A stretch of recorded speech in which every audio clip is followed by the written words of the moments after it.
the moment is probably CM Punk being back on the show, because CM Punk has obviously been away for a good few weeks following that brutal beatdown. The bracelet, the friendship bracelet, was destroyed, or at least we think it was. We think it was destroyed.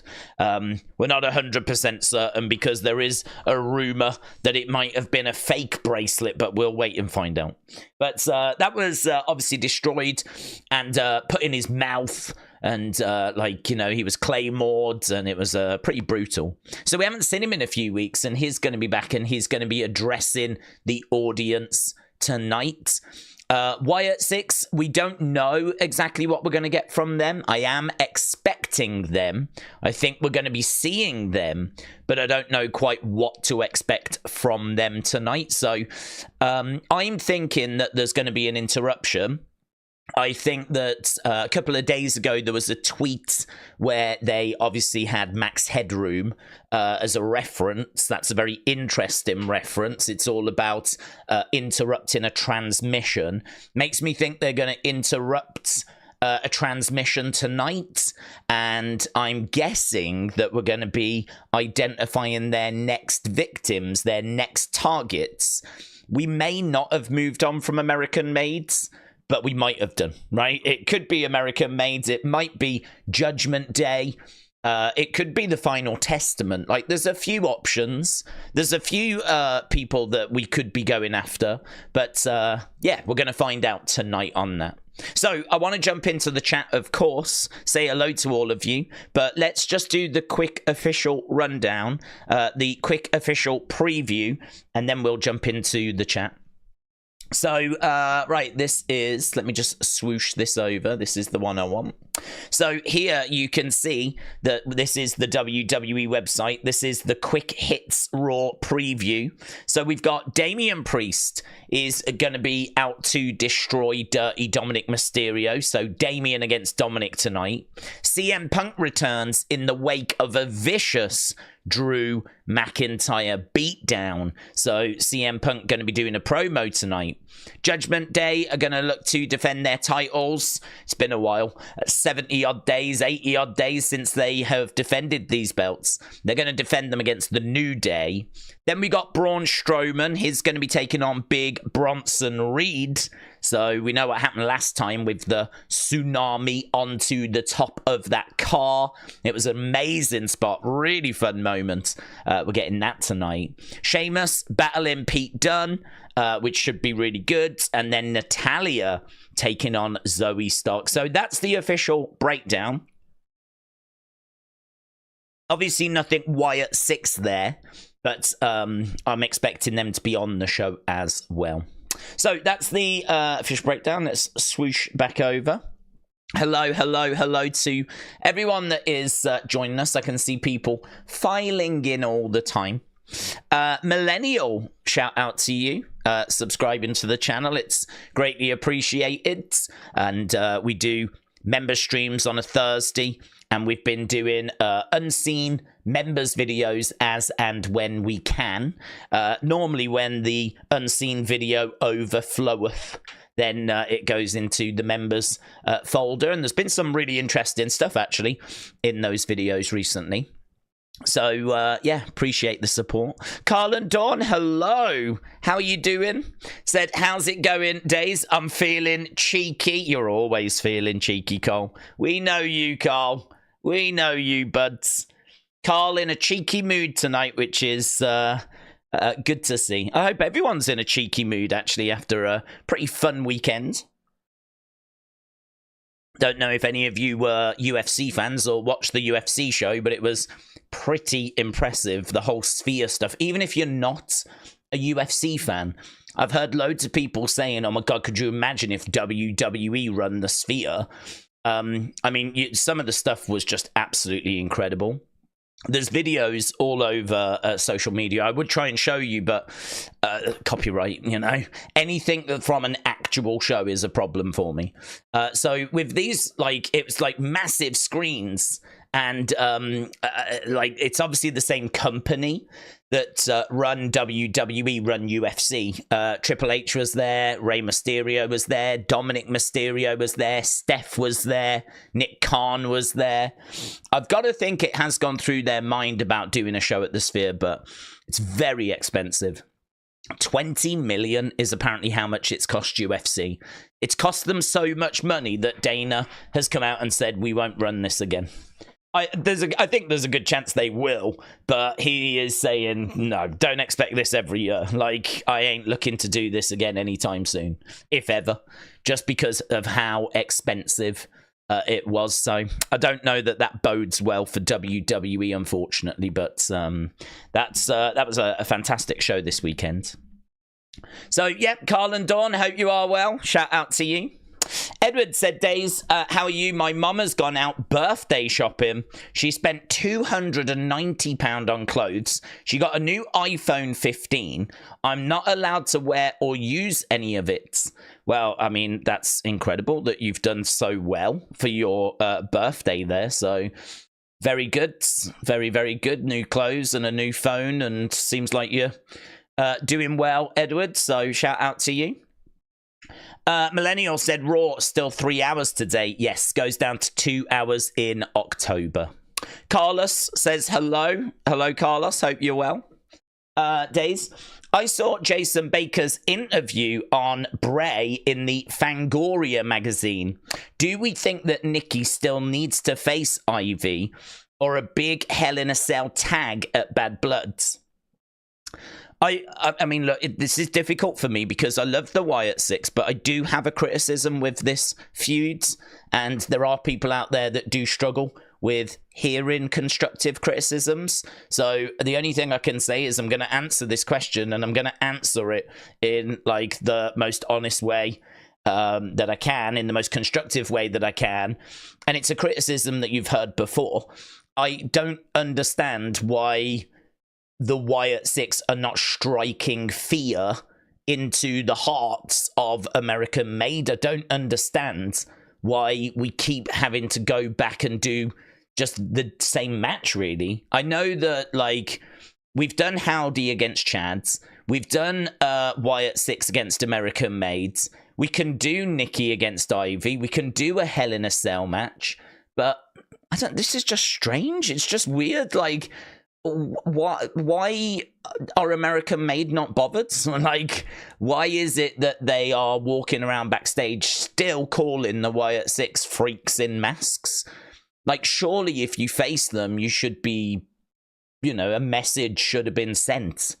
I kind of feel like we've built the group up like a massacre is coming and all this kind of stuff.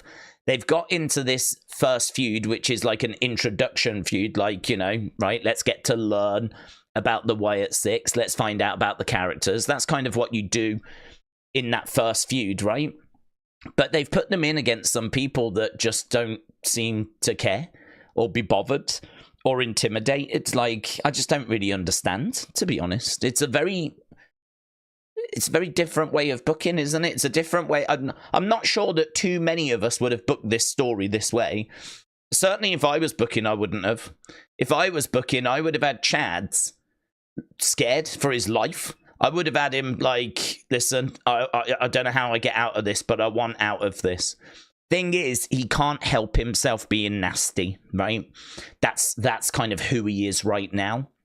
And so, because he keeps being nasty, he keeps having the Wyatt Sicks coming after him. But for me, it should be that he doesn't want that. For me, it should be that he is doing anything he can to, like, you know, listen, I don't want any trouble. I don't want to be, you know, like how Chelsea is horrified at the fact she's got to have a dumpster match next week. I don't know if you saw that Raw talk, but there was a match made after, I think, was it after Raw, after SmackDown? And basically she's in a dumpster match and she's like, no, I can't. I'm busy. I can't. Like, I don't want to and all this. With Chad, is like, bring them all on, you know? So for me, if I was to criticize the booking, that's what I would be criticizing, which I think is fair because that's not criticizing Bo or the Wyatt Sicks or Bray's creative or anything like that. It's really the way that Triple H has handled it. Triple H's side of the bargain is the side that I've got the most questions about. I understand that they can't just come in and steamroll people. I understand that. I understand that it's more realistic and that it's meant to be a bit more back and forth and it's meant to be a bit more based in the real world. Like, I get all of that. I get it. But I don't get why American Made are reacting the way that they're reacting, you know? Even if they were scared and they didn't want to mess with the Wyatt Sicks, like, you can still make them look strong and good, you know? You can still give them some moments in the matches. I'm not saying that when the bell rings, Wyatt Sicks should absolutely steamroller them. It's more the attitude of the Wyatt Sicks that bugs me. So, with that being said, this is why you saying, do we need more matches? Should they have a Hell in... I don't know. That's my honest answer. We're going down roads. I don't know. Because for me, we wouldn't be doing most of this stuff that we've been doing. So to answer your question, they could do another match and then hopefully American Made after that would be like, we don't want this anymore. Like, we don't want this. I don't want to face them again. I'm done. I can't handle this anymore. Like, you know, we get to that point.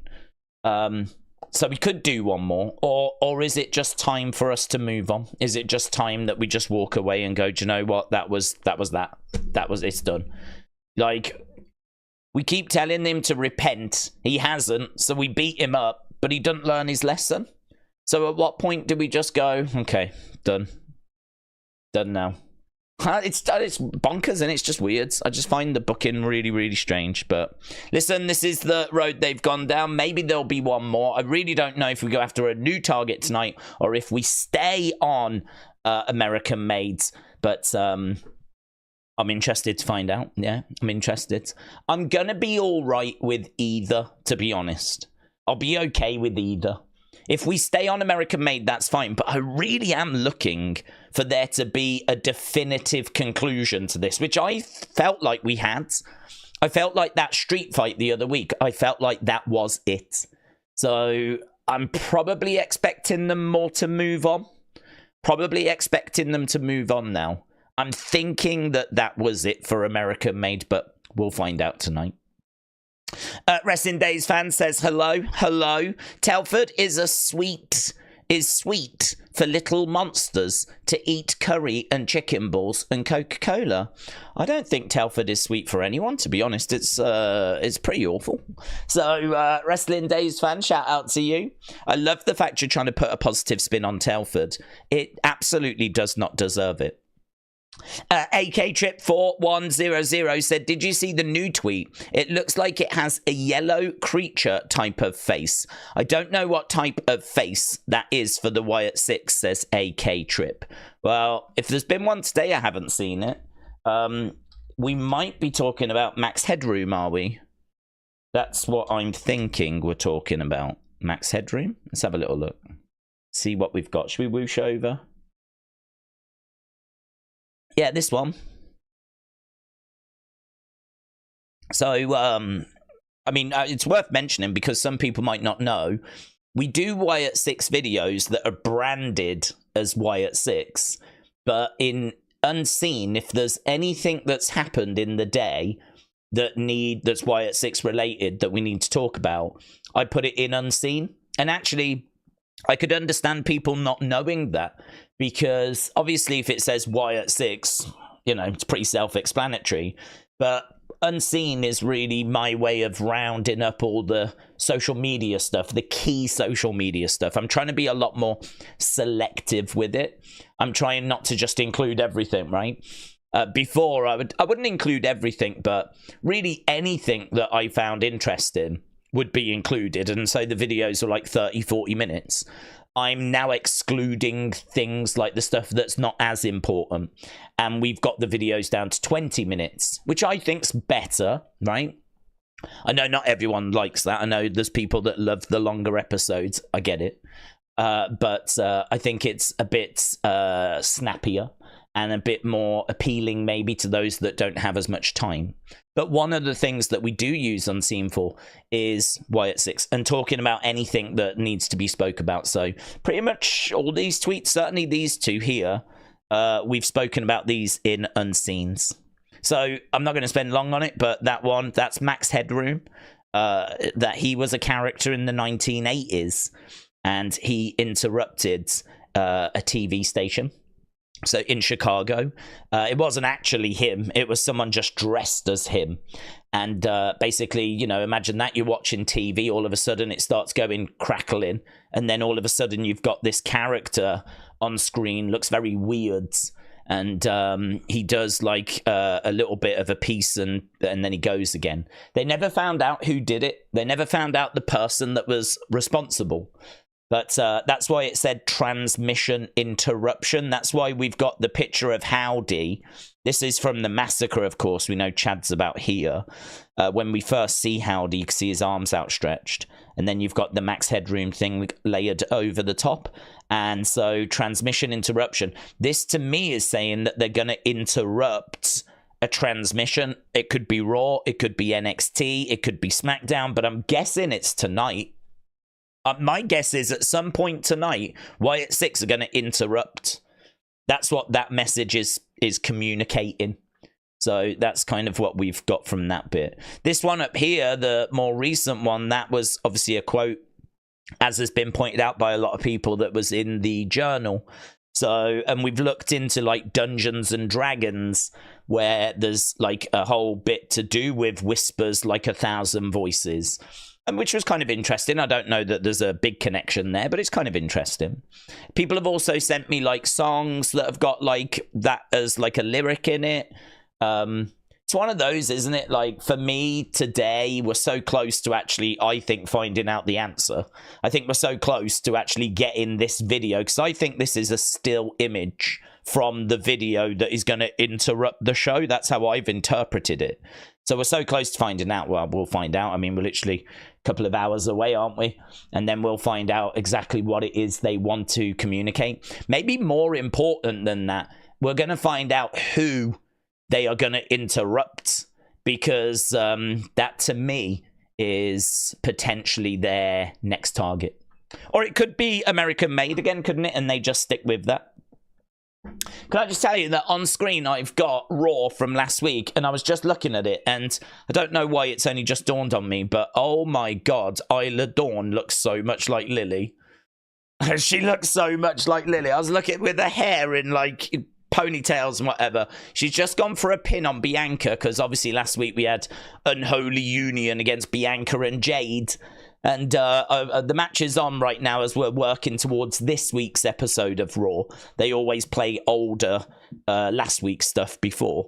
And I was just looking at Isla Dawn, then I was like, oh god, you would make such a good Lily. If we were to try and bring Lily to life, that is. Just a random thought that popped into my head there as I was watching that. Right, MLW Flash. Shout out to you. Appreciate the support, my friends.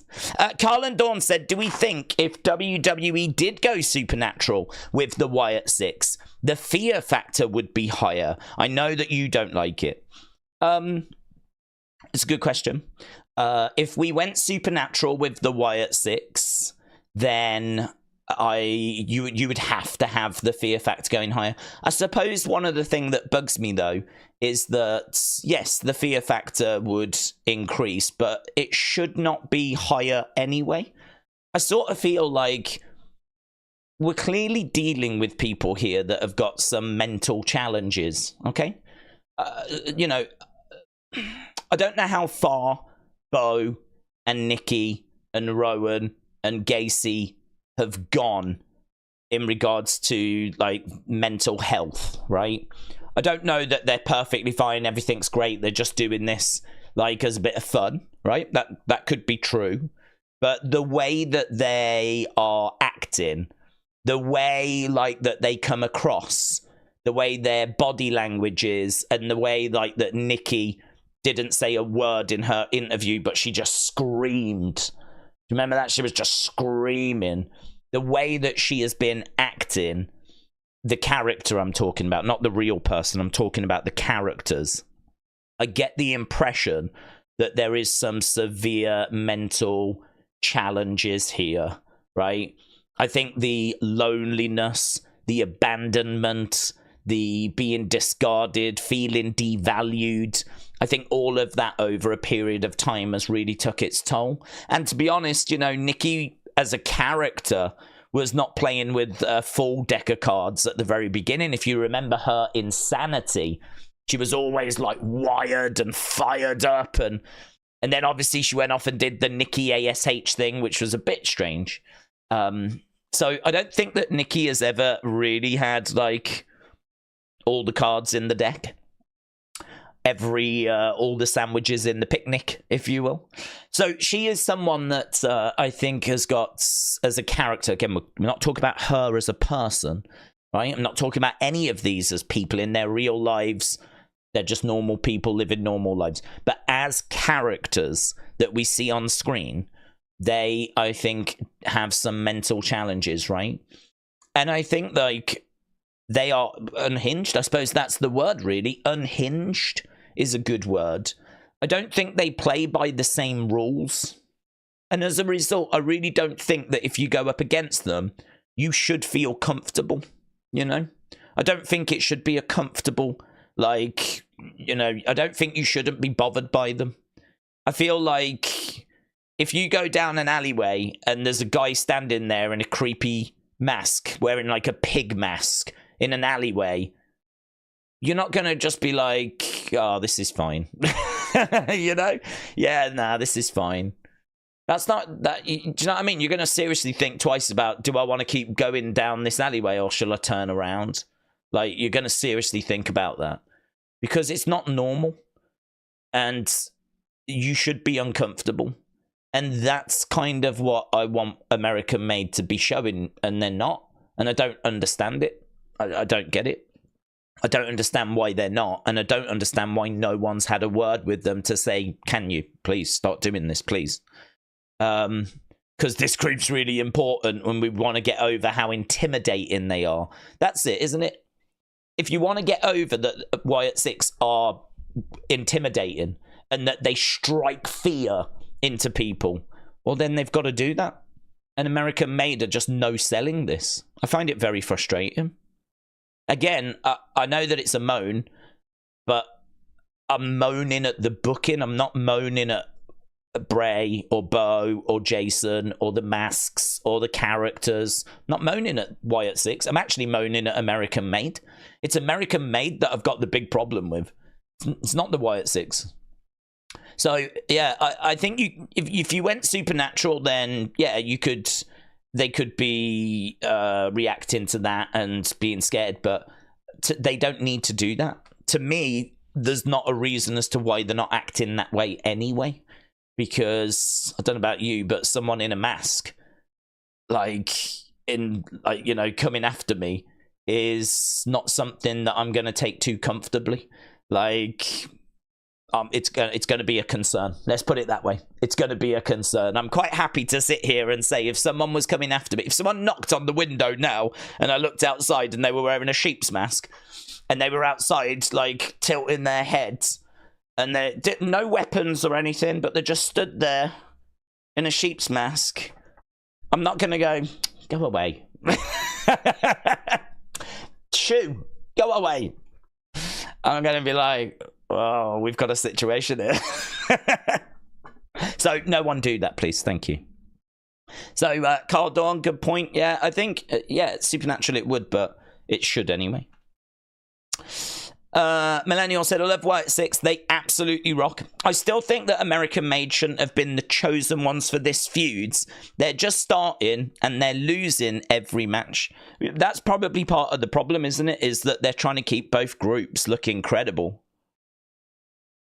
And you're right, that's just not what we need for the Wyatt Sicks right now. I mean, I'm sorry, American Made and American Made fans, but I feel like you have to invest in Wyatt Sicks more than American Made.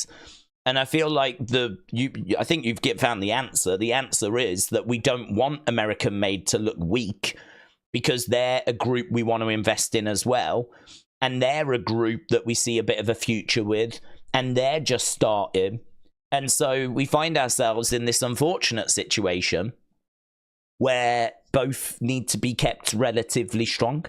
But for me, that is just handicapping the impact of Wyatt Sicks. So, I mean, you could look at it and go, well, who would they go after? But then, I don't know, you could have thrown together any jobbers and had them doing horrible things for a few weeks and then had the Wyatt Sicks go after them. I'm sorry, but you chose to have them go after American Made. We didn't choose it. You chose it. Triple H, it's your booking. So I think there's a little L. It's not the biggest of L's. It's been some really fun stuff in this feud. So let's not throw the baby out with the bathwater. But there is a little L on the desk there for Triple H from this feud, from me. But it is not a problem, and it doesn't affect the Wyatt Sicks. I think it can be fixed. It can be remedied. But I would like to see them strike it. You know, we have seen it at times with Chad. Do you remember when, like, the VHS tapes were being delivered and he was being, like, all nervy and everything? When, like, he was being confronted by Nikki and he was being confronted by them, like, when he's on his own, you know, and he hasn't got his guys with him, he does seem to be a little bit more brave. But, again, you know, rant over. Other things to talk about.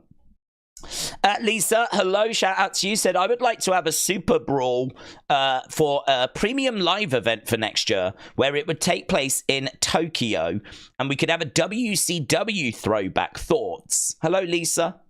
I really like that idea. I suppose part of the problem, and I am quite interested to see what WWE are going to do, part of the problem is that I just don't know how many people are left that care about WCW.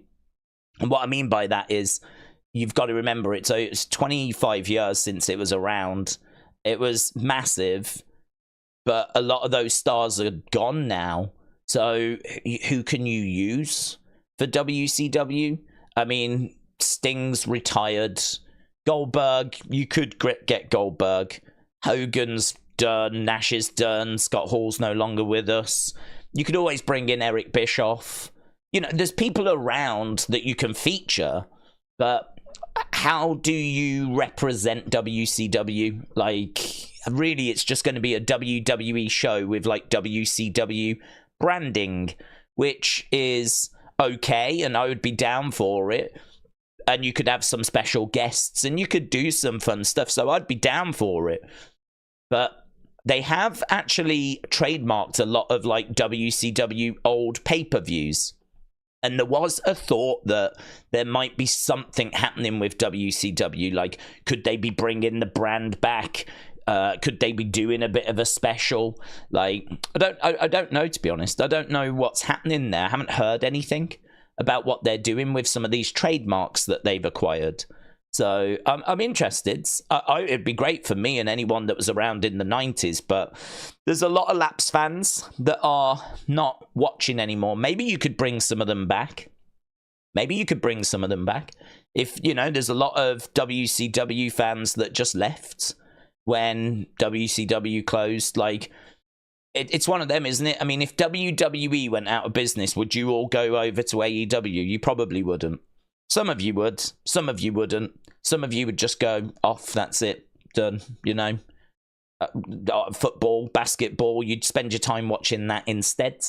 And that's kind of what happened, really, at the end of the Attitude Era, was that WCW fans hated WWE. Not all of them. There was quite a lot that watched both, just like now there's a lot that watch WWE and AEW. But don't go thinking there wasn't tribalism back in the 90s. There absolutely was. And so a lot of fans left. So I don't know that by doing the occasional show, you could bring those fans back. I think they may have moved on. I don't know that the younger fans have got any... There's no nostalgia with the younger fans. Is the younger fans don't feel any nostalgia for WCW. They weren't around at the time. And there's not really any stars to bring back. So... it's a tricky one, to be honest. It's a tricky one. It's one of those where if we was in the room right now and this was being discussed, this is the kind of thing that I think I would expect to be discussed. Like, who are we trying to appeal to? What do we think the upside of this is going to be? Like, are there lapsed fans that we can bring back? Is it something that the current WWE universe is like really going to want to see? There's a lot of kids, a lot of fans. Even if you've started watching in 2010, you know, even if you've been watching 15 years, that was still nearly 10 years after, or 9 years after WCW had closed. So it's like it's so distant now. I just don't know. I just don't know. It'd be great for me, and it seems like Lisa would really enjoy it, but I just don't know. I just don't know if it would have the impact required. I feel like what you would probably have to do is relaunch WCW. Relaunch it with its own roster and try and get as many connections to the old stuff. You know, Ray, of course, can be on that show. Dominic could be on that show. Goldberg, maybe you could bring him back to do some. Eric Bischoff, bring him back to do something like Brian Pillman Jr. That would be a good one. You know, you could get people and you could try and do something and try and get like a brand going. But I don't know. I don't know if that's in the works or not. That might be pie in the sky. I'd love it. I'd love that. That'd be right up my street. A fourth show would be awesome. I'd really, especially if it was a main show with big names as well, you know. I think they could do another show, to be honest. I think they could support another show. So there we go. Matthew and Shauna said, Daze, fabulous UFC stream. I'm glad you enjoyed it, my friend. Thanks for staying up with us. Do we think that we start a new program to get a new #1 contender to face the winner of Liv Rhea, or will we continue Liv Rhea? I think it really depends what goes down, to be honest. I think it depends how that situation plays out. If Rhea is beaten, and she's beaten fairly comprehensively, which I doubt would happen, but if Liv beats Rhea and there's not really much complaint, you know, she's beat, all right, there might be a slight distraction, but it's done. I've got to think then we likely move on, right? If Rhea gets the belt, we don't do automatic rematches, but maybe Liv could cause a bit of trouble and she could get a rematch for the title, right? My expectation, though, is that Liv's going to retain. I think Liv's going to retain. I think she's going to keep a hold of the title because I think at the moment she needs it, right? Rhea doesn't need it. Rhea's a massive star. But I think Liv, again, I know there's going to be a lot of Liv fans that are going to disagree with this, but for me, Liv has needed this feud for a long time. Liv's character, Liv as a babyface, was not working for me. I did not root for Liv. I did not care for Liv, right? She was not someone that I enjoyed, really. I was never taken with her promos. Her matches were fine. I certainly didn't think she needed to get out of WWE or anything like that, but she was not someone that I was like, oh, Liv's on the show tonight, I can't wait to watch that, right? That never felt that way for Liv. So her turning heel, I think, has been one of the most interesting things she's done. And this feud, without any doubt in my mind and probably most people's minds, is easily the most entertaining thing she's ever been a part of. This is the most entertaining thing I've ever seen Liv do. So for me, Liv is in a great place right now. This is perfect for her. I would not take the title off her because I would worry a little bit about what that would mean for her momentum and her trajectory. So I wouldn't take the belt off her. I would keep the title on her. I think Rhea can cope without the belt. The whole mommy thing is super over. She's super over. She's had a pretty long title run, multiple title runs, multiple big main event, like WrestleMania type matches, main evented Elimination Chamber. So yeah, I think I would keep going with Liv. So what do we do with Rhea? Well, it's going to be hard, isn't it? Because I don't think Rhea can really leave this situation willingly. So that means that someone's going to have to take her attention. I wonder if we get Raquel Rodriguez coming back. You could bring back Raquel I really like the idea of Raquel coming back as a heel and actually Raquel being the diesel to Liv Shawn, you know, and Raquel actually being a bit of muscle for Liv. You know, if you want to get at Liv, you're going to have to go through Raquel. So I think that we could actually move on to a bit of a Raquel Rhea feuds. Liv then would be free to work with some other girls. And eventually, I would not be shocked if we get Rhea Liv facing again. And maybe WrestleMania. Perhaps we do Liv, Rhea, and the blow-off is there. But it's just Rhea is now going to have to go on a bit of a side quest, which could be someone like Raquel Rodriguez, who's got that size, you know. I think Izzy Dame would be quite good with Liv, actually. Anyone that's got a good size to them. Izzy Dame, I think, would not be a bad fit. You could also go with, like, a Lash Legend, who, again, has got a bit of size to her.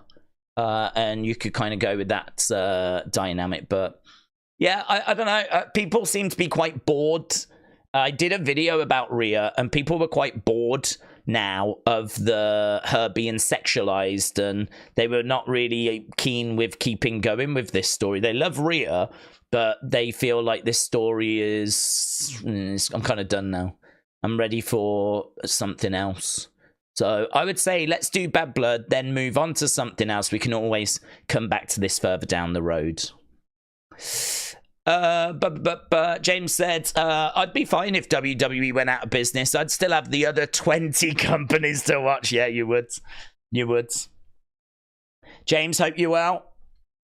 Word of Wrestling, shout out to you, said, I'm so grateful I was 10 during the best rated era, 98 2003. Yeah, I mean, WCW, it'd be brilliant to see it come back because... it was such a great promotion, and it gave us so many great moments. And I feel like we'll say that about AEW and AEW, or if AEW ever goes. I think that, you know, that's when we can celebrate it more. I think there's a lot of fans right now that struggle with AEW, and we actually did an opinions video on AEW. There's a lot of people that struggle with it because of Tony Khan. I really think Tony Khan is one of the biggest barriers that AEW have got, because if AEW was a lot more open and positive and welcoming, right, and it didn't feel quite like it's us versus them, which is driven by Tony Khan, you know, lots of the comments and tweets that he puts out only adds to the tribalism rather than takes away from the tribalism. And I think, like, it doesn't feel massively welcoming to WWE fans that maybe think, like, oh, check it out, you know? And at the end of the day, they're only hurting themselves with that. That's, you know, that's the position that Tony has taken from the very beginning. And I think it's only hurt AEW rather than helped AEW.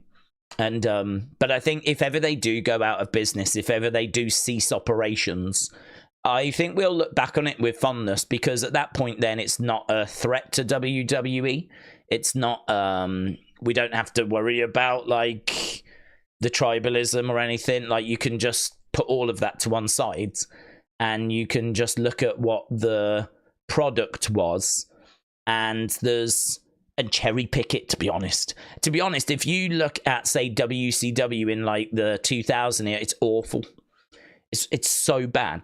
And there's plenty. I mean, we all saw Dungeon of Doom. We all saw the finger poke of Doom, right? I mean, we all saw, like, Hogan against Warrior and this Hogan Sting match. I mean, it's just never-ending awfulness at times.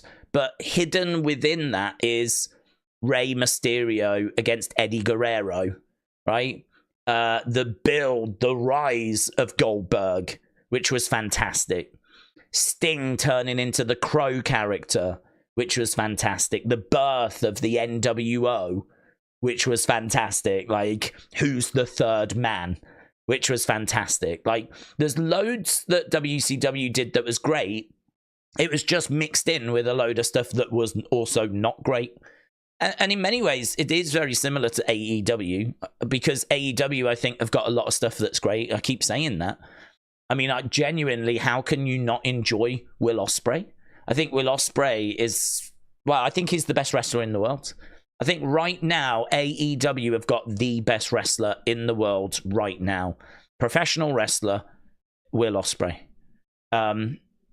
There's just no way you can be down. Well, you can, but I mean, I can't. I can't because I believe him to be the best wrestler in the world right now. Okada is a legend, an absolute legend, one of the greatest wrestlers of all time. And not Mount Rushmore or anything silly like that. But, you know, one of the best wrestlers. If you was having a conversation about different eras, I think you're talking about Okada for this era. At times, he has been Wrestler of the Year multiple times. And he is also over in AEW. I've loved the Toni Storm feud with Mariah May. That looked really good. Bryan Danielson, Sting's retirement. There's lots. I think, honestly, you can look back at WCW and cherry pick the good moments and go, do you know what? They provided some really good stuff. And I think you can do the exact same with AEW in the future as well. It's just right now, like, you've got to watch the good and the bad if you want to get to the goods, right? Unless you... probably the best way to watch AEW is to do what I've just said. Don't watch the current show live. Just watch the back catalogue. And then that way, if the stuff that it's not for you, you can skip it. And just go to the bits that are the best bits. If you go back through the history of AEW, you'll find plenty of great stuff. Plenty of great stuff. 2021... was a great year for AEW. I mean, that's still one of the best matches I've seen, which is Hangman and Kenny against the Young Bucks. That tag match, I think, might still be my favorite AEW match that I ever saw. Might be that one. There was some really good MJF matches, though. He's had some real bangers as well, which him and Kenny was really impressive. There's been some really good stuff. So, yeah, I think however we feel about WCW, whatever, I kind of feel like we'll feel that way about AEW in the future. But Lisa said, imagine they throw a massive announcement at the end of that Vince series where they announce that he'll be back with a new wrestling business and the first show will be WrestlePalooza. Well, I don't think they would do that, and the reason why is because that documentary is a Netflix production, and they've just spent a load of money on WWE. So it wouldn't make much sense for them to promote another wrestling promotion. And I've got to think there's something in the contract that says that Netflix won't work with anyone else. So I wouldn't hold your breath on that one, to be honest. Right. I love AEW. I hate seeing what it is. Seriously, at one point, it was better than they showed them who Matt Daddy was. If it wasn't for Vince, it was Papa H. So you're saying that it was good, but it's just sort of lost its way a little bit. I mean, look, what I would say is jump over to that opinion video if you've not seen it. I'm not trying to promote it. Watch it, don't watch it. It's up to you. I don't really have much expectation for that channel. I just do it because it's a good place to put opinions and like for it to have its own space. And I thought it was a good one. I thought there's some really interesting points that were made. And I think the future looks quite good for them, just to round that up. I think the future looks good because apparently we're on the verge of a pretty good, sizable deal. So, yeah, we'll have to see. I think we'll get in some big news over the next few weeks. Right.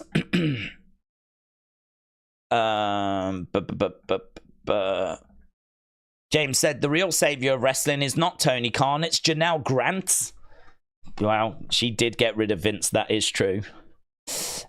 Could go old school, put Dominic on a poll. I went to AEW in Cardiff and they are on the up, says Paul. Yeah, that Dynamite was exceptional. I mean, I saw a lot of praise for that Cardiff one. I saw a lot of praise for that. Lovely. Daze, we haven't had much or seen much of AJ Styles. Does he retire now? Does he have more runs in him? Do we think AJ's last match should be against? So AJ said that he's looking to wrap things up, wind things down. He wants a final run with wants a final run with TNA. And so he is... Hang on, I just got to respond to this. Lovely. Yeah, he wants one last run with TNA, and so he is looking for that. I think hopefully what I'm hoping has happened is he's sat down with Triple H and he's doing what he's going to do with John Cena, and that is where they're going to map out this final run. I don't know when it comes to an end, but I'm thinking it must be some point in 2025. His final opponent is not for me to say, really. It's for AJ to say. If I'm in a room with AJ and I'm saying, like, you know, how are we going to do this? What do you want? I would imagine he would say, like, well, I know he's already said he wants to, like, have a bit of time in TNA. They would be interested. Of course they would. I don't think there's any doubt there. WWE, because of this partnership, would allow it and can facilitate it. And I think, like, I don't know if it ends there, to be honest. I mean, TNA was so important to the rise of AJ Styles. The last match being there could be quite fitting. Against who, I don't know. It may be a TNA talent. Someone that's coming through that AJ sees a bit of himself in. That might be just quite a poetic place to end it. Or equally, you could end it at...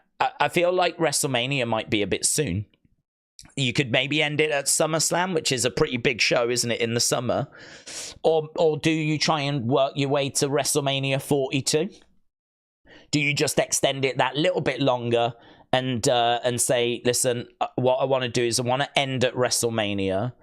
I want to end against whoever it is he wants to end against. I would like to spend a bit of time in TNA. If there's any way I can get one more world title, it doesn't have to be the WWE Championship, but that World Heavyweight Championship. If I can just get one more run, just even if it's fleeting, if I can just get my hands on that before I go, and that's it. That's me done, really. That's all I'm looking for. Give me a WrestleMania ending, a little run with any world title. Ideally, the World Heavyweight one. That'd be great. WWE one would be even better, but realistic. And a little run in TNA. If we can do that between now and WrestleMania 42, I'll be leaving a very, very happy man. That's the kind of thing I would expect if I was to walk in a room with him for his request. My answer to that would be TNA, no problem. Ending at WrestleMania, no problem, because it helps sell WrestleMania, doesn't it? Come and see AJ's final match. No problem. The only one that will be the problem will be the World Heavyweight title, because if I'm Triple H, I've already got that mapped out, probably beyond WrestleMania. By now, I've got a good idea what WrestleMania is going to look like.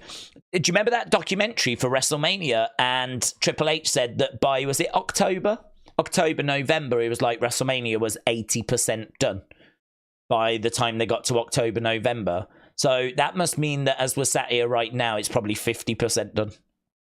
He'll have an idea of where we're going. He'll have an idea as to what the main events of WrestleMania are going to look like. I don't have much doubt that he knows what Cody's doing. I mean, I think a lot of us know what Cody's doing. It looks like it's going to be The Rock. So I think, like, that is... Imagine that. The build next year as we build to Rock Cody is going to be insane, isn't it? It's going to be insane. So, yeah, I think for me, that's the kind of conversation I'd be anticipating him coming out with. The only one that would be a challenge would be the World Heavyweight title. That'd be the only one that would be the challenge. But I don't know. You could always do something towards the back end of 2025. And... you know, you could always have Cena win the title off AJ. You know, Cena trying to win number 17. It could be that he gets it off AJ Styles, couldn't it? Could be that AJ's got the belt. I mean, they had classic matches, brilliant matches. Some of Cena's best were against AJ Styles.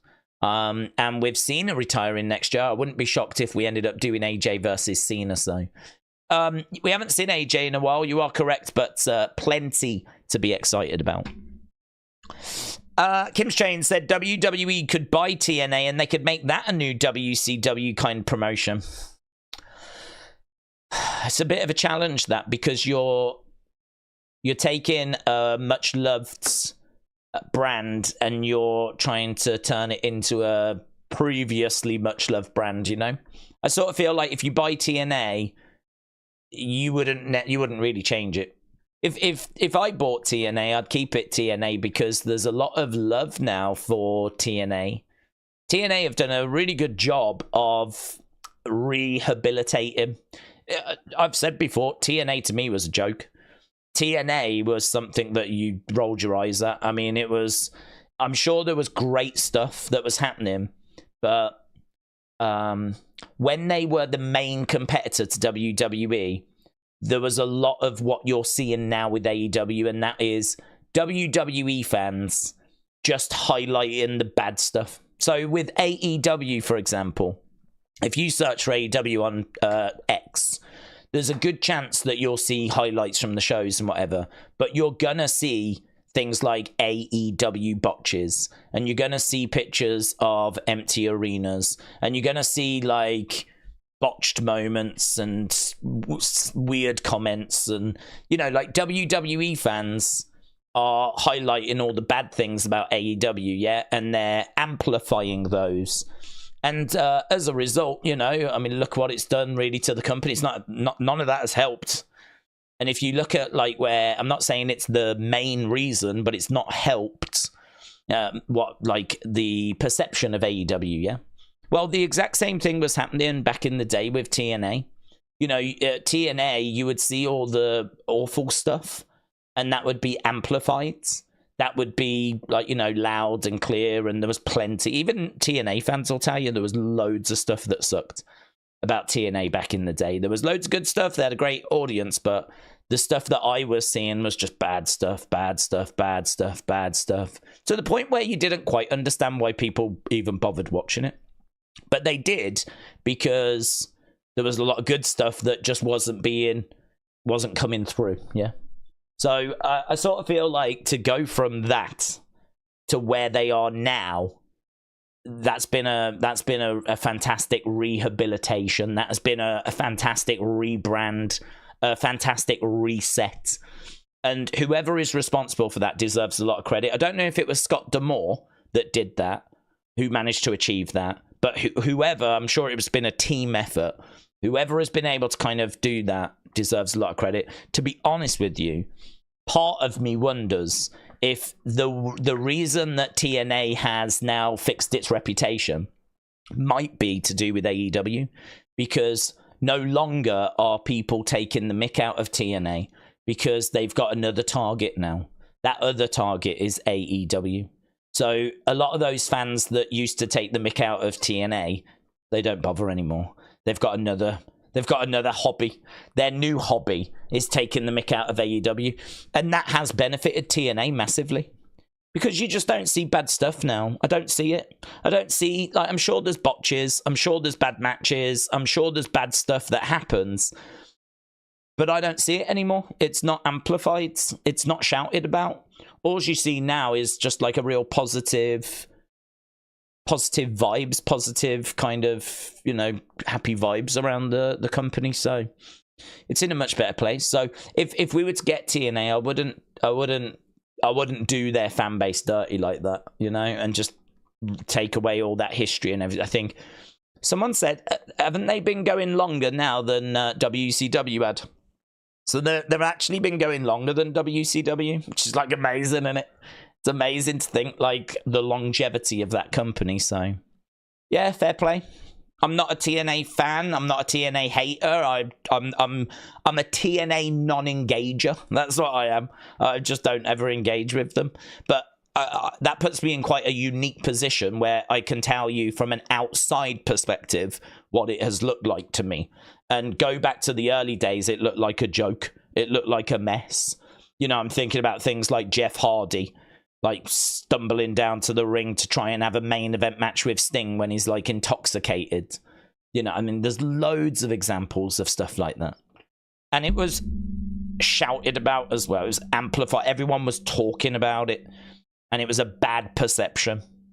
But all of that kind of negativity is now I'm seeing it around AEW instead. So yeah, boom. Lisa said, if you had to stream AEW, you would not like it anymore this year. AEW, this is their worst year and some horrible booking. I don't know. I genuinely don't know. I can understand why you would say that, because again, I see stuff throughout 2024 that has made me like question if they're on the right track. But then I've seen some stuff that's made me think, yeah, I think they actually are. For example, the Outrunners. So I know that they're quite big at the moment. They're just like this throwback team. I saw a little video of them, which was very 80s and retro, and I thought it was really good. And the Outrunners is a team that I could get behind, and I could watch them, and I could be, I think, like really on board with it. So I look at that and I'm like, yeah. I saw a video of Mariah May with Yuka. And I know some people rolled their eyes at it, but I thought it was pretty funny. Mariah May was like being all threatening, and Yuka was like, okay. And just like, bye-bye, and walked off. And I thought that was pretty fun. Tony Storm, I think, is doing excellent work. Osprey's amazing. MJF, I don't really know, actually. I mean, I keep hearing his matches are good, but I don't hear much praise about his promos these days. I don't know. I don't know if people are just, I don't know, like, I don't know. I just don't hear anything about his promos. But match-wise, he still makes waves. Danielson, of course, doing fantastic stuff. But then equally, as you said, you know, you look at like the syringe and the plastic bag, and those are the things that get the headlines now, you know. But hidden underneath that, there is some good stuff that they're doing. So I genuinely don't know. Genuinely don't know if it would be any better than when I was watching or not. I've been told by people that it is in a good place, or it's in a better place. So I'm just going to say it doesn't really matter, does it? I mean, I don't have any plans to go back watching it, so it doesn't really matter if it is better or not better. I just hope those that watch it enjoy it, and if you don't watch it, don't worry about it. And that's kind of the best way to go about it. I'll be very interested to see what this TV deal is, though, because what I just said there is true.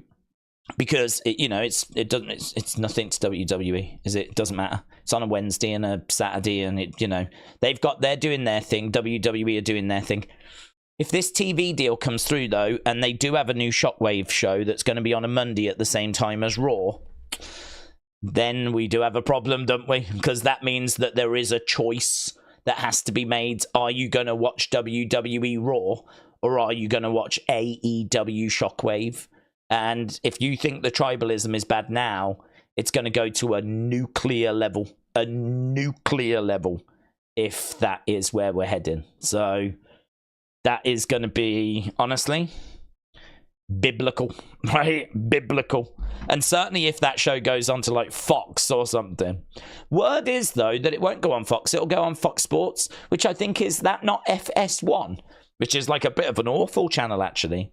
Whenever SmackDown went to FS1, it struggled to do 1 million. If it was on Fox, it did 2.2. So if they go on FS1, I don't know that it's going to be that competitive, to be honest. So I don't know. Lots of thoughts there. Lots of stuff that we've chucked out. Jim said, the Blackpool Combat Club turning on Danielson and Yuta was dumb. If Moxley wanted a title match, he could have just asked Danielson. That is hard for me to comment on, because I don't know if there was any other issues. I don't know if there was like a disdain that had built up, an anger that had built up, so it's hard for me to comment. So I'm guessing Jim is all over that and aware of what's happening better, well, clearly better than me. So I'm gonna say, Jim, I agree. But I can't back it up with anything because I'm not watching the product. James said Collision was awful on Saturday. I regretted watching it. Shelf Present said AEW has got tons of potential. They just need bookers and they need more storylines. The base storylines more around wrestling and fans conditioned to want more than wrestling. Millie said, you make this all so interesting. Thank you for giving me and my 10-year-old something to watch together. Milo, sorry. I don't know why I said Millie. Milo D, shout out to you. Shout out to your 10-year-old as well. Yeah, I don't know. We just go where the conversation goes, to be honest. And again, my opinions are not facts. They're just my opinions, which don't mean anything because we all have opinions. The only thing I can bring to the table is that I've been watching wrestling since the early 90s. So I've seen a lot of things come and go. I've learned a lot from the past. And there's a lot of like similar patterns that show. There's a lot of little mannerisms that you might notice that you're like, oh, I've seen this before. And so you get a bit of a read as to where things are going. But I don't bring anything special to the table. Nothing more than anyone else that's been watching for a long, long time. But I think what we do here is just have honest conversation, and hopefully the community that we've managed to kind of, attract is like-minded people that are able to engage in constructive. Like, I can sit here and talk about giving Triple H an L for his booking of the way that I think that he's not booked American Made correctly. And I can give him L's for, like, botched cash-ins. Like, I was going mental at the fact that he had wasted money in the bank this year. I hated that. Really hated that. And there's plenty that I can sit here and bash WWE about. But at the end of the day, I don't know that you can talk about my life without talking about WWE. It's been the biggest part of my life, really. There's no other TV show that comes close. I've watched more WWE than I've watched anything else by a million miles. I've probably watched more WWE than listened to... I don't know about that. Have I watched more WWE than listened to music? I don't know. I don't know, actually. I've listened to a lot of music. I used to work in a music shop, but then I've watched countless hours of WWE. If I add all the hours of WWE programming that I've watched, all the NXTs, all the SmackDowns, all the premium live events, all the Raws, all the old school wrestling shows like Primetime Wrestling, Superstars, Wrestling Chat, that is serious hours, isn't it? Serious hours. It would be scary, actually, if there was a way to add it all together and work out how... it's got to be years. It's got to be... if you add it all together, it's got to be years. It's got to be years. I mean, I've been doing the channel for 8 years. Talking about it. I've spent 8 years of my life just talking about it, let alone watching it. So even if I'm not watching it, I'm talking about it. So, yeah, I mean, I'm so pleased that you enjoy the conversation, my friend. There's a lot of good thoughts that get put into the chat, as we said. I would definitely recommend that people look in the chat, see who's in there, see some of the regulars, see what's getting said. I've said that as well, like, I think people forget that, like, the chat is on screen, it can be seen. And if I was not sat here and I was, like, in the chat, I would get to know a lot of people in the chat as much as I would get to know me. And so, like, there's a lot of thoughts and things that get put in the chat that people read. And people want to read, Like, I might be sitting here going, oh, I really like William Hensey. He's a pervert like me. And I might want to see what William's thinking about different segments. You see that quite a bit, actually. I do love that, where people are like, hey, such and such, what did you think about that last match? I do see that in the chat, where people are asking specific other people in the community, what did you think about this? What did you think about that? I love that. More of that. I love seeing the community members interacting with each other. And we do have a Discord, actually, which I'm only saying that not to promote it, right? Because I'm not bothered if you go on it or don't go on it, right? It doesn't matter to me. I'm only telling you for you, because I don't ever go on it. I'll tell you now, you won't find me there. I don't go on it. I don't get chance to go on it. I don't get time to go on it. I'm on Twitter looking for stuff for Unseen, or I'm changing graphics, or I'm doing stuff, right? I would love to sit down and just be chatting in the Discord, but I don't get chance. But the reason that I tell you, and the reason that I'm bringing it up, is because I think that Discord should be a place for you. I think it is a place for the community to talk to the community. Right now, you've only got this space here, or maybe Twitter if you find each other on Twitter. But in the Discord, you've got a lot more time. You've got a lot more characters. It's not moving as quick as what this is moving. You've got the ability to actually physically talk to people if you so wanted to. Like, if you said to someone, do you want to jump into one of the voice channels, whatever, then I believe you can do that. And then you'd end up being able to, like, talk to each other and whatnot. So I don't ever get a chance to go in there. The link is in the description. Every stream, every video has got a link to the Discords. Sunny kindly looks after that for us, and I'm very appreciative to her for doing that. But I only bring it up because I think that's something which is worth promoting, and it's a good place for the community to share their thoughts with other community members. And if you've got your own TikToks, YouTube channels, Instagram accounts, Twitter accounts, whatever it is that you've got that you want to be kind of promoting, I think that's a great space to do it as well. Again, you know, help each other out. We've done lots of different things like that before. We did a whole follow thing a few months ago, which ended up meaning that I no longer could leave likes, or I could no longer follow, because I followed and liked so many posts in a weekend that X actually slapped me on the wrist and told me that I wasn't allowed to do any more for like 48 hours or 72 hours or something.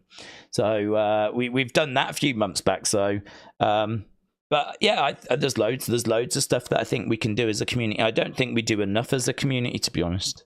That's on me. I think we could do more. I think we could help each other more. I think there's stuff we could do, but it's just difficult, isn't it? I mean, there's only so many hours in the day, and there's just so much to do that it's kind of hard. But this is where I think the Discord can kind of come alive, you know. So throwing it out there for anyone that's interested. Right, Alex said, I've finally got my X account back this weekend. I've got to follow you on there, Daze. Thank you for the reminder. Alex, shout out to you. Lisa said, I'm not sure when they announced the TV, or don't know, but next few weeks, I think imminent is what's been said.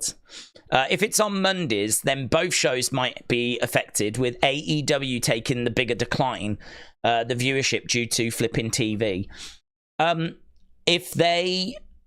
But that would be a new show, wouldn't it? If they start Shockwave and they put it on a Monday, then that's not going to affect their Dynamite rating.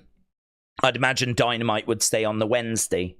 But if they launch Shockwave and they put it on a Monday and they put it on FS1, then that is, I think, it's going to hurt WWE. It's not going to help WWE.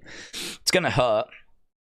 And anyone that doesn't have Netflix, because obviously not everybody has Netflix. A lot of people have Netflix, but not everybody. Well, all of a sudden now on a Monday, there's no wrestling, because Raw is going to Netflix. It is going behind a paywall. And I know people are going to be like, there's more Netflix in more homes than USA Network, all this. I get it. I hear you. I understand. But there's still going to be people out there that do not have Netflix. There's going to be people out there that will not have access to WWE, and they don't have any intention of getting Netflix. Like, I enjoyed watching WWE, but not to the point where I'm going to subscribe to Netflix, right? Those people exist. Well, if AEW come in with Shockwave on a Monday, they can hoover up some of those people. Not all of them. Depends what channel they're going on. Depends if those people have that channel. But they can hoover up some of them. Some of them. And, you know, people that aren't really loyal to WWE, they just sometimes watch a bit of wrestling on a Monday night. You know, flicking through the channels, the wrestling's on, and they just watch that. You know, you won't be able to do that now. You can't flick through the channels and, the wrestling's on, because you're going to have to specifically go to Netflix. I think this is going to be good for WWE, and I don't think Raw's numbers are going to be down. I think they'll be up. I think Raw is going to see better numbers, right? I think it's going to see more engagement. I think this is great for WWE. But there is an opportunity for a wrestling company to take the TV side of things. You know, no longer is there anything that's going to be on network TV. It's WWE moves to streaming on a Monday, right? So there is an opportunity that, so both things can be true. It can be true that WWE move into Netflix is going to be good for them and it's going to see an increase for them. But it can also be true that there will leave an opportunity for AEW. So I don't know. I don't know if that is what Tony Khan is thinking. Obviously, we know a TV deal is coming. And apparently it's done. We're just waiting for it to be announced. We know that Shockwave is on the way. The belief is that's going to be a show. But it's not confirmed. I mean, Shockwave, I think, was trademarked, and I think it's been trademarked for a show. But there's been plenty of talk about Shane McMahon coming in as well. I mean, listen, what if they announce Shockwave, and it's a show, and it's on a Monday, and Shane McMahon is running it? Imagine that. I just don't know. I don't know what they've got up their sleeve, but I feel like there's something up the sleeve. I feel like there's something there. And I honestly, I think they're going to be judged pretty harsh as well, because if the deal is not deemed to be that impressive and Shockwave is basically a replacement for Rampage on a Friday or something, they're just rebranding Rampage to Shockwave, and Shane McMahon isn't in, they're not going up against Raw on a Monday. The TV deal is a bit better, but not anything seismic, and that all is it. That will, that I think will be a problem for AEW, because I think people will say that is very underwhelming compared to what is being rumored or what is being thought at the moment. But I don't know. I feel like we're in for something seismic coming up soon from AEW. Yeah, I'm very interested in this deal when it gets announced. Netflix will be a great move for creativity and less sensitivity, says McSplashy. Drew's not here tonight, said Jordan. No, a creative thing, isn't it? He's not around tonight. I've been enjoying Drew. I think he's definitely found his character now, says Jamie. Lisa said it's been great seeing the TV evolution with wrestling and this big move to Netflix, where I wonder how many views that first episode will get. I actually don't know that we're going to even find out, unfortunately, because unfortunately I don't think Netflix release numbers. I think they can if they so wish to, but it's not something which is put out there by like the Nielsen rating. So I don't know that we'll find out. I don't know. I don't know that we'll have access to that information. I don't know how that's going to work. Part of me is like good, because I think the ratings conversation is not irrelevant, but it is sometimes blown out of proportion. Like sometimes a show can have a bit of an off week because of, like, I don't know, football. And the reaction is it's a disaster. What are they going to do? Like, do you know what I mean? And then the next week it goes back to being normal. And then what was discussed the previous week's forgotten about. So it's kind of like, I sort of feel like we live in a very reactionary world, because that is what gets engagement and that's what gets views. And everything's big and urgent, isn't it, in this world now? Because it needs to be, because they want you to watch whatever it is they're putting out. So it's big, it's urgent, you've got to watch this, yeah? And I feel like the ratings have been treated that way as well, when actually a lot of the time it's not as big and urgent as people have made out. The exception being the decrease in AEW, which has been quite a seismic decrease. So I'm not saying that hasn't been big and urgent. That's clearly been a sizable decrease. But that has been happening over a period of months, hasn't it?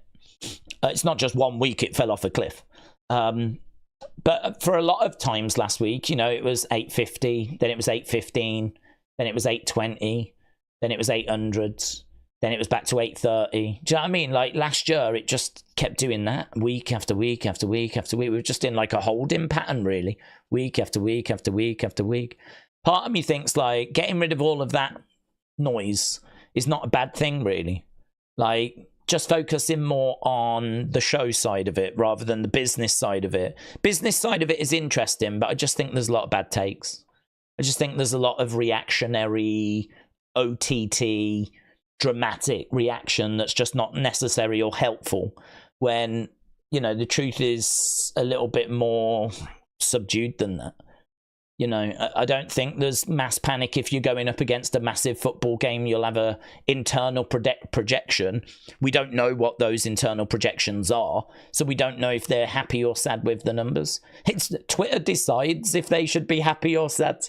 But when in actual fact, the wrestling companies might be fine with some of these numbers because that's been what they projected. They knew that this game was a big game. They knew that this game was going to cause them trouble. So they projected they would do 750. They end up doing 760. That means that AEW would be happy. It's over what they projected. But yet, internet will be laughing at them, saying you can't even get 800,000. And this is the disconnect, really. This is where Twitter just, it doesn't have the full picture. It doesn't have the full information. It just can't comment on stuff like that. So getting rid of a lot of that nonsense, getting rid of a lot of that noise, getting rid of a lot of that stuff, I think, is not a bad thing. But then equally, there are things that have happened that are important, like the decrease in AEW. You know, that hit in 800,000 a lot last year, and now it's in the 600,000 range, 700,000 range. Like, that is noteworthy. That is something that is worth knowing about. And it would be a shame to lose that. And I think we would all like to know what the first episode of Raw will do, because it could do anything, couldn't it? On Netflix, it could do 1.7, it could do 2 million, it could do 2.2, it could do 2.5. I don't think it gets to like 3 million or anything like that. I don't think we would see an increase of that size. Because, to be honest, you're looking at a 100% increase, which would be bonkers. For it to go from 1.7 to 3 million. Like, you're increasing by 100%. Like, that would be bonkers. But, you know, we do know that different platforms have a massive different impact. So, yeah, and they're going to stack it as well. You know that Taker's going to be on, Rock's going to be on, Roman's going to be on. It's going to be all the bells, all the whistles, whatever we can do to get you to tune in. They're going to do it. It's going to be huge. Who doesn't want to know that number? I want to know that number, you know? So it's a blessing and a curse, really. It's going to get rid of some of the stupid noise, but it's also going to get rid of some of the really interesting information, so...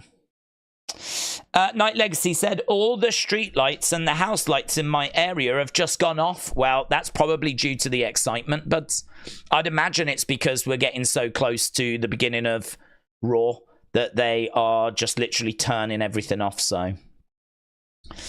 Tony has fired in this week's babysitting picture, and honestly, I would imagine that what I'm about to show you is how most of you are reacting to this stream. This is what, in my mind, this is how everyone watches me, right?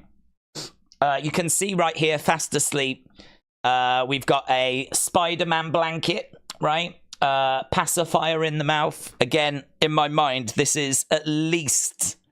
I would say 90% of you, this is what you're doing right now. This is definitely a face built for a big screen as well. So, loving that, right? Loving that. And I do feel like I fit in very well with the gnomes. So, do you know what I mean? You've got, like, grey beards, beanie hat type situation. Grey beard, dyed grey. It's naturally jet black. Stunning. But I do dye it grey so that I can seem a lot more relatable.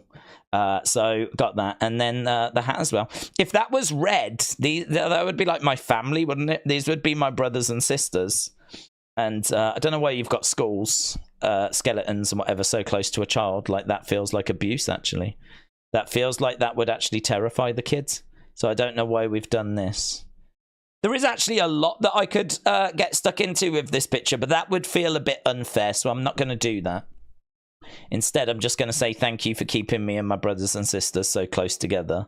Yeah, this is how I envisage a lot of you, actually, all kind of snuggled up with your... Maybe you don't have a Spider-Man one. I know there's a lot of people out there that are into Deadpool. Maybe you could have a Deadpool one, Wolverine... you know, into maybe some of you AEW fans out there have got like little Tony Khans all over your sleeping blanket. I'm not sure. But there we go, a little pacifier and fast asleep. So in my mind, this is what Tony puts on to put her child to sleep. It's time for bed now. Should we put Daze on? He's going to talk about Raw ratings. He's going to talk about how WWE might be affected when it goes over to Netflix.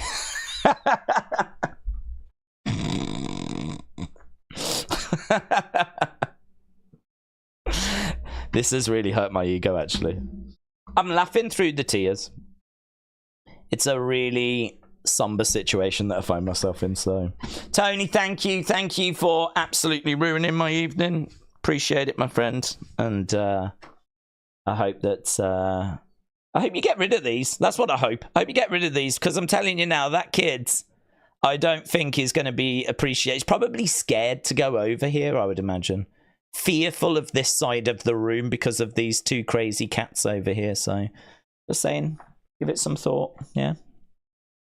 Do right by your child. So there we go. Lovely.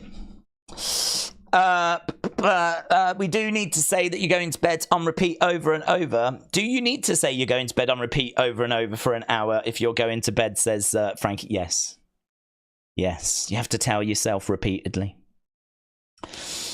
Lisa said, imagine AEW pulling a Shockmaster where Khan says our new show is going to shock the world. Here is Shockwave, and then the show is mute for the whole show.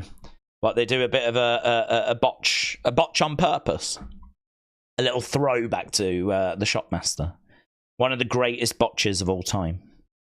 John said WWE Bloodline in WWE. I don't want Bloodline in WWE. I don't know how to get a good idea. What do you mean, John? You don't want Bloodline in WWE? What do you mean by that? The new Bloodline, you don't like them? Is that what we're getting at? Is that where we are? Explain yourself, John. Explain yourself. Sam, shout out to you, my friend. Appreciate the support. Firing in a membership and also a very kind donation. Shout out to you, buds. JM Beer said Lucha Bros versus Street Profits. We need it. So that's what JM Beer is hoping for. Street Profits and Lucha Bros. Carl and Dawn said he's scared of what's on the TV. Well, that as well, to be honest. That as well. If I was his age, I would also wonder why one of the gnomes has come alive. So I can understand that. I can understand that. So, Tony, thank you from me and the rest of the community. Wrestling Daze fan said, Daze, how is the chicken balls in sunny, wet Telford?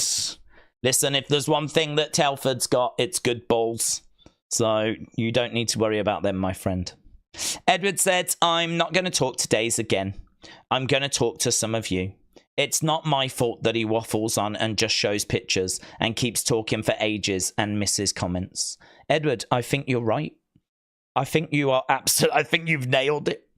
I think, like, I understand people coming on trying to get my attention. I totally understand that. But I think that it is right that you come on and talk to each other. I want to encourage more of that. I want people to come on and speak to each other, and because, as I said, like, most of the time you're not going to be able to get through to me. Most of the time you're not going to be able to get my attention because we're either getting stuck into some subjects which have got quite a bit of depth to them, which is not going to be just like a quick explanation.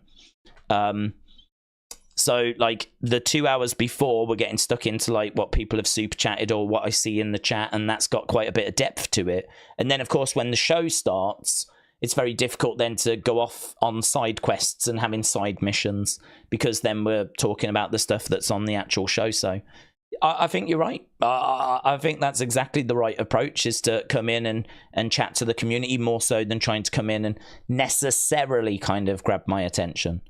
I mean, if there's something that you're absolutely adamant that you want me to see, then obviously you can put it in. But It's difficult. It is tricky. But this is where I think the opinion videos kind of come into their own. That's the whole reason why we've got the opinion videos and the whole opinion channel, because I do want your thoughts and I do want to get to what you've got to think and say about wrestling. And we managed to do, I think, a pretty good job over there. Like, those videos are 20 minutes long. So that's pretty much every day we're getting stuck into like people's thoughts. So I think we've got a pretty good balance. Could the balance be better? Yeah, maybe. It's not something that's that worries me too much, to be honest. I think we do a good job of getting stuck into the topics that people want to talk about. Daze, can we talk about Stephanie McCourt and Delta so that you can get shown on NXT again, says Matthew. Matthew and Sean, a shout out to you. That's not something that I worry about or focus on, to be honest. I didn't even know that was happening. They never got in touch with me. There's no email or anything, or if there is, I never saw it. So that was as surprising to me as it was to you. I certainly, am very grateful for them including one of my reactions in the show video package. Like, brilliant. Thank you very much. But to me, I don't know. I'm not a mark for that. I'm not bothered by it. If they do it, they do it. If they don't, they don't. I'm not bothered. I'm not here for that. I'm here to, get it stuck into some wrestling conversations, talk about the news that's been out in the day, get stuck into just, I don't know, what. I ain't looking to go out my way to actively get them to do that, so very kind, though. Very kind. But we can talk about Stephanie McCourt and Delta just separately, and that is, I don't know anything about Delta, but I'm very excited to find out. Stephanie McCourt, I've only seen a few highlights of her. She looks really good, really technical, really sharp. And I think she is definitely someone that has got a bright future. I don't know about her command of English. That's normally a bit of a barrier. Obviously, if you can talk English in your promos, it's a massive help, because that means then you can do live promos in the ring. The crowd can feel like a better connection with you. It's just better. It just massively helps. So I don't know about that. She might be all right, actually. She might be all right. I've seen her talking a little bit of English, but what I mean is, like, can she have proper conversations, proper back and forth? I don't even know where Julia is. People have been impressed with what Julia has said, but, I mean, it's one thing to get given a line and practice it all day and then deliver it on the show. It's another thing to be able to go out there and have a live back and forth interaction, I don't even know if Julia's at that level. I mean, my advice would be learn English. Learn English. It's going to massively help your career. Just like, if I was a wrestler and I went over to Japan, I would try and learn Japanese. I would go to the gym to work on my physique, and I would try and learn Japanese. And of course, I would train in wrestling and, do all the stuff that you would expect to have to do to be a wrestler. And so, this is a massive opportunity. This is a life-changing opportunity. And it is a surprise to me that more wrestlers don't try and learn English. I know it's difficult. I mean, it'd be difficult for me to learn Japanese. But if I was signed to New Japan, I would. Because I know it's going to be in my benefit. It's going to be another barrier removed. Any barriers I can remove between me and the fans is going to be a real positive thing, isn't it? It's going to be a really great thing. So I hope, hopefully her English is good, or if not, she is looking to try and improve it. Her presentation looks fantastic. Her in-ring is fantastic. Really, when we look down the boxes, I think there's 3 boxes, but you can always add a 4th. The 3 are the look, the promos, the matches. Those are the 3. That's what you rate a wrestler on. How do they look? What is the matches like? What are the promos like? The 4th one, I think, is a relatively new one, which I think is aura. I think it's just that overall, the presentation and the look might not be there. The matches might be so-so. The promos might not be the greatest, but they might just have this presence. They might just have this aura. They might just have this charisma, which it's there, but they just can't bring it out. You know what I mean? Like, it's there, but it's just not showing in the promos yet. And the matches are okay, but they're not amazing. The presentation might not be quite right, but there's an aura. There's something that draws you to them. There's a connection. It's something that's it's the X factor. It's something that's hard to quantify. I think that's the fourth one. But yeah, I mean, she ticks a lot of those boxes. I just don't know about the promos. We'll find out. Right, where are we? We have got 28 minutes to go. Undercover Manager said, for all our American friends, college in the UK is like extra high school. It's very unimportant. In fact, it's a complete waste of time. College in the UK, you are correct. I wouldn't say it was a complete waste of time, only because you have to do it to then get to uni. So in the UK, you'll do your GCSEs, then you'll go to college and you'll do your A-levels. And then to get into uni, they tend to say, what A-levels have you got? So you have to get certain GCSEs at high school to get onto certain courses at college, and then you have to achieve certain A-levels at college to get into certain courses at university. So it's just it's the continuation, isn't it? It's just, as you said, that next level. So I wouldn't say it was unimportant. I think we're doing it a bit dirty there, but it's not necessarily the end stage. I mean, funnily enough, it was for me. I went to school and then I went to college. And I tried university, but I didn't like it. I botched it. My biggest problem, and people know this, I've said it so many times, I didn't know what I wanted to be. So when I left school, not a clue. Not a clue. Didn't have a flipping clue. I ended up going and doing drama and theatre studies, which I'm really glad that I did, because it just changed me as a person. And it helped me as a person, let alone me getting a job. It did nothing for that, but it helped me as a person. And I think, like, then I went to do drama at university, but I was completely on my own then. All the friends I'd made had gone, and I was going to a new uni, starting all over again. And I just couldn't get settled. I just really didn't enjoy it. I think had I have stuck with it, maybe I would have got somewhere. But I didn't. I just couldn't. I really was not enjoying it. So I ended up leaving and going into retail and had a brilliant time. I loved it. I had 15 years in retail and I loved it.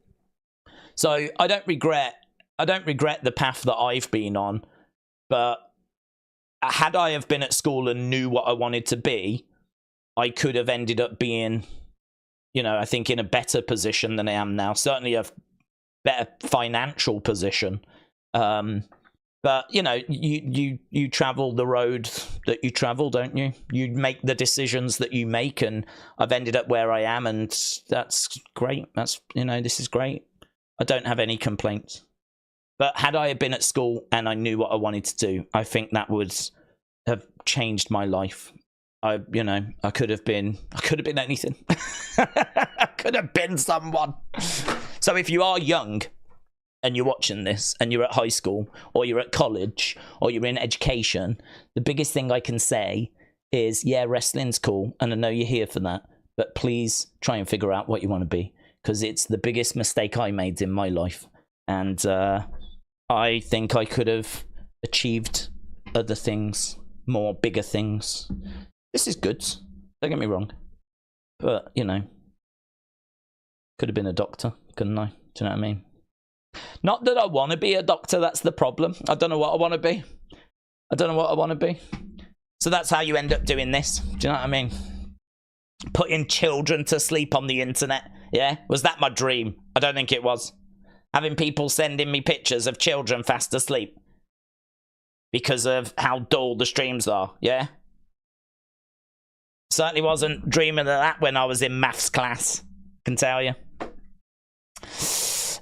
James said, Daze, AEW having another show is not a good idea, in my opinion. You need to fix the shows that you've got before you add more.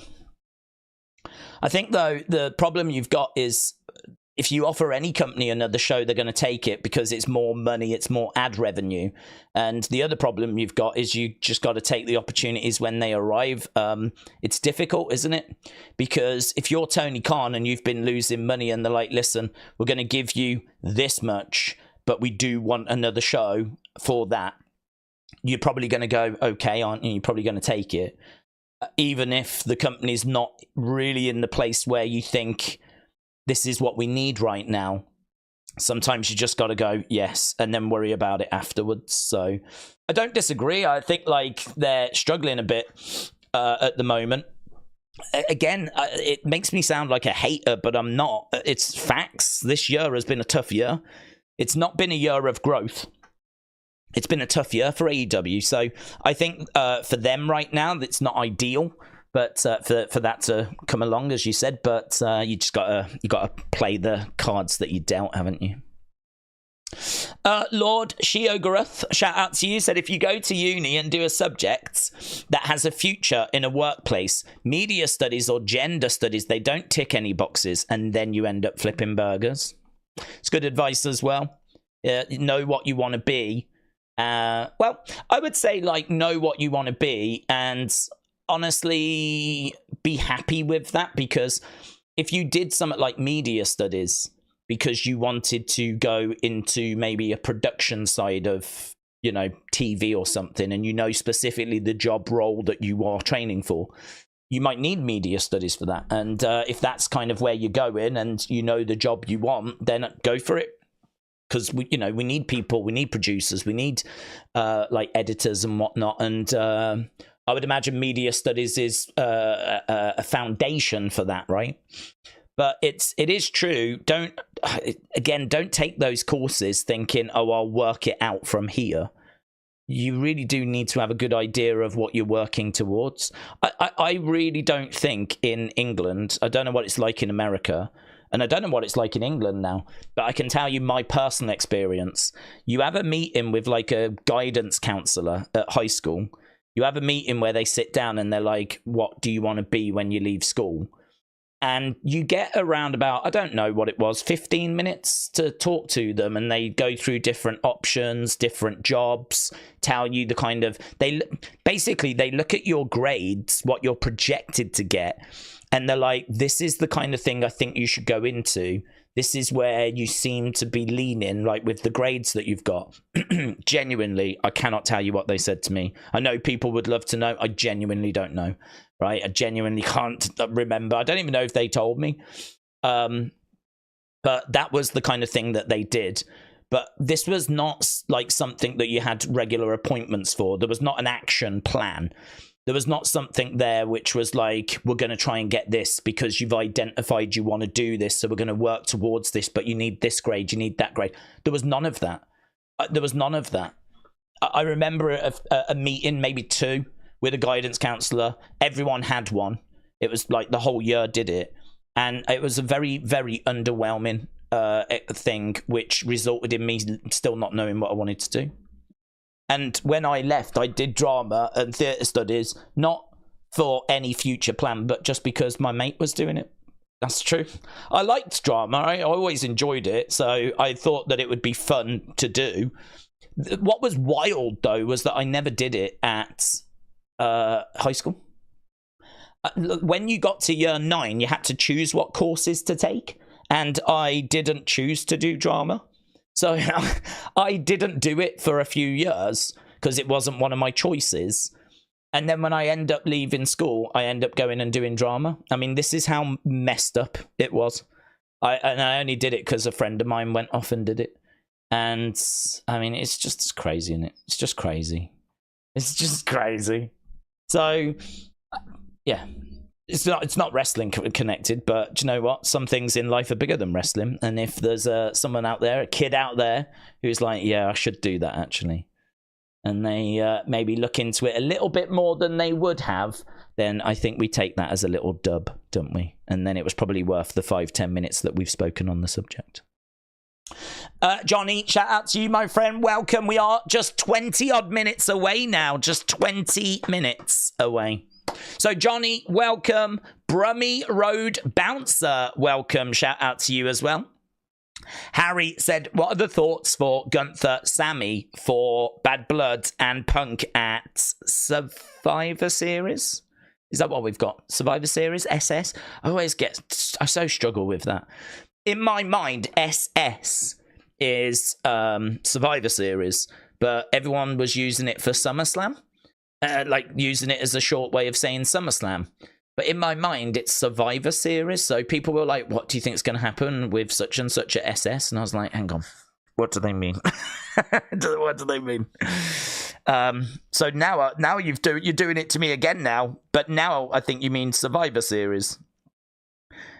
I'm going to say that you do. So Gunther, Sammy, I think Gunther wins. I think Sammy beat Gunther at WrestleMania. I think they're going to make it seem like Sammy has got Gunther's number. I think we'll get to the match and I think Gunther will get the victory. And then Punk at Survivor Series, I don't know.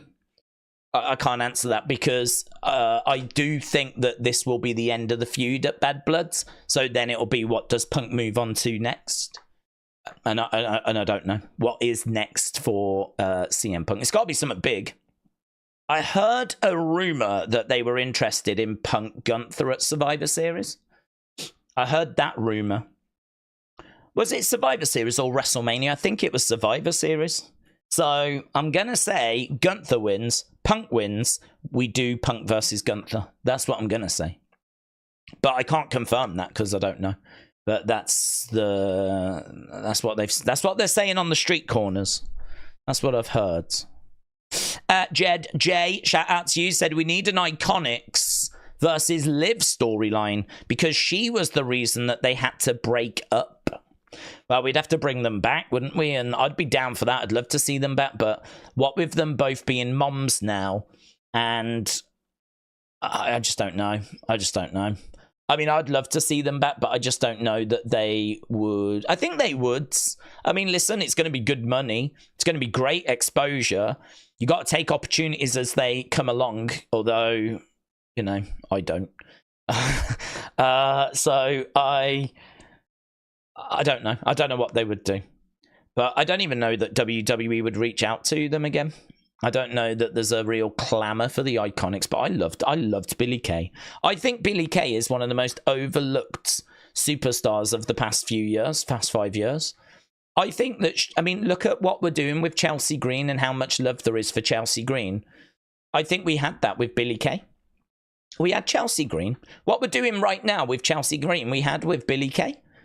But we got rid of Billie Kay. We brought in Chelsea Green, and we're just doing now with Chelsea what I think we would have done or should have done with Billie Kay. So, listen, I love Chelsea. It's no shade on her, but I'm just saying you can't really complain at Billie Kay and then celebrate Chelsea Green because for me, they're both doing the same thing. They're both like jobbers, enhancement talent that, you know, have the ability to do more, you know. Like, you can always put a tag title on them. You could always give them a shock mid-card title win when the women's mid-card titles come in. I don't know that either are ever going to be a world champion, but you can do stuff with them. They can eat up a lot of TV time. They're great for screwing over, you know, like they can bully someone, then you do the whole Piper and Chelsea versus, you know, Naomi and a mystery partner and blah, blah, blah, you know. So many ways that you can use. Not everyone has got to be a world champion. Not everyone has got to go on to become like the big, like Rhea Ripley. Like you need different people on the card. And for me, Billie always ticked that box. So yeah, I was a big fan, big fan. I was really sorry to see her go. Mark Woods, shout out to you, said, I wanted to do and did sport at Telford College. I work in a prison now. I work for a coaching and education company in Telford, and I am loving it. Well, that's brilliant. That is brilliant. I mean, I'm so pleased that anyone that is doing something that they love is brilliant. However you got there, I mean, I'm very fortunate, right? Let's not get this twisted. Everything I've said is not a complaint. Right, I'm very, very fortunate, and I would probably not change what I'm doing. I really don't know. I mean, I love what I'm doing, and so No complaints. No complaints. But I just know that it would have been good for me to have known and worked towards something, you know? You look at, like, I don't know, doctors, lawyers, you really need to know. You don't just fall into that because you need the qualifications. So you need to have done the stuff at college and at university. You need certain degrees. You can't just go, do you know what? I think I'm going to be a doctor. Because to become a doctor takes years and years and years of education. So there's a lot of doors that close, which I think you know when you're at school that that's the case, but you don't really, it doesn't matter. When, you know what I mean? When you're going out with your mates and like, oh God, homework and all that kind of stuff, you don't really think about, listen, if you don't do this now, there's a lot of doors that will be closed to you that you won't be able to open again. Or you could open them, but the amount of work and money that it would take to reopen them is, it's going to take a big commitment, like a life-changing commitment if you want to reopen some of those doors. So I would say that whoever you are, if you've managed to get yourself into a position where you're doing something you love, like Mark there, who wanted to do like sports, now working in prison, but doing coaching and an education company, and is loving it. That's the important part. That's it, innit? Make sure you're doing something you love. You don't want to be waking up to something that you hate. Sometimes you have to go through those periods. Sometimes, you know, it's not always going to be a joy. But my cousin was doing a job he hated. It's got a bit better for him now, but it was really tough for him. Really tough for him. He really was just, each weekend, like Monday would roll around and it would just be dread. And it really took a toll on him. He was in a dark place. So, but it's better now. He's in a better place now. So it's just, it's not worth it. In the long run, it's not worth it because you're going to really hurt your mental health. So I'd say if you're doing something that you don't love, really try and figure out a way forward. Really try and figure out a way where, all right, you might have to stick with it with a year or so, but are you looking for alternatives? Then there is always a way out if you need it.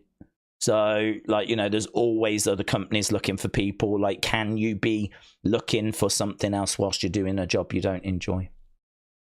Life's too short, man. Do you know, I watched this video which was really impactful, and it's a video that we all know, right? It's one of those videos that you know what it's going to say, but actually just hearing it is very like, oof.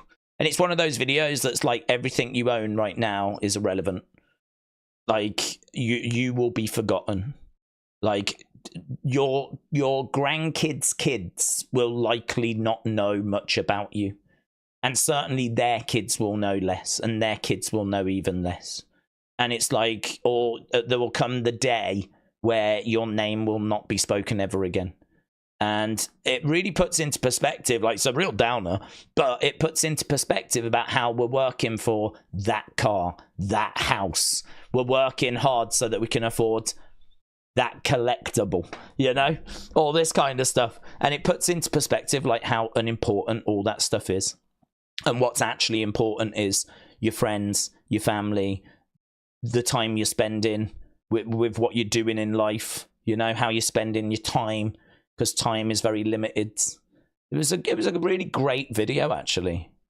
One of those that's meant to make you think. And as I said, it's stuff that I'm sure we all have thought about at different times, but actually just hearing it makes you go, oof. Oof. That is pretty deep stuff, man. You know, that is pretty deep stuff.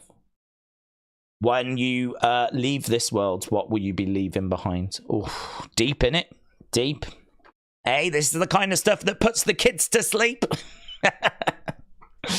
Lord Sheargrath said, my school advisor said I would be a nobody, but here I am. I am the god of madness and other things. We don't talk about the other things. Cheese. Lord, shout out to you. I think that's, I mean, hopefully you were not told that, right? I think anyone that's told they're going to equate to nothing is, I mean, you don't like to think those things go on, but I know they have. And normally it's people that have made it in it. Normally you hear people that have made it say that at school their school advisor said that they didn't see a bright future, or there was nothing in it writing, and then they go on to be like a world famous novelist, you know, or they'll get nowhere with music and then they go and form flipping Oasis or whatever. So it's one of those. Chase your dreams and work hard, but try and figure out what you're working towards. That is the end of today's life advice. Corey said, some of the most fun I've ever had was working in a haunted house. When I did, we were the #1 haunted house in America, probably because of my face, said Corey. Do you know, that's cool. I like that. I like the fact that you would have such pride in being the #1 haunted house. But if you did work for a haunted house, that would be something that you would be working towards, trying to be the best #1 haunted house, wouldn't you? That's just a fun thing to think that is something that people would be motivated with. Like, come on, guys, let's be the #1 best haunted house. But that is kind of what you would do if you worked there. Yeah, it's good. James said, I ain't leaving anything behind. Some are going to even party when I drop dead, says James. James, I would joke about that, but it's not true. It's not true. I mean, we'll mention it. We'll mention it. We'll be like, has anyone seen James? And they'll be like, oh, I don't think he's around anymore. I'll be like, oh. What's on Raw? And but there would be that moment. Honestly, I'd make sure of it. God, there'd be a lot less swearing, wouldn't there? A lot less swearing. Overnight we would become like the most. I think that James single-handedly stops us from getting a PG rating. So I think we'd become a kids channel. If James was to go, I think officially we'd become so PG. I think we'd be more PG than that Miss Rachel woman. We'd be more PG if James was to go than Baby Shark. You know? It's James that single-handedly gives us the edge that we've got. It's James that's keeping us in the Attitude Era. I mean, fair play, William's doing a bit of work as well there, you know? There's a couple of people doing some heavy lifting. But, yeah, wild. James, you would be missed. Sam said, Daze, would you be down for Uncle Howdy against Karrion Kross? Yeah, of course. I think that Uncle Howdy against most people I'd be down for. I can't really give a reason why I wouldn't do Uncle Howdy against anyone, really. I think that there could be quite a bit of fun. And Karrion is such an underrated promo. I mean, I don't really know what's going on there, to be honest. I sort of feel like Karrion is someone that gets a bit of a rough end of the stick. And he's definitely someone in my mind that deserves better. Because he is a great talent, a great promo. What I really appreciate about him is he is someone that, for me, whenever I watch Raw talk, I get a little bit bored in the sense of I'm not seeing anything that I feel is of value. But whenever I watch Karrion on Raw Talk, he always tends to say something. He always tends to say something that's quite interesting, and he always tends to say something that I feel that was worth watching. Like, I feel like I've got something from that, you know? So, yeah, for me, I think he is underrated. I think that he's definitely someone that is a great promo and deserves a bit more respect than what he gets. But so him and Howdy, I think, would be a really fun feud. I just don't know that that's the direction that we're going to go. I hope it is, but I'm not sure.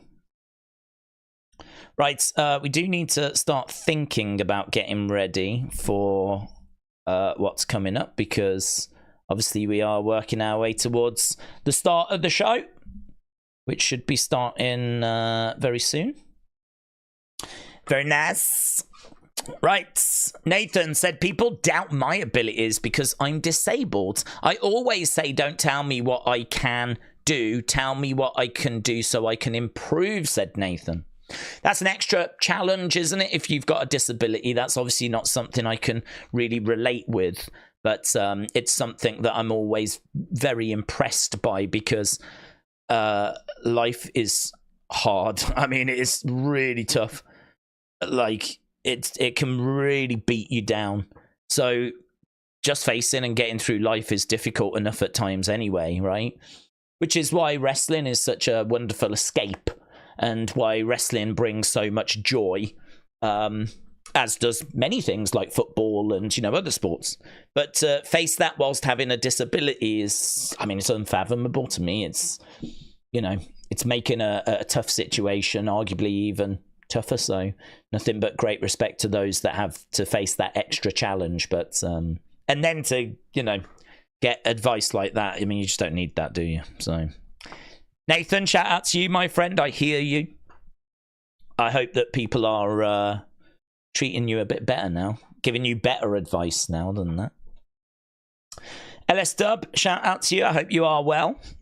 Sexy Smart Trini said, I don't hate anyone. Well, unless you consider Tony Khan a person.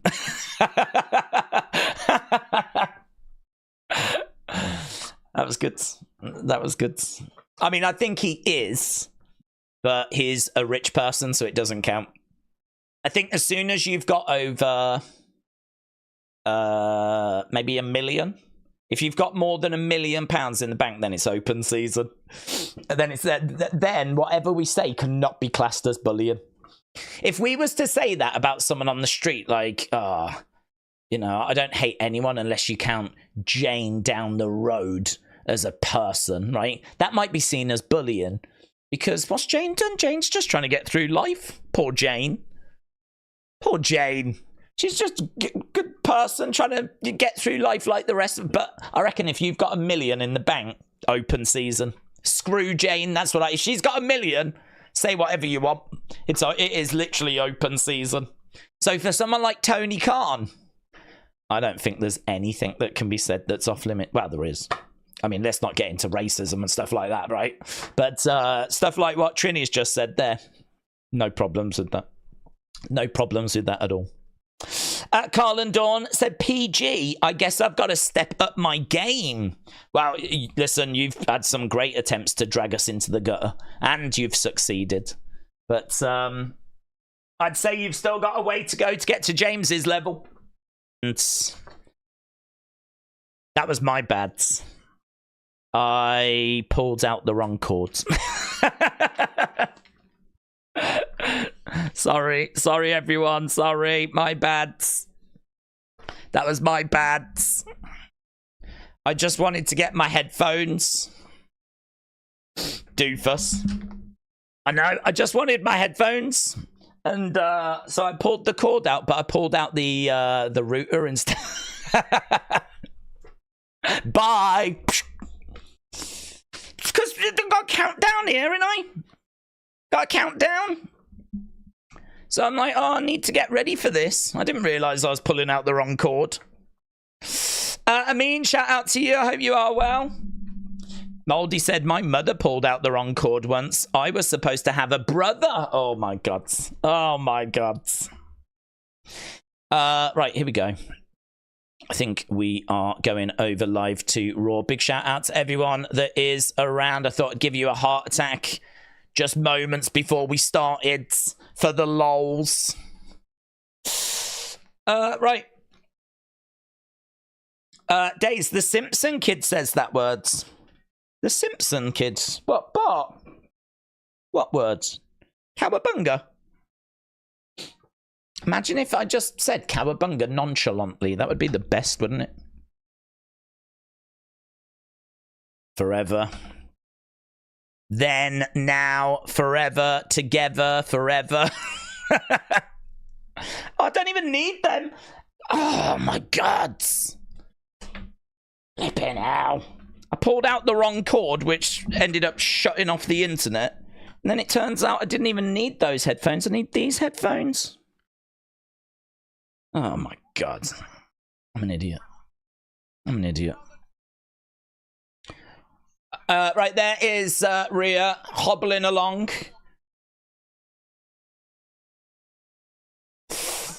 And there is Judgment Day. Yeah, Judgment Day.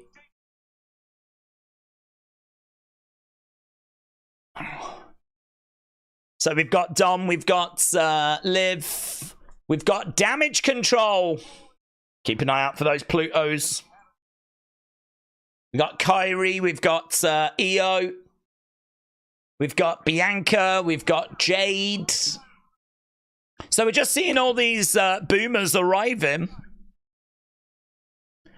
There is Braun. Braun taking on big Bronson Reed. 2 hours won't start till October. Yeah, no, not till October. There is Big Bronson. How are we going to be starting this show? That's the question. What are we going to be doing to... Oh, hello. Vehicle that's racing in. Who's that? Chevrolet. Stepping out is CM Punk. He's got his Bret Hart top on. CM Punk. He didn't even close the door behind him, which is really moody, because then that guy's got to get out and shut the door. Yeah, it's really moody, isn't it? That dude has now got to open his door, just because CM Punk wouldn't close the door behind him. So is it CM Punk that's going to be coming straight out, is it? I mean, we are literally following him out of the car. He's backstage. CM Punk's music has hit. He's still got a way to go here. Oh, no, the top's been taken off. This is a hell of a walk, isn't it? I do like these walks. It's so good to see behind the scenes and what's happening. So, Punk's music hits. CM Punk walks through Gorilla.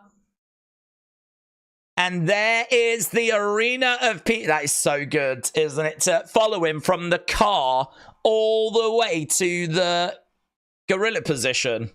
Through into the entranceway. That is so good. The production game has really, really stepped up.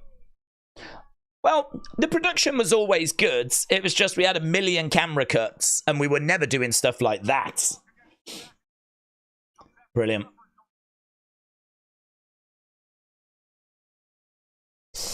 Why does no one close the door, said Uncle Meow. I don't know. Mayor Pete said, I hope that 2K25 will add those backstage walk-ins.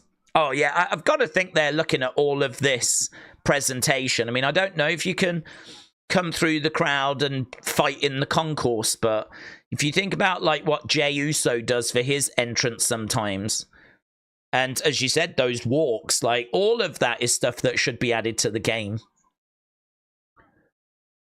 And I can't see why they're not working on it right now. I mean, we've been doing it all year. CM Punk is in the ring. Personality.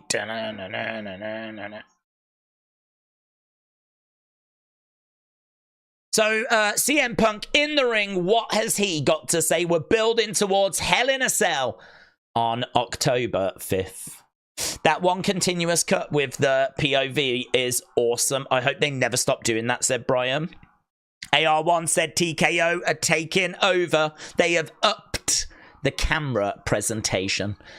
CM Punk chants by the crowds. What's Punk gonna say? He seems very serious. There's no smiling or there's no fired up.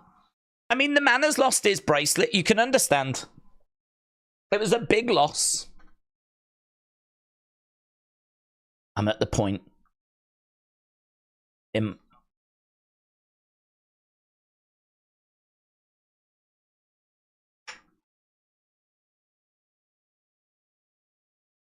I'm at the point where people ask me how many matches I have left.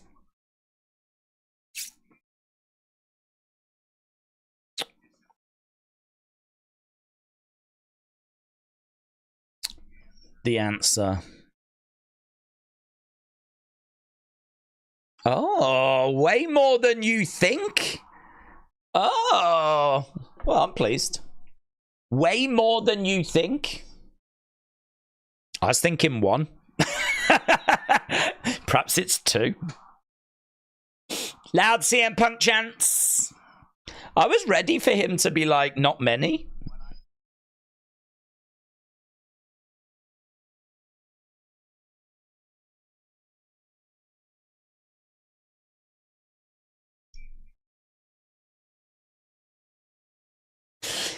Yeah, I like that. I like that from Punk. The only way to end this.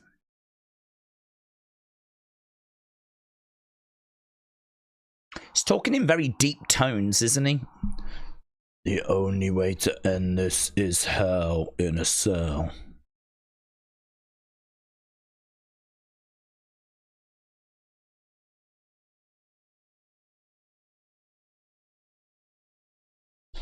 I was naive to think this was over because I touched 4 turnbuckles in Berlin.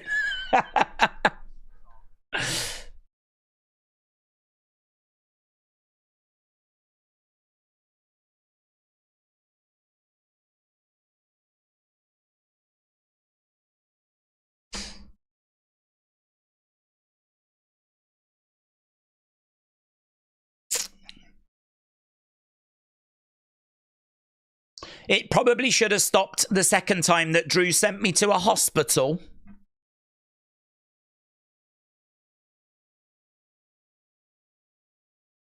I'm just too damn stubborn, said CM Punk. So it's all hushed tones.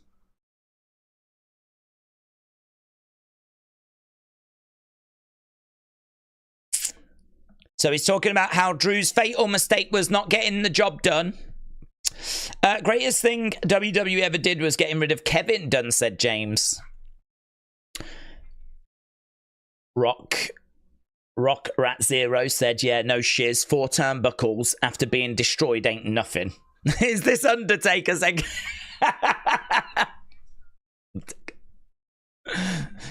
He's going to end rest in peace.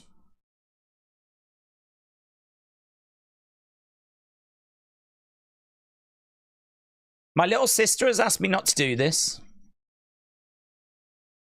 My wife.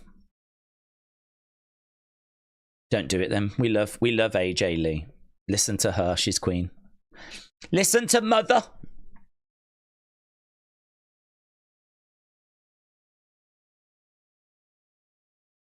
The angel on my shoulder begged me not to. You ain't got one? What?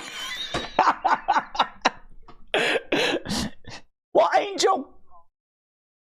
There ain't no angel.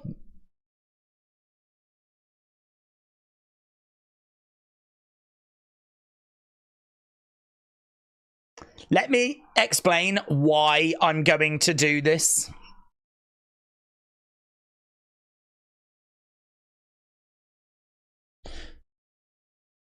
CM Punk chants. David said, is there any chance that Punk gets incapacitated in Hell in a Cell? McIntyre makes him choose between the health of AJ or the health of his dog. I'm not anticipating them being involved, to be honest. Don't think it's big enough for AJ Lee. She's Rumble, WrestleMania, SummerSlam kind of surprise.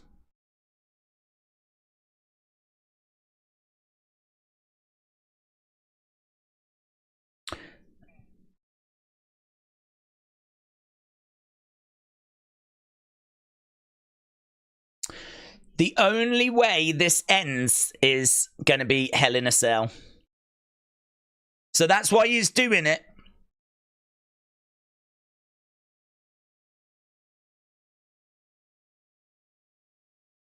I can't promise I'm going to kill... I hope he doesn't kill him.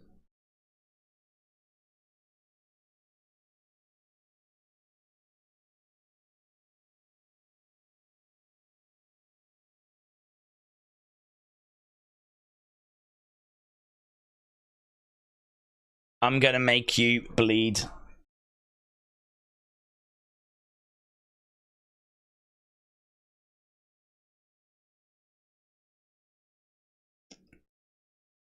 I'm prepared to die.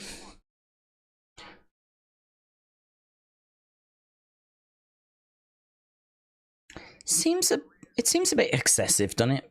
Anyone else think this is a bit OTT? I'm prepared to die.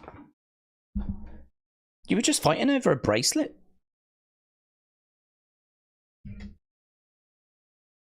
I'm prepared for this to be the end of CM Punk. But he's becoming the devil, said Vic. See you in hell, said CM Punk. Well, hush tones, very serious. Personality.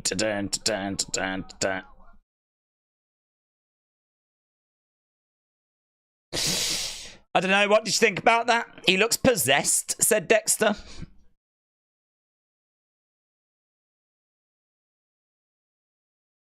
I mean, it was a brutal beatdown, wasn't it? And it's had an effect, and I appreciate that.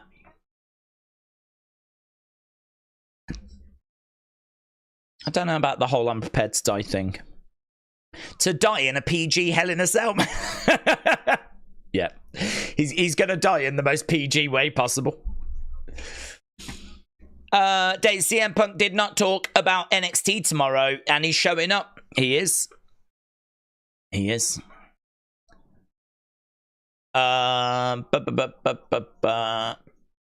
This mess better not main event. The Tribal Chief Roman Reigns and Cody Rhodes had better main event. Bad Blood, said Amethyst Pieces.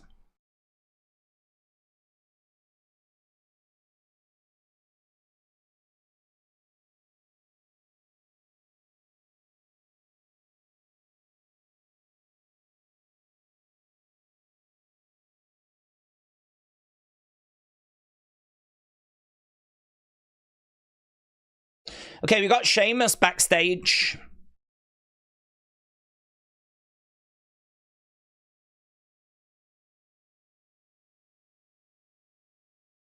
So he's talking about Pete Dunne. I think this is going to be our first match that we're going to go to.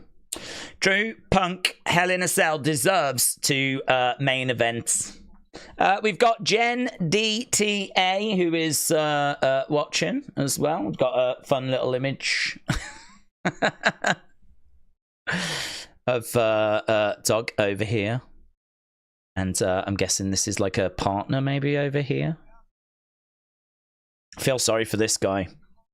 Look at this guy over here. Look, he's just trying to play a game, and he's trying to play a game. He can't even have like the TV up here. He's been pushed. He's got to have this one instead. Poor guy. Tell him I feel sorry for him. Jen, shout out to you. It's got a main event. So, Sheamus and Butch. Sheamus is coming out. He's asking if the crowd are ready for bangers. How do people watch TV from that angle? I would get eye strain, said Big Time Baxter. Ashley said, I need to get my ears checked. I swear they said Kelly Kelly, not Kathy Kelly. Okay, here's Sheamus making his way down. So, Sheamus versus Butch. He doesn't like being called Butch, so I've called him Butch. But I am ready for bangers. And Mash said, Akeem. Hulk Hogan is the greatest, said this better be a banger, like he said. Inside Out and Again said, speaking of English, what happened to Asuka? Oh, she was injured, isn't she? I think she did her ACL, so she's been out with an injury for a while. So Sheamus has made his way down to the ring. And we are going to be underway with that opening match. Yeah, thoughts? What did you think about that CM Punk segment? Actually, should we review it like we would a match? So, CM Punk scores. Think about what he said. Think about how he delivered it. Think about kind of everything you just got with that CM Punk segment. Did you enjoy it? Was it a little bit too serious? Was it just right? Has it got you more excited for the match? So, what's your thoughts? Where's your head at?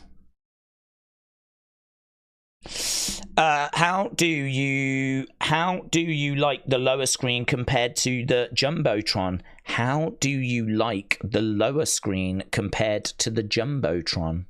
Says AR1. Well, I would imagine that the Jumbotron would be the preference. That's, you know, I feel sorry for that guy.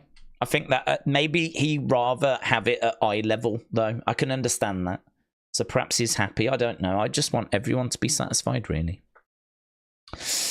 Daze, are you watching Joshua on Saturday? I am, and it should also be down here. I always try to put up what's happening on the little ticker, hence why it's there. So anyone that's joining us can see what we're up to. So we have SmackDown opinions that drop after SmackDown. So that's on the second channel. Maybe I could speed that up a little bit. Perhaps it's a little bit too slow. I'll have a look at it. Yeah, I think that is too slow, and it stays on that for ages. Anadors. So the speed. Let's go 1. I've made it 50% fast. There we go. Ah, well, it was there for a moment, wasn't it? So there we go. New daily episodes of Unseen. It's a good thumbnail, actually. I like that's a good thumbnail. That was one of the better thumbnails. James Chadwick going in January. Too sweet. Raw every. Look at that. We're getting through it a bit quicker now. Raw every Monday. Hiya. You're right.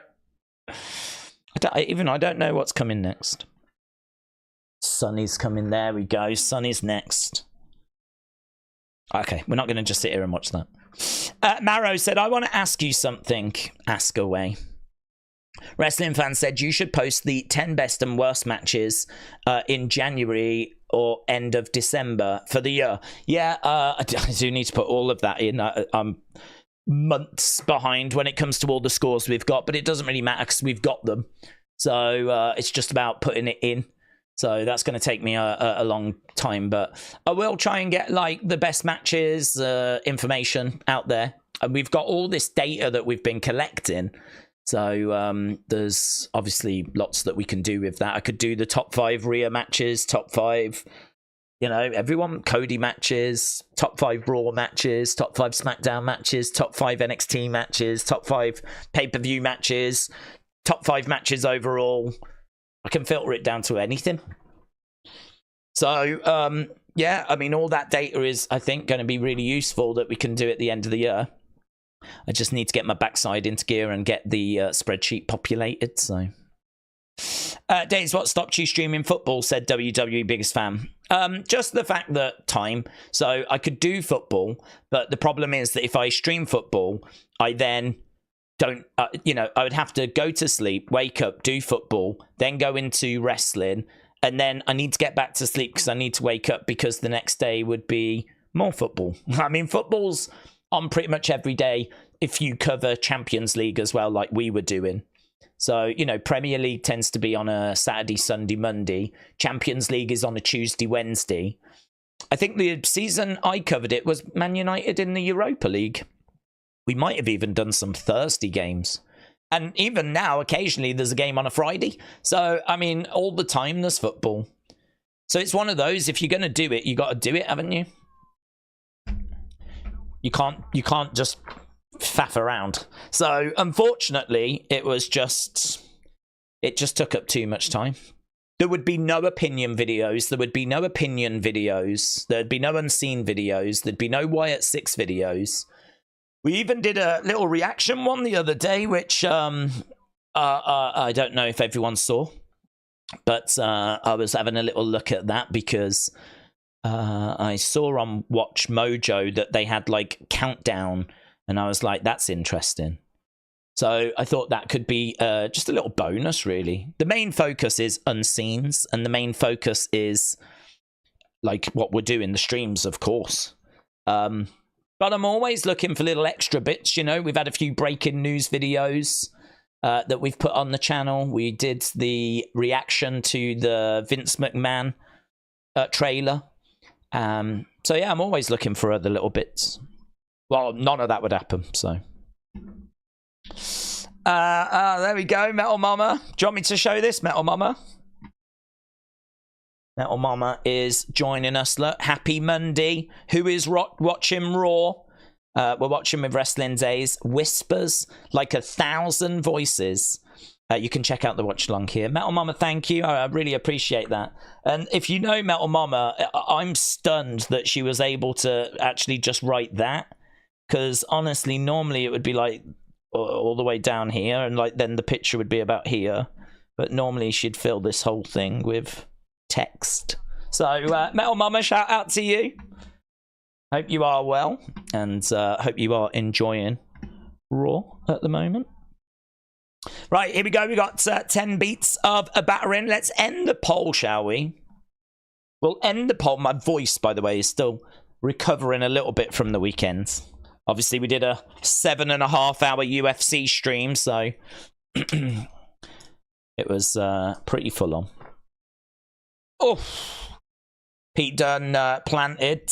So 39 thought it was great. 38 said it was good. 16 all time. 5 bad. So it gets a great score, but it's only great 55%, which is that's okay. That's all right. I think it means that it ticked the box. Well, definitely ticked the box. So far, so good from the community. Pete Dunne in control. Jay said, I didn't comment, but I thought the reaction was good. I was surprised to see that Katie Vick wasn't them, but same. Honestly, same. I didn't go into it knowing what it was. I wanted that element of surprise. I think it's a better way of doing it. So, yeah, I was shocked. I think, to be honest with you, what I've took away from it, and I could be on the wrong path, is I never really edit my videos because I literally just press record and then talk. Really for speeds, so we can just get through them. I think that's one where I could cut out a bit of waffle and get it down to maybe 15 minutes. Oof. Pete Dunne planted on the commentary table. So Pete Dunne is down. Sheamus is in control. It was an Alabama slam onto the commentary table as we go to commercial break. So, yeah, I think if I do another one, I think I would look for it to be around 10 minutes. I would try and get it down further, to be honest. The only problem is, if you're doing a top 10, maybe I skip 5 and I just do top 5. Even though the videos are 10, perhaps I just do 5. Don't know. I want shorter content. I'm constantly searching for shorter content. I'm constantly searching for like quick 3, 4, 5 minute videos. Yeah, everything I do ends up 20 minutes at least. I don't know. I don't know. We'll keep playing with it. I was surprised that Lashley's sister's segment wasn't in the list. Max Caster from the Acclaim was one of them, said James. Yeah, to be honest, I was really surprised that a lot of stuff was in there. Like, some of the stuff that was in there, like Bailey, This Is Your Life, and Old Day, they are bad segments. But can we say that they are like amongst the 10 worst segments? Embarrassingly bad segments, like, of all time. I don't know. Maybe they are. But like, as I think I said it in the video, like, what about when Vince comes down and he's ranting at Cena and Batista and he does both of his quads and he's then sat in the ring? Like, Vince has to just sit in the ring because he's blown out both of his quads. And like he's ranting and raving, and it just looks so bizarre.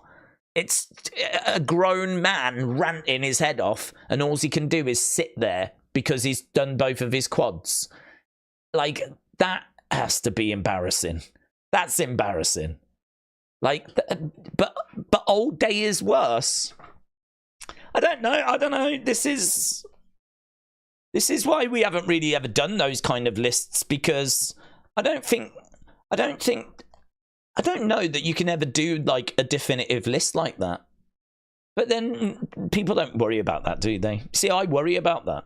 My concern would be if I put out like a top 10 list of embarrassingly bad moments, loads of people will be like, what about this? And the thing is, I'd think about it and go, yeah, that probably could have made the top 10 actually.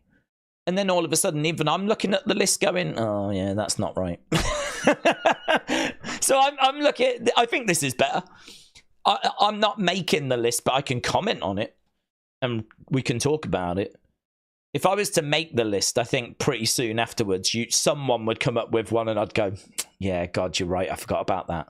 Because you've got to try and remember every moment in the history of WWE. So, yeah, I don't know. Some of them really surprised me. Yeah, I agree. Some that I'm like, really? Of all time? Of all time? But that was their list and we had a look at it. We reacted to it. It has left me actually quite intrigued to see what the other lists are like. So I think we will do another one, but I do want to try and get it down to like 5 minutes. So next one might just be a top 5 rather than a top 10. I don't know. We'll see.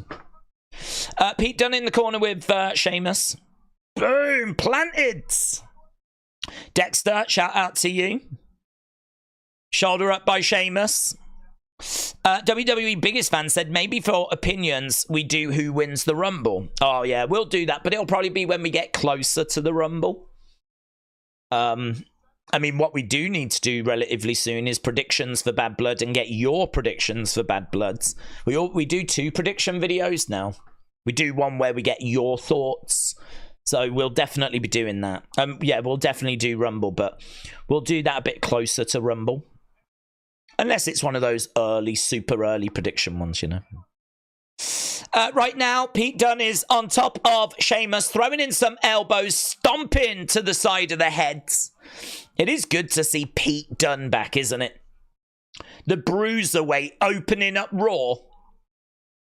So Pete Dunne in the middle of the ring. So we've gone through the early stages of this one where they've had a real back and forth. Pete Dunne has got Sheamus up to his feet. He tries to throw in another shot, headbutting, but Sheamus is not giving. Sheamus grabbing Pete Dunne. Big clothesline. Pete Dunne goes down. Crowd on their feet. Crowd are into the match, you know. Another big strike there. Double axe handle. And down goes Pete. Big clubbing blow there by Sheamus. Scoops up Pete. Plants him down. Sheamus looking out to the crowd. And the crowd are on their feet right now. Crowd are feeling it. Right now is exposing the knee.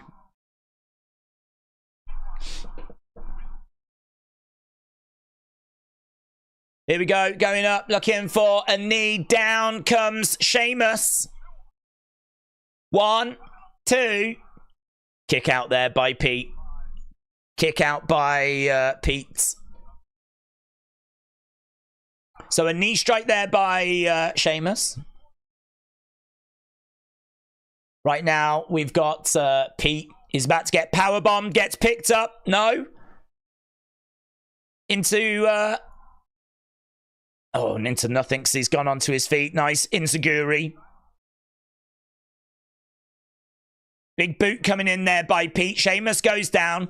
Pete going to the outsides. He's looking to go up top. It's a real battle, this. Banks AR14 says, always a great stream. Everyone, have a great week. Banks AR14, shout out to you, my friends. Hope you have had a good weekend. Hope you are enjoying Monday Night Raw. Sheamus has got Pete on his shoulder. He's going to look to plant him down. Big moment there by Sheamus. Going over for the cover. This won't put him away, surely. Shoulder up. Shoulder up. George Vlogs said 1 year of being a member. George, shout out to you, my friends. Appreciate the support. And I hope that you've had a good weekend as well, but 12 months. I feel I need a graphic or something ready for that, don't I? If it's been 12 months, I feel like there should be some like fireworks or something. God only knows what we do if it's been 9 months. Here we go. 10 beats by Sheamus. Big clubbing blows raining down.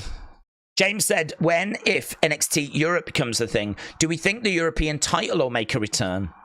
I think it should.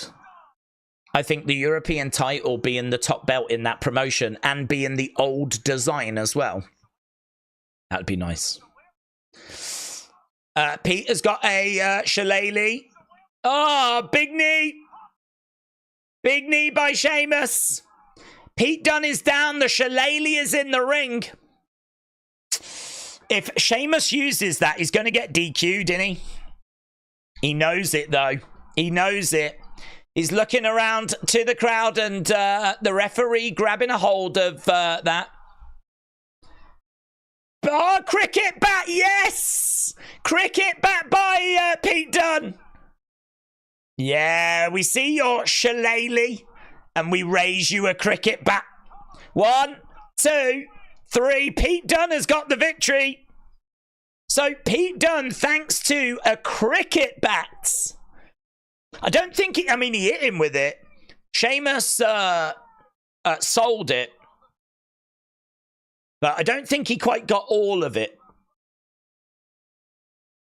But that's a good win, that is, for Pete Dunne. It's just a shame that it had to involve a cricket bat for him to secure it, you know? But listen, you do what you need to do to get the win.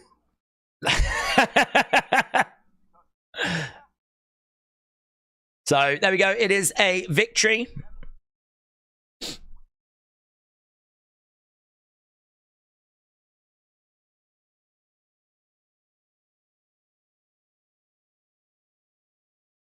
Okay, we're just seeing last week. Let's get the poll up, shall we? Another cheater.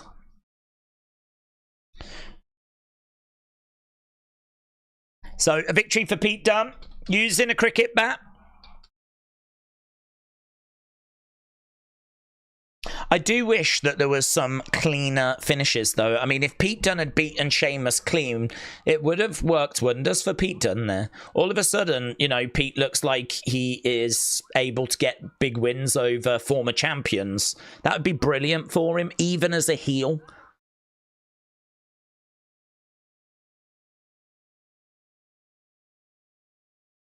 Okay, we're backstage with Rhea and Damian.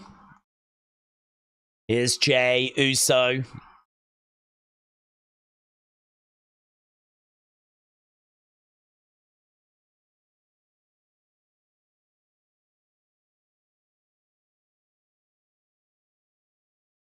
Hello, is Xavier.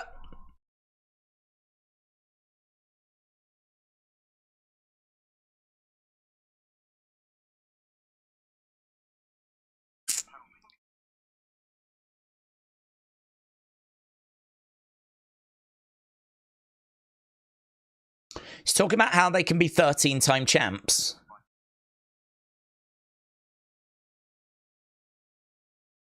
Stay back here.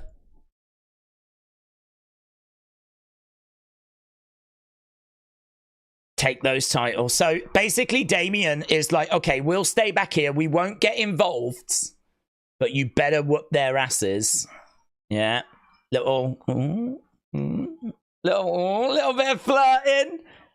Little bit of flirting there between Jay and Rhea. He gave her a little look. He gave a little that. She was like, she gave a little, oh, hey. I know women. She's interested. She's interested. Trust me, guys. She's interested. Either that or she's using him. It's one or the other.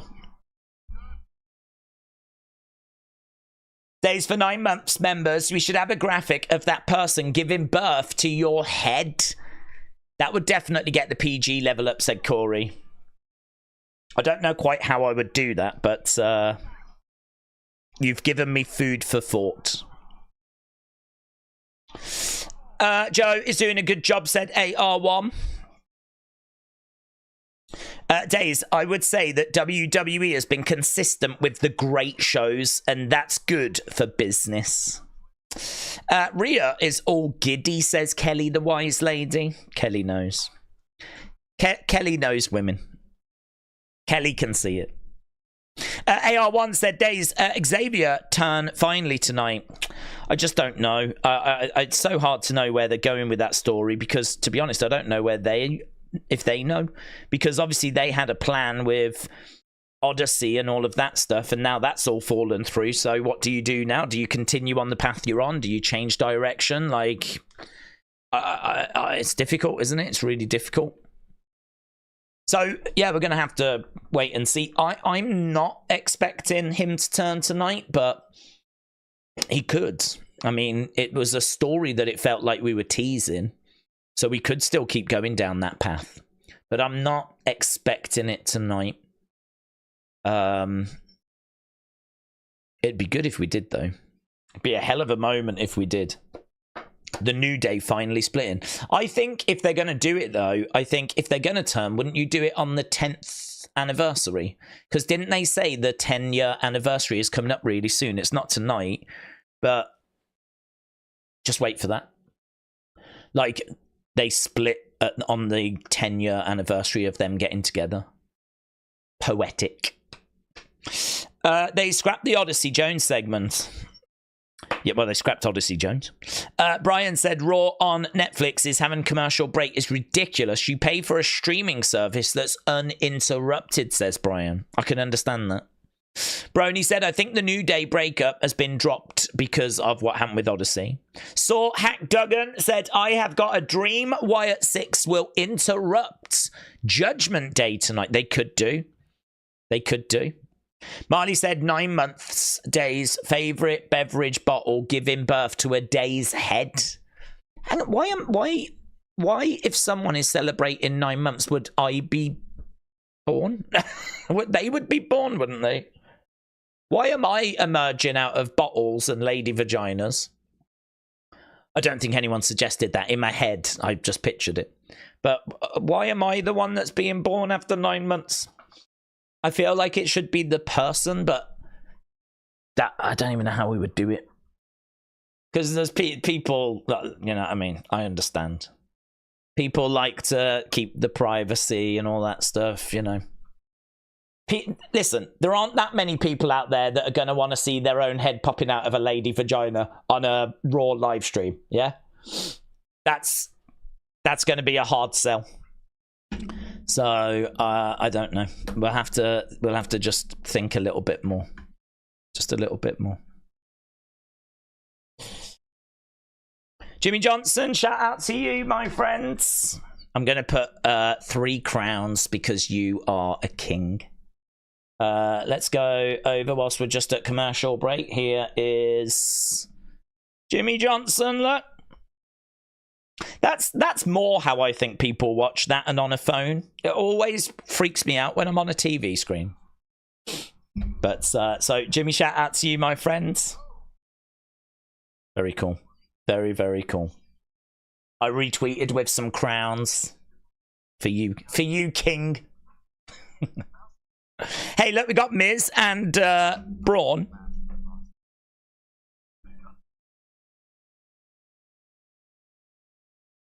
I didn't mean any disrespect, says Braun.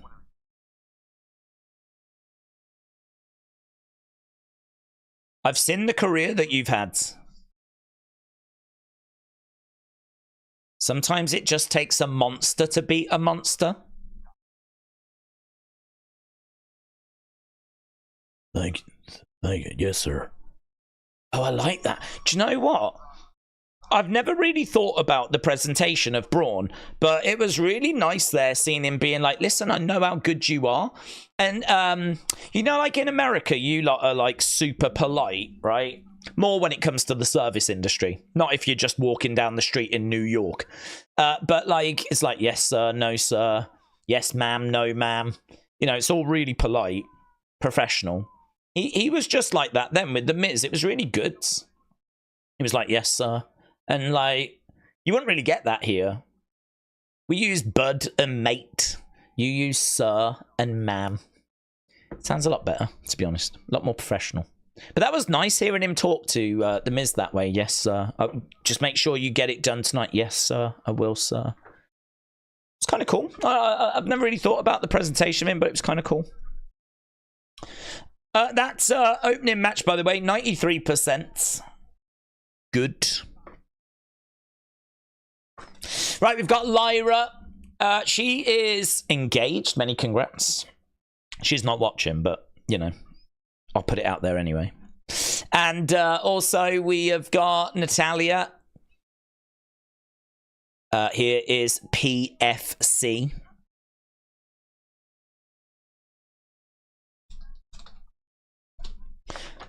So, Zoe Stark making her way down. This is our second match of the evening.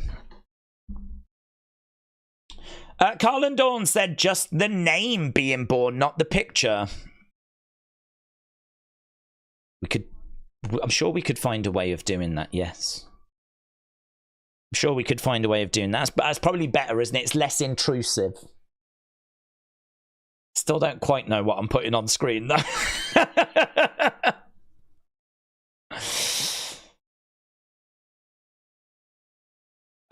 Not gonna lie, I like PFC's theme. Chalk it up as another Def Rep banger, says Mayor Pete.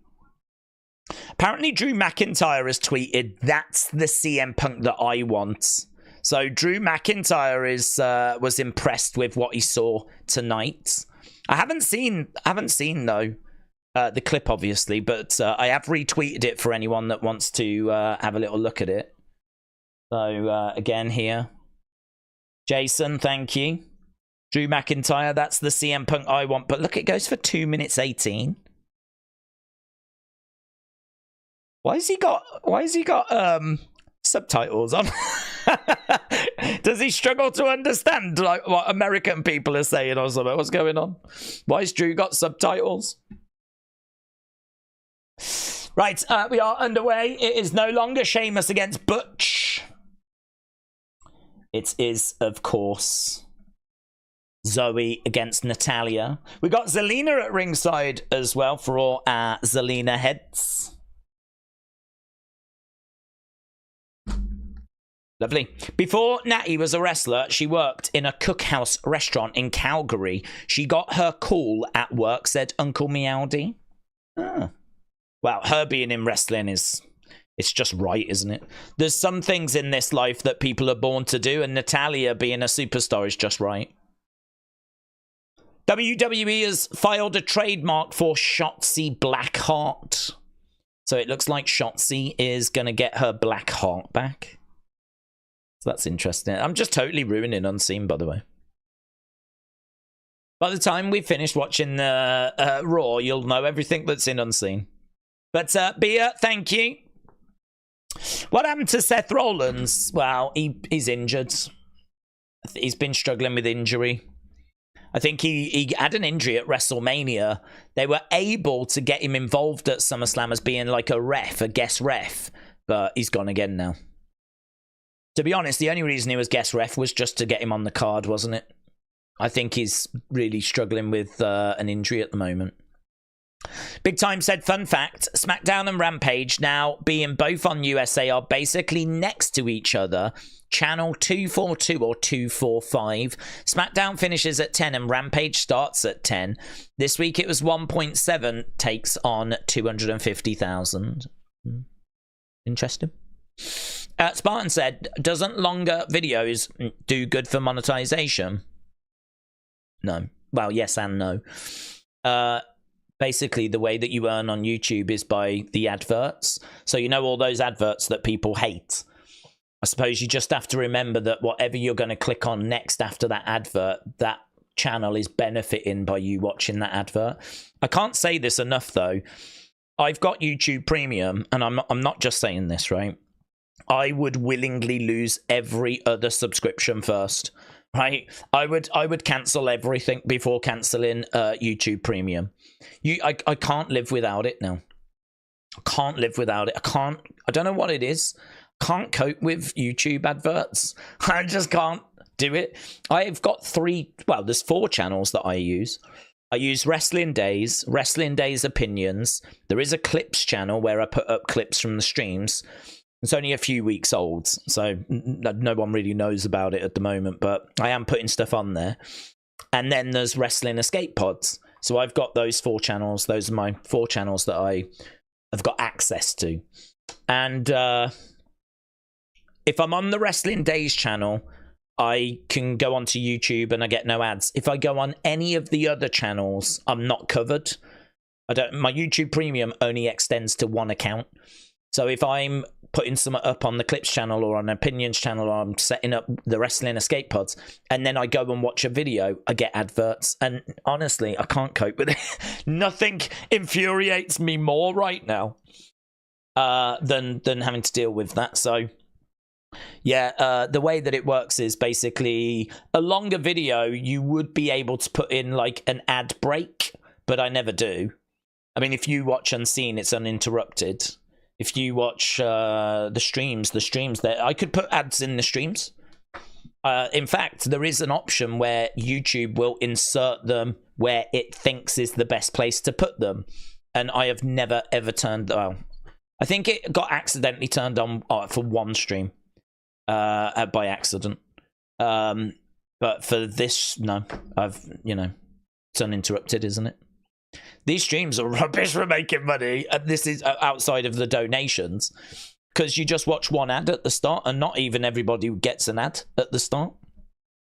So longer videos are good if you insert ad breaks, but I never do. I just think that they get in the way, don't they? I can't stand ads. If I can't stand ads, you can't stand ads. I'm not looking to subject you to more. Obviously, I can't avoid the ones at the beginning. I mean, I can't even turn those off. I don't have any influence on those. You just get them in between videos. But yeah, you can choose like how many, or like how often. So, but I'm not interested in that. I'd much rather do short videos that hopefully more people would want to watch, In my mind, shorter the better, really, because more people will be willing to click on that, because you're not taking much of a gamble, are you? If it's 4 or 5 minutes long, give it a try. If it's 20 minutes long, that's a much bigger commitment, isn't it? So that's how I look at it, which might be wrong, I don't know. Kick There by Zoe. I watch YouTube on my PC and my work laptop, said The Beach Kevin. My phone, my iPad, my Xbox, my Apple TV. There's no way could I manage an ad blocker across all of that. Rhea is feeling oozy, says James. She is. Yeah, I don't know how ad blockers work, actually, when it comes to YouTube ads. Perhaps that is something that would help, I don't know. I did use an ad blocker once, but I only used it for video purposes, actually. 1, 2, 1, 2. And then it started causing trouble on different websites, so I disabled it. Stepping through, looking for a sharpshooter. Roll up there by Zoe. 1, 2. Oh, good work. Roll up by Natalia. It's back and forth, and Natalia has got it. Natalia gets it. So, not the longest match. We were at commercial break for a fair bit there, but we've come back. There's been a lot of pin attempts. And Natalia has secured the victory.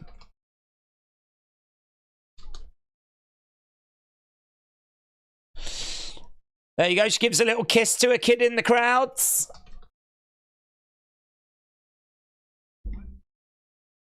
Okay, we're going backstage. Kathy Kelly. She's backstage with Rhea Ripley. Talking about her match at Bad Blood with Liv. Obviously, we're keeping an eye on the backgrounds.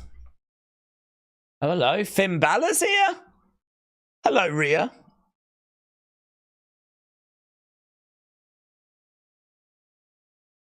This is interesting. Finn and Rhea. Here it goes. I feel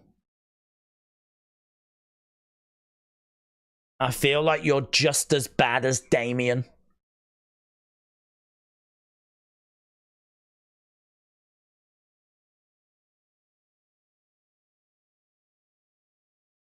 The only thing that you ever cared about was yourself.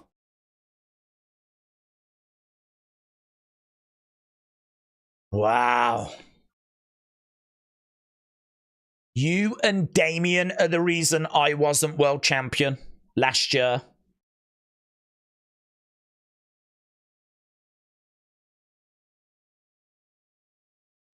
What we're not going to do is lie to my face. We were a family.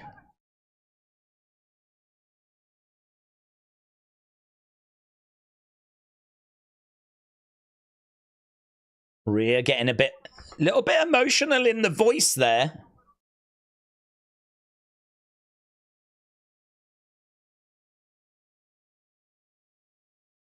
You live, Dom.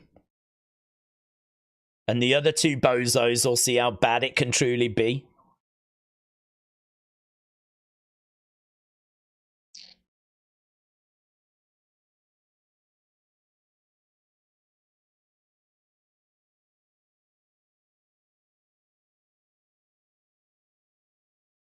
Wow. Wow. Oh, this is so good. This is so good. No problem. Two friends catching up.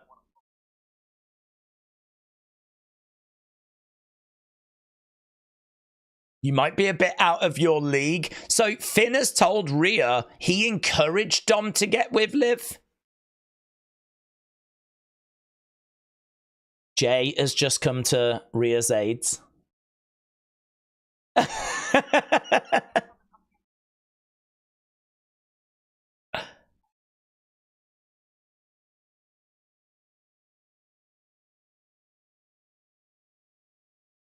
In the background, little yeets.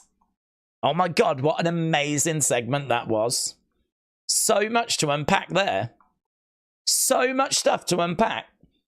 Do you know, it's so nice actually having like Finn standing up to Rhea, because normally like they try to go with the guys being intimidated to try and put Rhea over, but it's actually nice having Finn go up and be like, listen, there's some stuff you need to know and I want you to hear it from me, and to say like how it's your fault, we were meant to be a family, and guess what, I told Dominic to get with Liv, I told him to forget about you.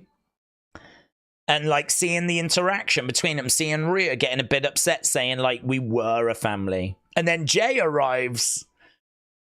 And even there was a bit of humor in there about how like, you know, you're out your league and all of that stuff. It's brilliant.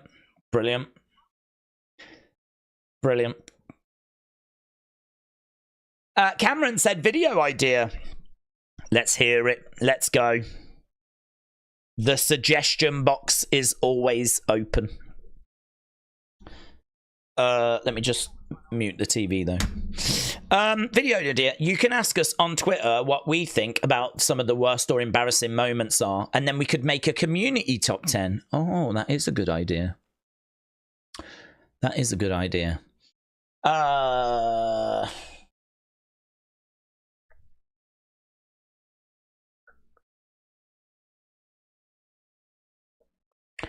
Cameron, are you on X? Can you send me that and tag me in it?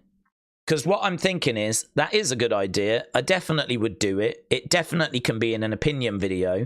But I don't want to do it, write it down without giving you credit. And if I do write it down, I mean, I'm going to be honest with you. I've got a notebook here. I've got a notebook here. I've got bits of paper down here. Like, it can easily go missing. So the system that I've got is, for like a video idea kind of like that, I've got my opinions folder, haven't I, that you've seen in my folders on Twitter. So I just put them into there. So if you are on Twitter, put it down. I'll put it in the opinions folder. And then when it's time for me to like, right, what video should I do? I go into the folder and I pick one. And that is one that I'd be interested in. So that would be the best way of us all winning. We can all win together that way. If not, it's not a problem. I'm just going to have to try and think about where I can write it down and keep it safe. Daze, I love your opinions channel, said Millennial. Well, that's good. I appreciate that, my friends. I think it serves a real purpose, and that is that I know one of the feedbacks I get is you need to be quicker with answering questions. I think on here and get to more comments, right? And I get that. I hear you. I understand, and I agree, actually. But I think part of the reason why the streams are a success, like why so many people enjoy joining us, is because we don't just scratch the surface of stuff and just give like little quick answers just so we can move on. Like, I think part of the success is that we do really back up what we're saying, you know? Like, we don't just go, I think this will happen. Well, why do you think that's going to happen? And like, you know, we dig it, but that takes time to do that, to give examples and talk about things that have happened in the past, or to talk about rumors and if that's a good thing or a bad thing. And it's just, there is a balance. I maybe don't have the balance quite right. Maybe I do go on too long. Perhaps I could take some time out of it, but it's difficult because I do think that you do need to dig into it. So this is where the opinions video comes in, because it means that we can get to and respond to people and people's thoughts. So I see it as an extension of the channel. I like how you give a voice to the community and how everyone can chat and debate peacefully, said Millennium. Well, I'm really pleased that comes across, because we're not going to agree on everything. I won't agree with every point everyone makes, just like not everyone's going to agree with me. In fact, I would argue no two people will ever agree 100% on everything related with wrestling. But it's about how you constructively like deal with that, if you will. I mean, what's great is we've got a very supportive community, and I want to know what people have got to say. So to me, like, it's a pleasure to be able to do that. So it's all good and it's all constructive. So I'm really pleased that comes across. We'll be asking for your thoughts tonight on Raw as well. So keep your eyes peeled on X, because after the show I will ask what did you think of Raw. And then an opinion video will go up tomorrow. My priority is always to get Unseen done first, and then get some like reaction clips up, and then do opinions. Okay, that was good 90% for that Natalya Zoe match. We've got Jey Uso, who is out in the ring now. Jey Uso. Yeet. Okay, wow, an hour has gone already. I didn't realize. I do enjoy the in-depth talk. I've seen many wrestler podcasts take super chats and they answer just questions in 10 seconds. There's big time. Big time, shout out to you, buds. Okay, here we go. Jey Uso is in the ring and in our city. I've got my match with Braun Breaker. Yeet. I'm excited about it. Yeets. Yeets. He's getting the yeets going like the what chants.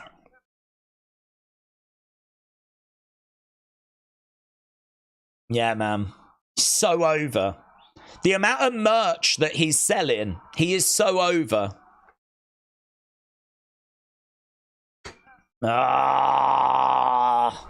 He was talking away, but out comes Braun Breaker. Here is the Intercontinental champion, Braun Breaker. I don't think Jey is going to get the title off of Braun. Loving the jacket. Look at this. I believe he has worn the jacket before, but have we seen him wearing it on the main roster before?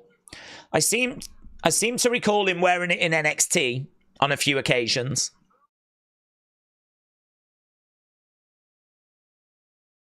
So Braun coming down to the ring.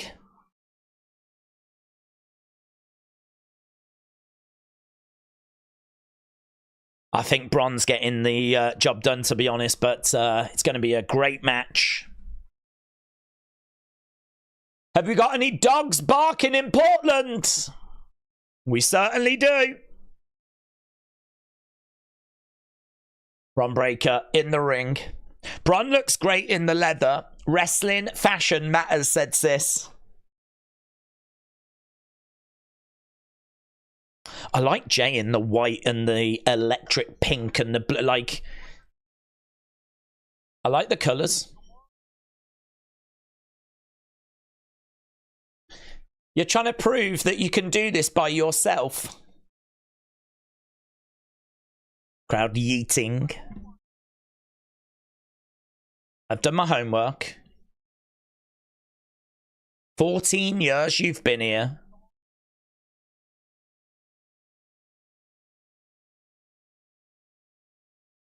No doubt that you're a star. You're a big star. They love you. They love you. They love main event Jey Uso.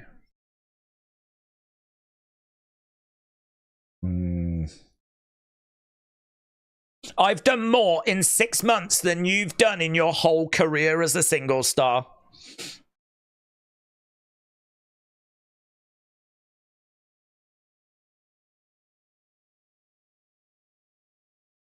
I didn't need my family's help. I didn't need the name. That's true, innit? That upset a lot of people. A lot of people wanted him to have the Steiner name.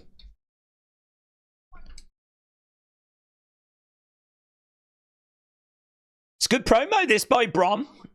I'm a dog. It's what I do. Good. This match is going to bang, man. People are going to be so desperate for Jay to win, but I just can't see it happening.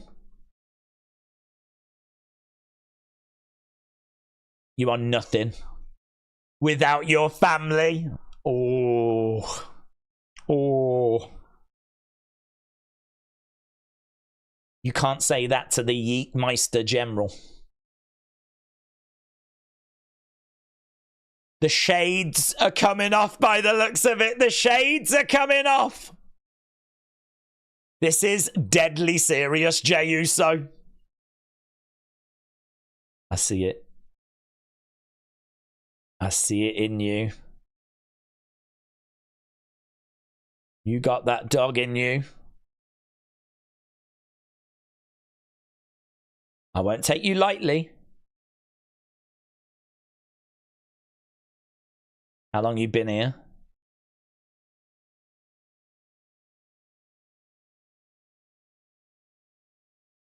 I've been on this roster winning championships whilst you was in diapers. He was in diapers 14 years ago. How old is he? How old's Braun? 15?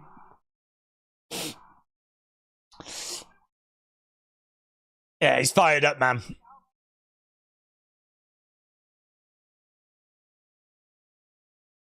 Oh! This might end up short and sweet, just like your NFL career. He's cooking him. He's cooking him. Oh, my God. Yeet. Yeet.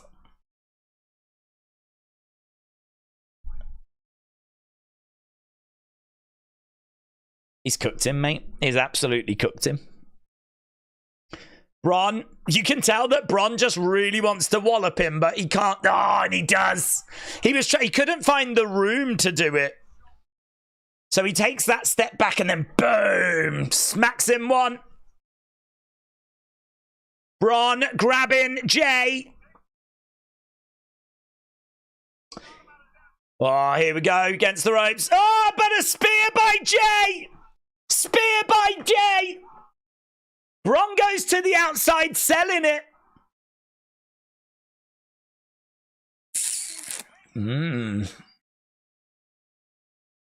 Well, I tell you what, the way that he sold that spear, it's like he'd been shot to the midsection. Looks like Braun is a little bit vulnerable if he gets speared to the body. That would be an interesting story, wouldn't it?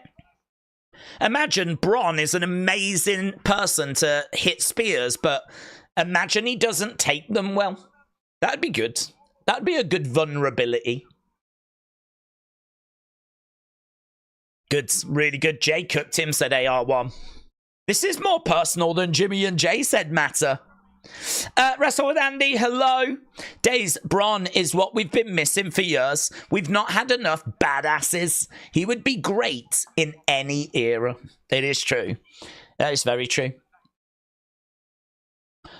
Equally, though, I think Jay would be good in any era. Like, he's fun, he's got a big personality, he's very charismatic, he engages the crowd. You could see Jay during the Golden Era. You could see him during New Generation. You could see him during Attitude Era, Ruthless Aggression. It's a timeless classic, this. It's a red-hot babyface against a red-hot heel. I like it. It's going to be a really great match. Chelsea Green against Meechin this Friday in a dumpster match, said Amin. Yes. Big Time said, Daze, do you remember Damien Sandow's ring gear? That was generic with the pink trunks, purple knee pads, white boots, but I loved the blend of colours. Yeah, I agree. I think simple is better. I think there's too many straps and... Oh, I thought it was Asuka.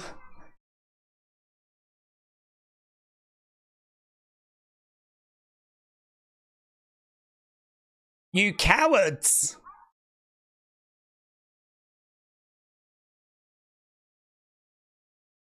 I didn't challenge anyone tonight, Iyo. Iyo really fired up.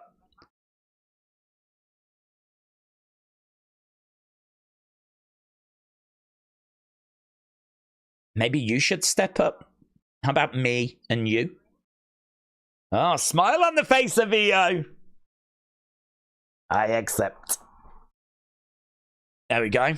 So it was going to be Kyrie, but Kyrie's got an injured eye. So it's Iyo instead. Do you know what? She was all fired up, wasn't she, Iyo, there? She just needed to talk about it, really. All she needed to do was go, Bianca, I understand you've got a match with Kyrie, but I don't know if you've heard, but Kyrie's actually injured. Is there any way that we can have a match instead? And I really think that Bianca would have been like, yeah, that's no problem. I think what we've learnt is that Kyrie has got some real anger issues. And actually, sometimes it's better to just talk these things over, you know. Right, Judgment Day against New Day. Will UFC go to Wembley Stadium? I don't think so. Because Uncle Dana does not enjoy stadiums. So he is fighting against going to stadiums anywhere he can, really.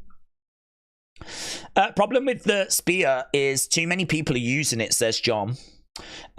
James said she needs a chill pill. Nita Nitro said, I'm so scared about this segment. Sis said, I like Iyo. She's got heart. Metal Mama with the Wyatt Sicks emoji. Saw Hack Duggan said, I think Wyatt Sicks will interrupt Judgment Day tonight. Wrestling Fan says New Day. Well, it is Judgment Day coming up next, actually. There's lots that could go down in this segment, so keep those eyes peeled. Lord Shiogarath said UFC could do Wembley Arena. That is correct. That is correct. I think they're quite happy at... well, they're doing the... Or they've just done the co-op in Manchester. They normally do O2. They could do Wembley Arena if ever they wanted, but Dana said that... He said, why would I want to do a stadium? The obvious answer would be, well, you'll make more money. But to be honest, they're charging such high ticket prices and selling out. I mean, they've just done at the Sphere their highest gate ever, which was 22 million. 22 million they made out of an arena show. I think there was 16,000 in attendance, and they did 22 million from the crowd, which is incredible.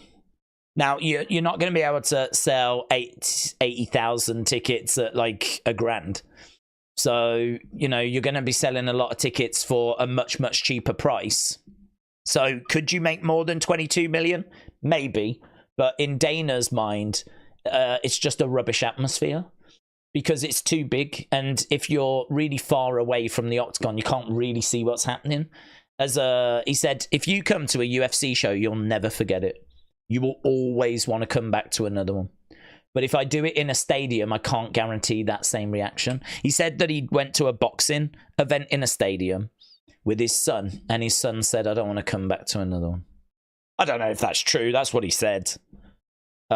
His son was like, this was not what I was looking for.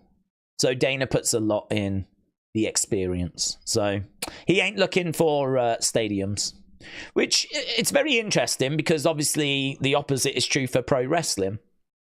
But then pro wrestling is more of a show. You know, I mean, like Dana, for example, he doesn't do big screens. He doesn't do fireworks and pyro and big entrances. And, you know, like WWE have got massive screen. It's all presentation, it's all show, isn't it? It's all razzmatazz. That's not really the UFC way. So it's a different product, you know. WWE works very well in stadiums. Noah said, Daze, what do we think of 306? I like the first 3 fights, but Shevchenko Grasso bored me because of the wrestling. Do you think that Sean gets a rematch? Says no. I really loved it, but the main event was the one that bored me, because I think I'm all right. The first 3 fights were great, and then the Shevchenko fight was much, you know, a big step down, much different pace. But I could deal with it, because for me, we were watching one of the greatest female fighters of all time trying to get her belt back. So in my mind, do what you need to do, because the alternative is she might never get another chance. Because if she'd have lost that match, she was done. I mean, she would have to have won a couple of fights to try and get back to a title fight. And I just don't know if she wouldn't have put the gloves down. I really don't know. She's 36. By the time she would have got another title fight, she'd be like 38. And in that division, that I just don't know. So in my mind, she did what she had to do to get the belt back. So I could understand that. That was not a problem for me. I can forgive it. The problem I had was the main event, because it was a very similar fight. And I was, yeah, for me, the main event was just a bit flat. But I saw a lot of criticism for the co-main, but I feel a bit different about the co-main. Just because I get why Shevchenko did what she did, and it was very important that she got the win. But you just can't be down on the screens and the spectacle, and it was amazing. It was amazing. Even if you hate UFC, can't stand UFC, you still need to see what they did in the Sphere. Because the potential for other events to run similar shows is obviously very real. They just need to bring the cost down a bit. 20 million it cost them. They spent 20 million on one show. That's a lot of money, man. It's a lot of money. Some of that money came from Dana as well. Here's Judgment Day making their way down. Some people might have pointed out that Xavier is in black. I think Kofi is going to turn on Xavier. Not today, but on the 10-year anniversary. I think they are making it so obvious that it's Xavier that's going to turn. I think the swerve is that it turns out to be Kofi that actually turns. It's little things in it, like how Xavier's in black, Kofi's in bright color, green. It's just little subliminal stuff. It makes it seem like Xavier is the one that's turning, but I think the swerve is it's Kofi. I think Shevchenko, Manonfiore next, and then Grasso against Blanchfield, said Jay. Yeah, to answer that final part of the question, no, I would not do the rematch. Okay, here is the sensational Samantha Irvin. They need to run UFC in Stu Hart's dungeon to bring down costs, says David.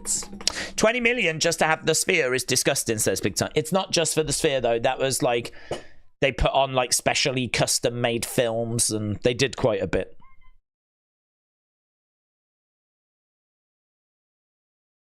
New Day, getting their intro. I'm going to run a poll, but I'm going to do it on Twitter, actually, because I quite fancy seeing what Twitter thinks.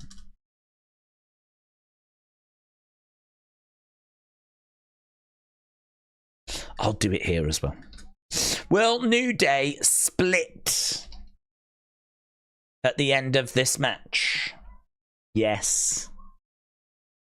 No.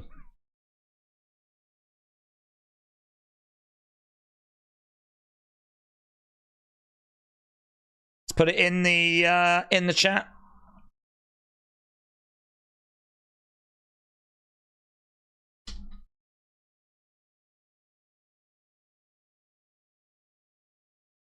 Okay, Judgment Day against New Day. Day versus Day, says Wade Barrett. JD sucks is the chant. JD sucks.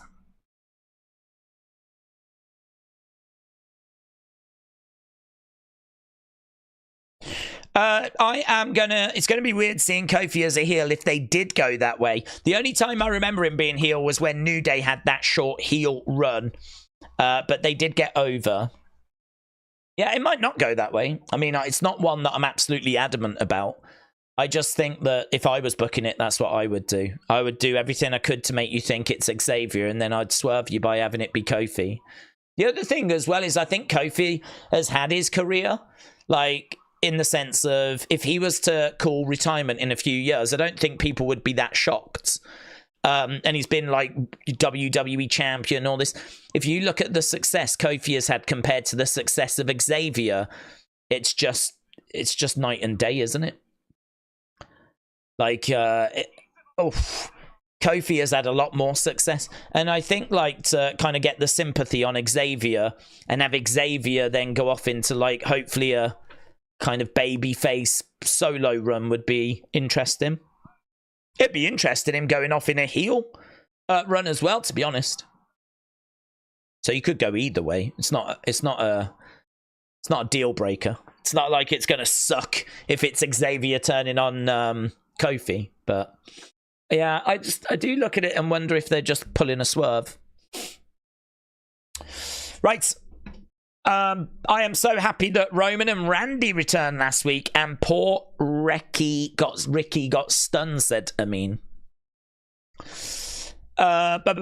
Zoe took down Liv from behind like a crazy animal, says Richard.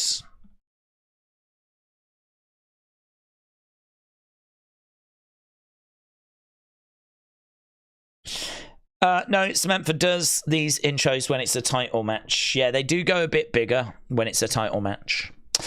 Zoom Station says Mr. Bobblehead. Mr. Bobblehead is in there. Kofi has been a world champion. He has been a world champion. Xavier is the odd man out. He's won King of the Ring, and that's it, isn't it? I don't think he's won any, US. He hasn't had US or Intercontinental, so... and he's certainly not had any world titles. For me, if we do a split, it's because we're trying to get Xavier higher up the cards. So if we do a split, that's your number one priority. So really, how are you going to best achieve it? What gets you there? What does the roster need at the moment? Does it need more baby faces or does it need more heels? And what would be the plan, basically? That's the conversation. If I'm in the room about why are we splitting New Day, how are we splitting New Day, for me it's like, well, if we're going to split New Day, it's because we want to do something more with Xavier. And what do we need?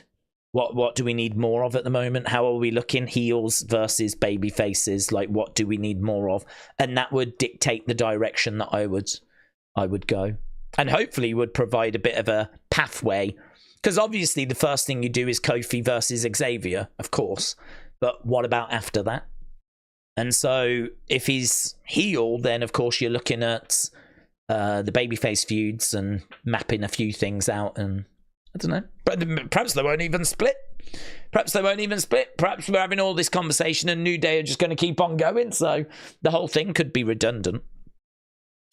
I think heel Kofi or Xavier could be entertaining, but I'm on the fence now. I was on the heel Kofi side when Odyssey was around. I thought he would be Kofi's muscle, said AKF. MXXS said Wyatt Sicks versus Authors of Pain, please. Brony said doing a split won't make either Kofi or Xavier higher up. There's too many big names around. But that is true, but you can't really use that as a barrier in the sense of if you want to push Xavier. I mean, it comes down to what you want to do. You know, if you're WWE and you've decided that there is nothing there for Xavier, then, well, the conversation might be, well, should we just try and get a bit more out of the New Day? But if they have identified that actually we reckon we could get Xavier to be, say, second or third biggest heel, then, you know, maybe you position him there. I mean, like, he's not going to be the number one heel when you've got Drew around on the promotion and you've got Gunther around. But, you know, could you slot him in at number 3, number 4? And then once Gunther's had his title reign, you know, does that knock Xavier up that little bit higher? If you put Xavier as the third biggest heel on the brand, right, and you really get behind him, then once Gunther's had his title run, and maybe Drew is in another feud, then Xavier's pathway might open up. But, you know, listen, he's going to have to compete for that number 3 position with the likes of Finn Balor, isn't he? I mean, you're right, it's stacked. It's very, very crowded at the top of the card, but I don't know, at what point do you pull the trigger on a solo run? I feel like it's always going to be quite crowded. WWE has got a lot of options, and I'm not sure those options are going to be going down. I don't see those options decreasing, you know? So it's like, maybe you just don't split them. if that's the feeling, maybe you just don't split them. It might also be as well, though, that you pull the trigger and it's just for like a moment. Like, for example, Kofi Mania, it wasn't long lasting, was it? We gave Kofi his moment, and then, you know, he's back to being in the New Day.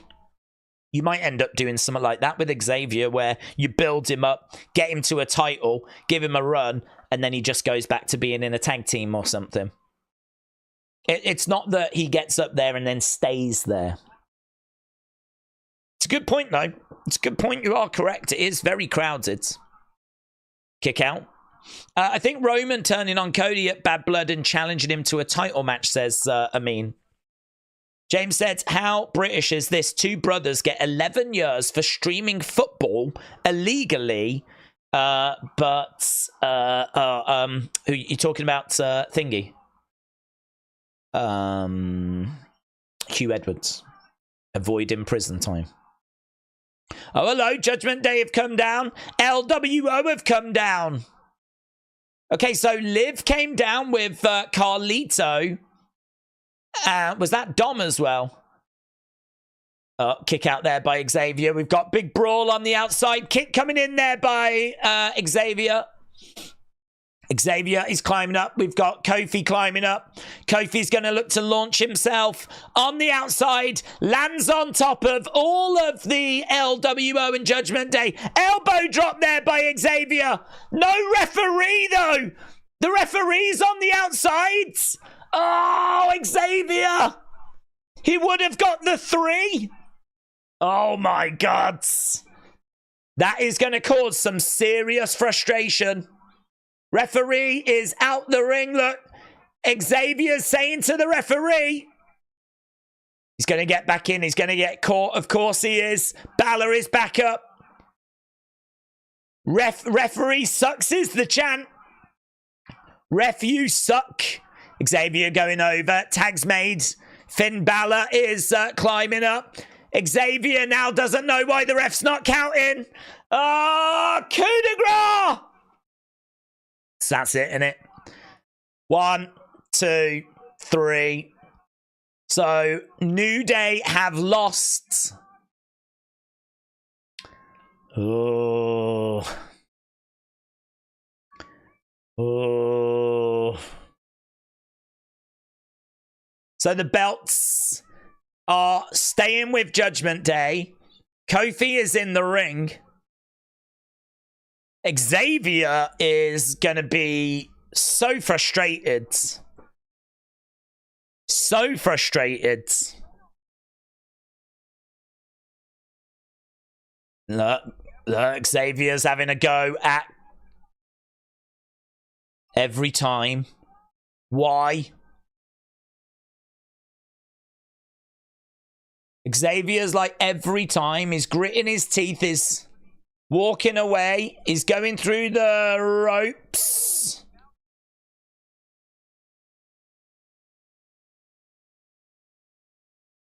I'm tired of this. Something's got to change. Something's got to change, says Xavier. The frustration really coming through there, but there is no split. But all eyes on that 10-year anniversary. Definitely feels like something's coming, doesn't it? I'm telling you, man. I'm really keeping an eye on Kofi. Oh, hello. Let's go. Even now, the words of the Red grow stronger. Whispers like 1,000 voices screaming in silence. Guiding the knife. This is what's in the journal entry.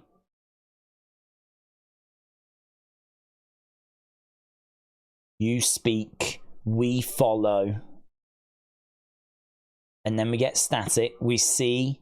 Oh, QR code! Oh my God! QR code! Ah! I wasn't expecting a QR code! Oh my God! Mass panic! Mass panic! Oh my God! Oh my God! Oh my God! QR codes! QR codes! This is not a drill! Ah! Oh my God! Oh, I was all quiet, sat there, just enjoying life. And then they've gone and dropped a QR code. Wasn't ready. Wasn't ready for a QR code. Oh, I feel sick. Right, guys, I've got it. I've got it. Gonna ping it over. Here it is. This is not a drill. Look, this is not a drill. Right, hang on. Hang on. Let me go back over. I need to add the image. I need to post it. I need to calm down. Okay, here we go. There it is. Right, let's get our phones. Let's scan it. Oh my God. Oh my God. It's like Nightbirds. It's like Nightbird, but better. Because I wasn't even expecting this one. It's like Secret Bird. Okay, so where does it take me? It takes me to Archive Recovered. New one in Archive Recovered! Ah, new one. It's called Fratter. Fratter? I don't know what that means. Fratter? Frattata? Fratter. Okay. Oh my God. This is so good. Hang on. How do I get to Archive Recovered? How do I get to Archive Recovered? I'm ready. I'm ready. Here we go. Look, frittata. You say potato. I say patata. Frittata, patata. Let's call the whole thing off. I wonder if there's any other little secret. What's the music sound like, actually? Is it still... Oh, what's that?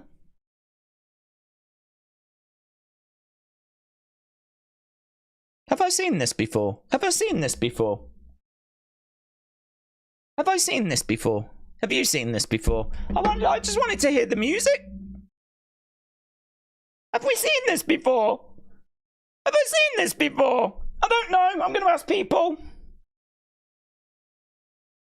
I'll ask online. People all know. People are like, yeah, you boomer. We saw that during flipping Boomer Rabbit. I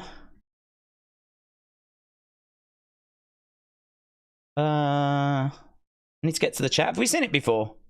No. Oh my God, guys! There's new things! Oh my God!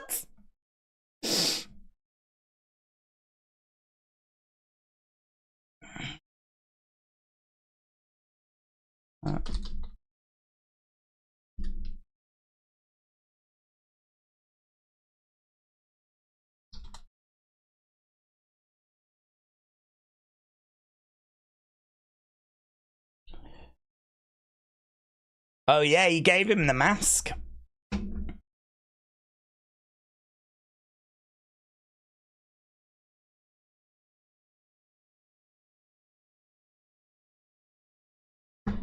What does that? Hang on, that needs to be looked into. Does that mean there's others? Does that mean there's other things? I just wanted to hear the music. That's all I wanted. What else? What other secrets lurk? Alexa, return with Braun. Click on the bin. Click on the bin. Oh my god. Oh my god. What's that mean? Oh my god.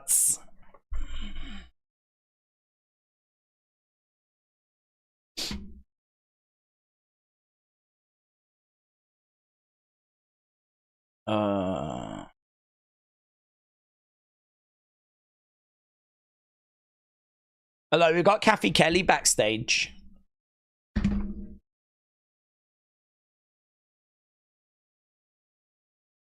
I can't right now, says Kofi.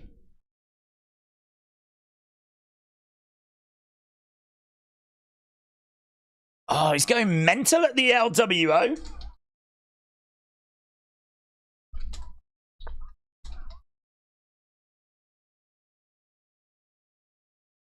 So, Kofi is thanking them. You cost us the titles!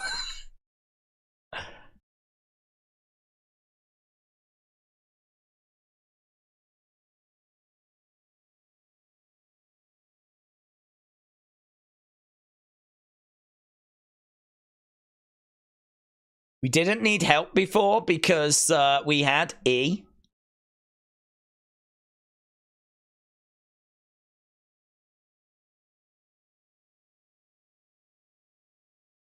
Are you saying I'm not good enough?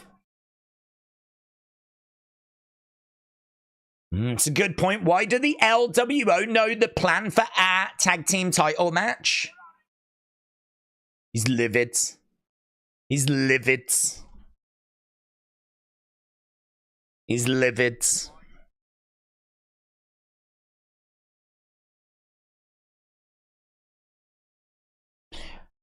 Oh, okay. Right, I haven't even read what Frittata says. The bond of the family is a cat of nine tails, bound through suffering. We see you, brother. When you need us, we will be there. Braun. Braun. Screams Braun, done it. There are coordinates, said Six. Where's the coordinates, buds? Was it in one of the images? Oh, is that at the bottom? Are those coordinates down here? What's that? Here's Big Bronson Reed. What are you? What are you? I hope someone puts one of our streams on this TV. That's what I'm thinking right now.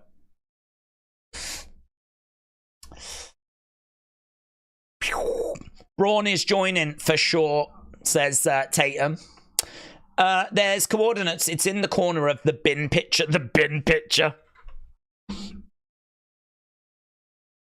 The bin picture.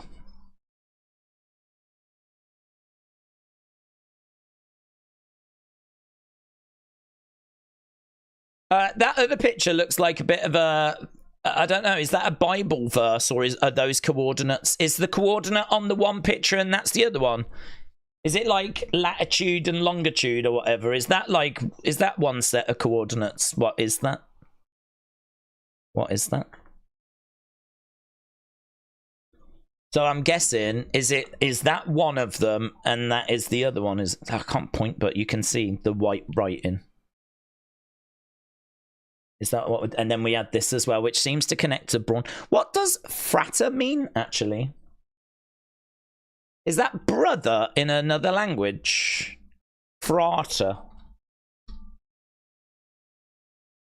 Have a look. Translate. Yeah. Latin for the word brother. A brother. It's a Bible verse.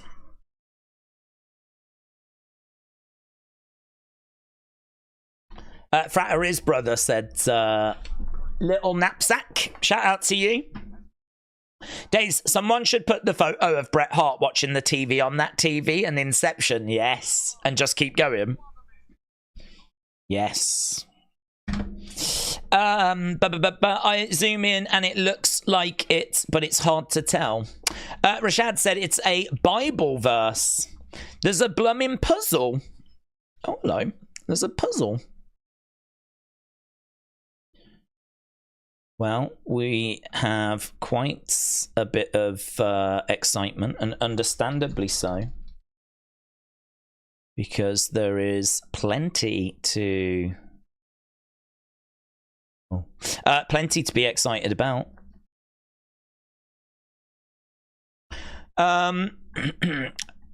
Yeah, that's good. There is something hidden in the source code. So erase your mind.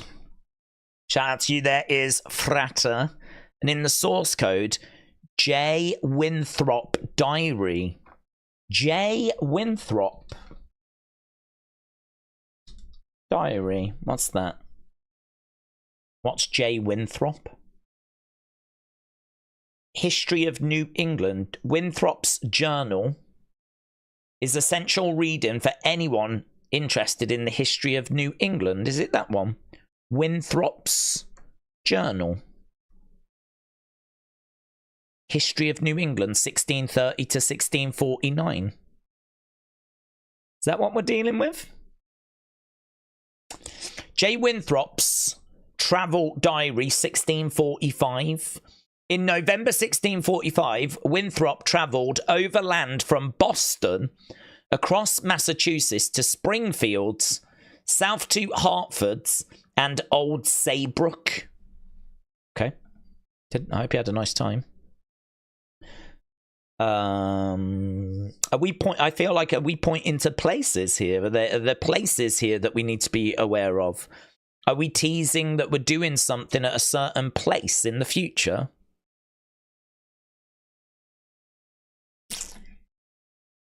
Where is the conversation?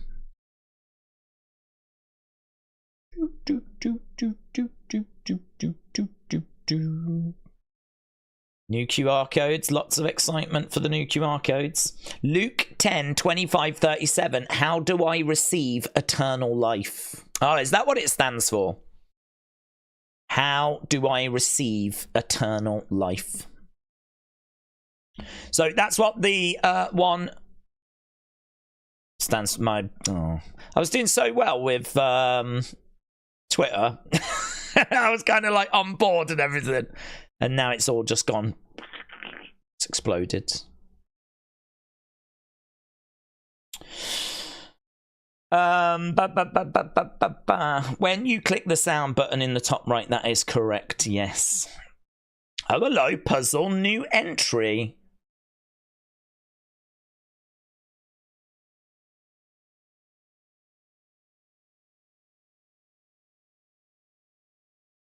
We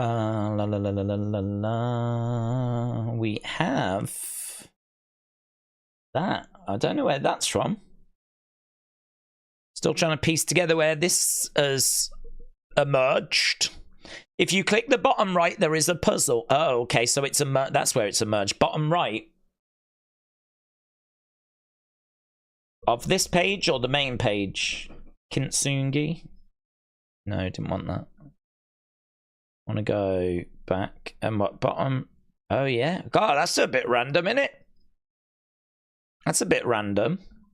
Just down here, just completely, just where was it? I can't. There it goes.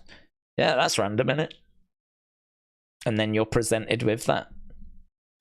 Okay. Well, I'm sure someone has solved that, so We'll keep an eye. I'll keep it on screen for anyone that wants to give it a go.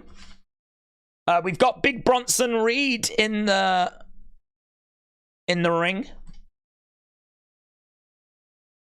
Wow, there's a lot to unpack with this one, isn't there? I mean, they don't do anything by half measures. Respect. Here's Braun. If you click the 2 white lines at the bottom, said green goated, thank you. Click the line. That's not a different one, is it? It's not a... Have we seen this one before? Some of these we've seen before. Some of this stuff we've had before. Like that one, for example, we've had before. That was during Nightbirds. That one we've not had before. I've never seen that one before. Actually don't know about this top one. Don't know about this one. Have we seen this one before? I mean, that feels like it's alone, doesn't it? L and N for that last words. You, me, alone. Always. Always. Me alone. Always something, something, me alone. Me. Always. No. Don't think we have seen this, have we? They've given us so much. Yes. Watch the show. Well, this is the challenge, isn't it? Where we're having to juggle quite a few things. Who was that person? Oh, the ring just broke. Who was that person, though, that was in... He threw a fan. A former fan. So Braun on the outside. I didn't even see where that guy came from, though. So Bronson, oh my God. Bronson Reed into the timekeeper's area. So he grabbed a fan and he hurled a fan. There was just this person, which I honestly thought it was a fan, that had just jumped out of the crowds. But I think Bronson grabs him and hurls him. Then the ring breaks. Now the barricade is broken. Like, this is, look at all, oh my God. It is chaos. Right now, we've got Bronson down. We've got Braun down. There's a better angle of this fan getting yeeted. This poor guy in the crowd gets picked up, gets yeeted. And he gets chucked. We've got the ring is broken. The ropes are, there's no way this match can continue. Carnage. Absolute carnage. Braun getting back into the ring, putting his arms in the air. Holding onto his ribs. This is just incredible. It's always incredible when these two go up against each other, isn't it? So he's pointing over in the direction. Braun is going after him. Right, let's end this poll. Oh, he collides into Bronson. Braun collides into Bronson. They are going to keep going. Amazing. Amazing.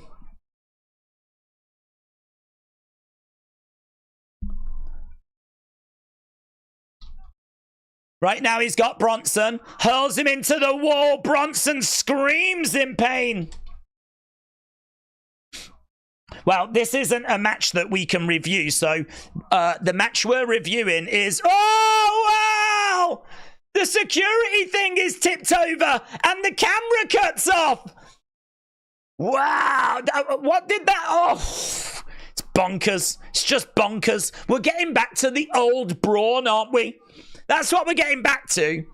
I don't know why when he tipped that over, the feed cut off. I don't know what that landed on. It must have been like a cable or something. But it is just absolute carnage right now. Oh, through the wall! No way!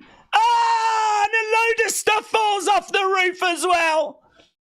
Oh my God!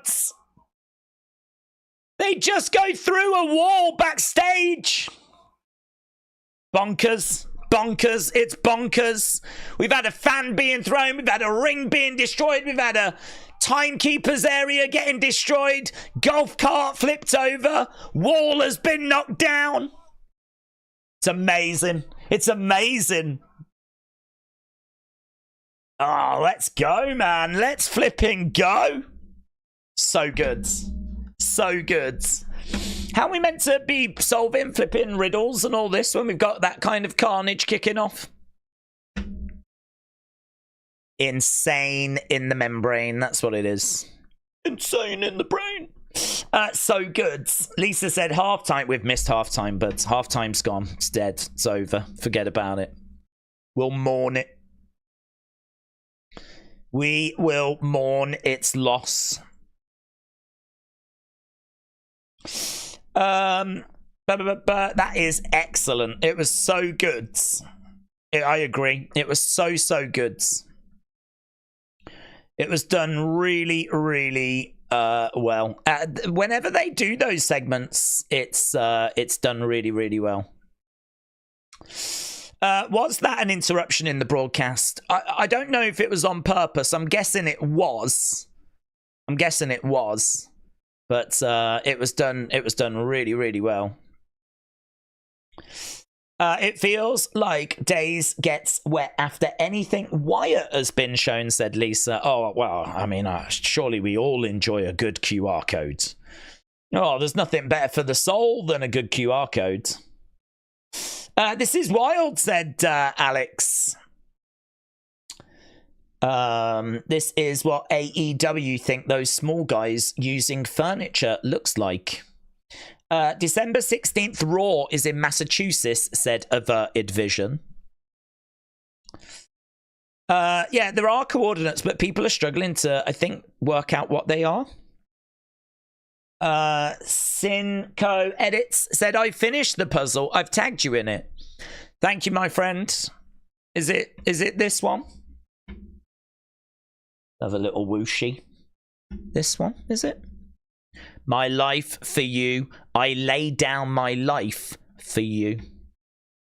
So, there we go. So what you do is I'm guessing you put the two letters in, but you just rearrange them.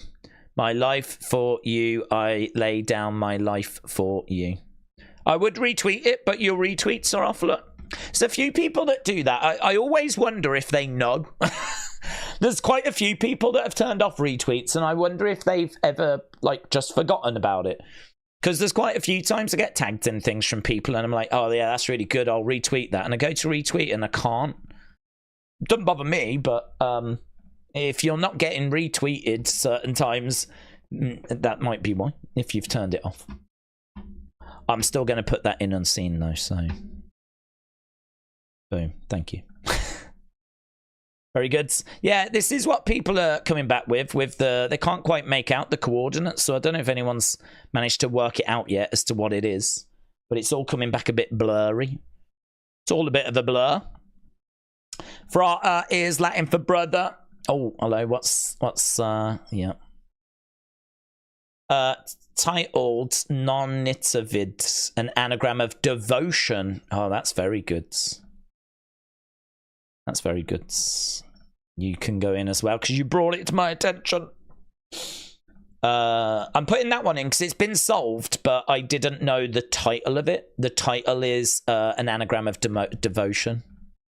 So, very, very good. Whoosh. Right, we are back to the show. They look like coordinates. They do look like coordinates. Right. They're just showing a replay of what has gone down.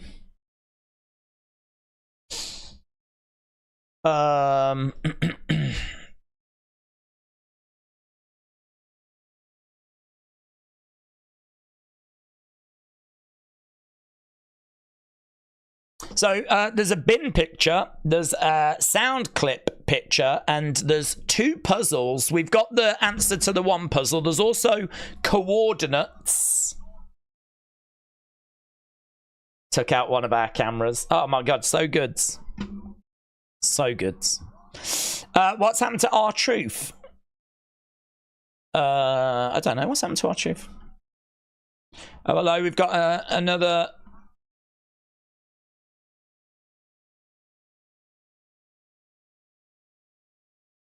Okay, we're backstage. We've got loads of people around both of the competitors. Daze, click bottom line at the top. New video. Click the bottom line at the top. There's a new video. There's a new puzzle. I don't know about a new video.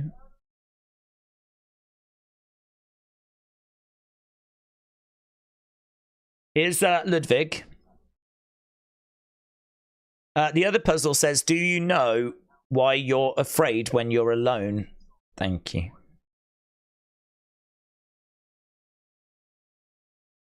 Okay, we got Ludwig meeting with Adam Pearce.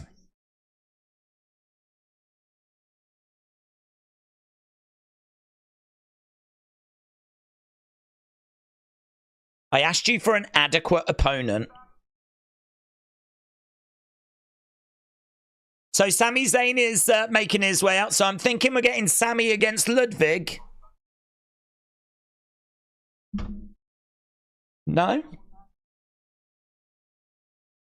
Sami's in civilian clothes, so I don't think Sami is making his way out.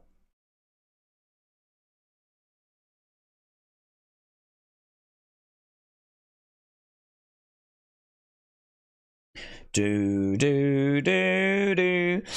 Sami is making his way to the ring. Right. There's a new video to contain your britches. Oh, I haven't found a new video. If I click the top line, I just keep getting a puzzle. So it is not showing for me at the mo. People said, whereabouts is it, kids? Where is the new video? That's the URL for the picture in the music thing. Arbon. That's interesting. Sami is in the ring. If you click the line, Inda, can you keep a secret? That gets you the video, says I owe name to you. Thank you. If you click the line under, can you keep a secret? Let's try it, shall we? Line under, can you keep a secret? Oh, so up here, right. Well, I'm down here. So the line under it, which would be that.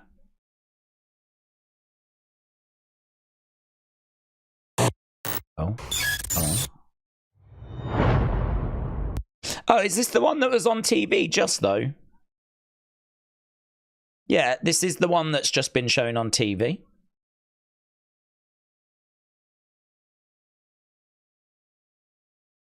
Oh, that's kind of cool, isn't it? Shh. Wyatt Sicks. QR codes. Okay, well that's what they just showed on screen, was it not? Some of the images in there could be interesting to have a little look at. Pluto.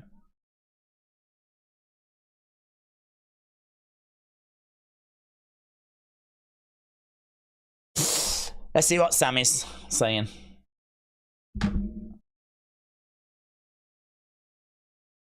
Interesting.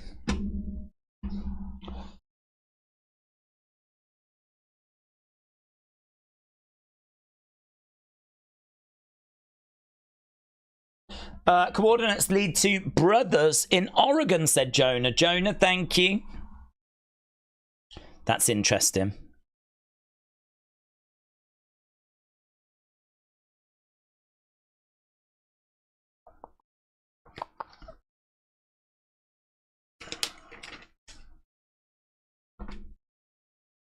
Okay, so Sammy's in the ring and he's talking about how much he needs to become World Heavyweight Champion. Let's get these scores down.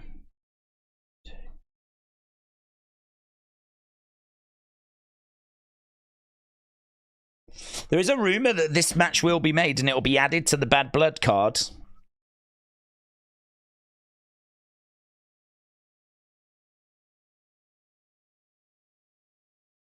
Lovely. Could 1025 mean the 25th of October?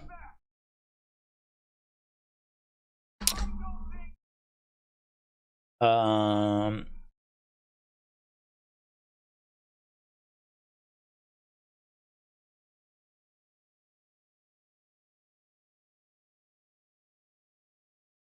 don't know. I think it might be the Bible reference.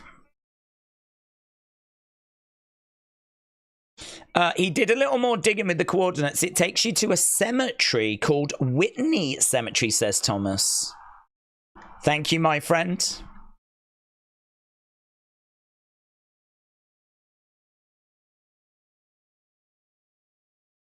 Sammy says, I think that Gunther is scared, and I don't think that's bringing out Gunther. I think it's bringing out Ludwig. So Ludwig is making his way down to the ring.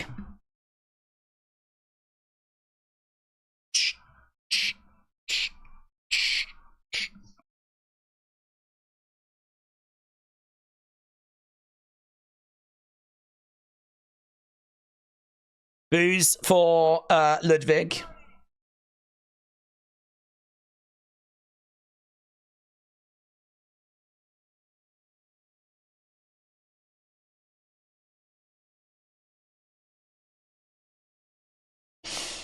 Did you hear Seth is supposed to be at Bad Blood in a match? What do you think he faces? I haven't heard that.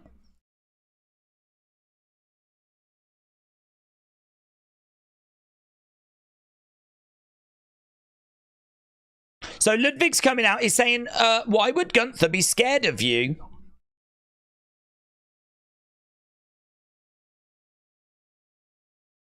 If anything, he's trying to protect you, Sammy.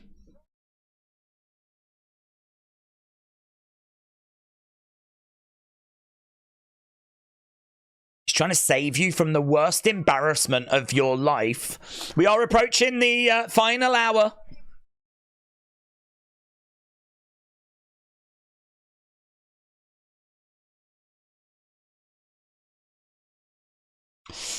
Daze, do we think that Raw going to 2 hours until the Netflix move will be a blessing?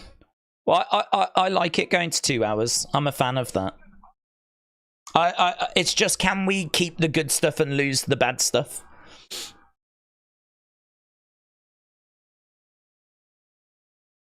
Okay, Ludwig's really taking quite a while on the mic here.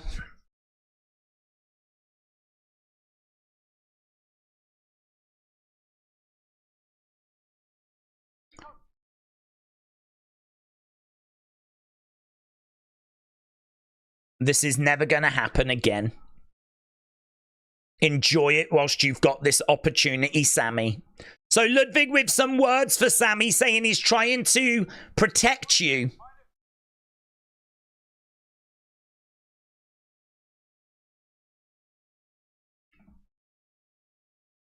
Sammy said, I know Gunther doesn't need you to speak for him. Gunther doesn't need you for anything. Oh.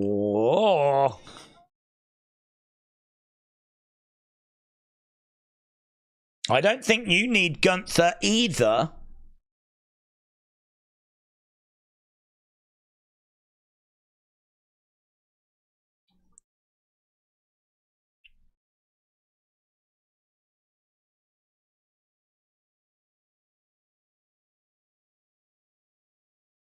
You want to stand on your own 2 feet? You're just like any one of us.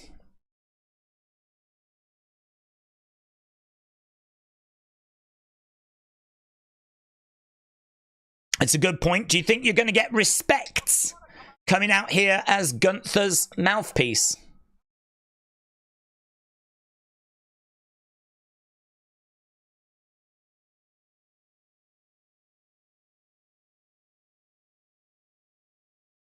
If you're going to come out here, don't speak for Gunther. Have the balls to speak for yourself. Oh, Gunther is there. Wow. Gunther is there. Gunther is coming out. I thought Gunther wasn't there this week. Gunther making his way down to the ring.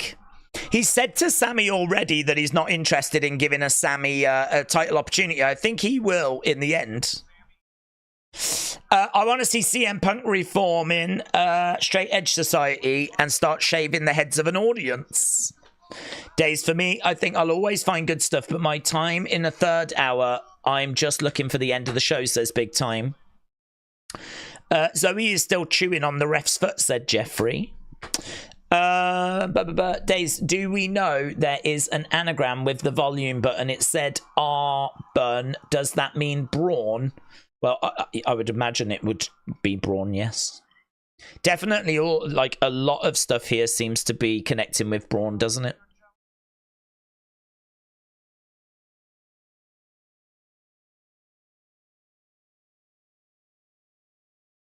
Is there anything you need to tell me?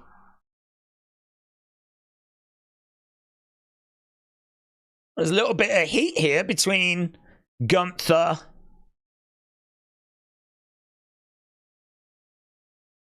and Ludwig.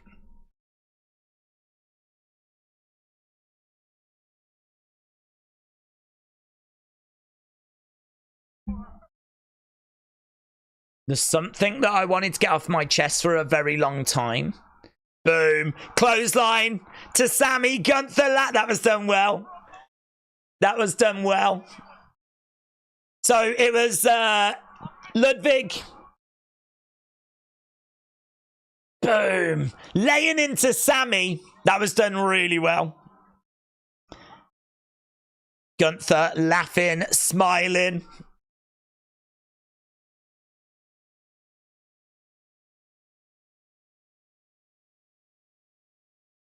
Sammy.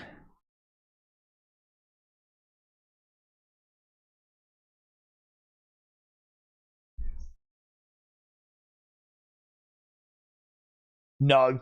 So he still says no.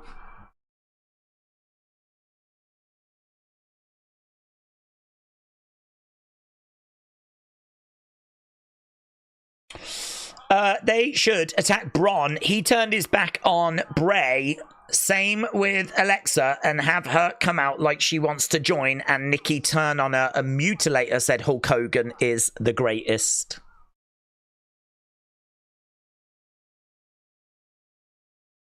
Okay, so Gunther is leaving Sammy to Ludwig. Oh, lovely suplex there by Sammy. Sammy is battling back. Sammy is battling back. Days, could the QR code be talking about Damian, Priest? Rhea and Finn were just talking about family, and Frater does tie into priesthood, sent on X. I mean, it could do, but I think the fact that one of them is titled Arbon, which, if you rearrange the letters, spells Braun, makes me think it's Braun.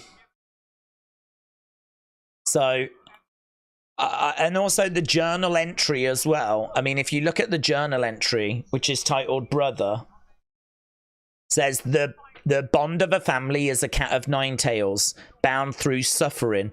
We see you, brother. When you need us, we will be there. I mean, the fact that they're calling someone brother, I don't know that they would use that terminology for Damian.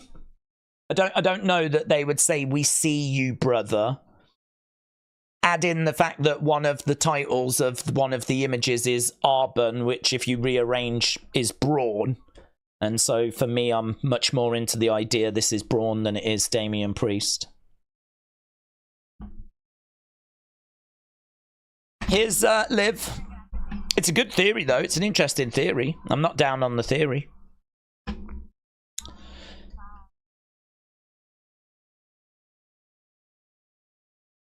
So this is interesting, isn't it? Because we had Finn and Rhea. Now we've got Liv and Damian.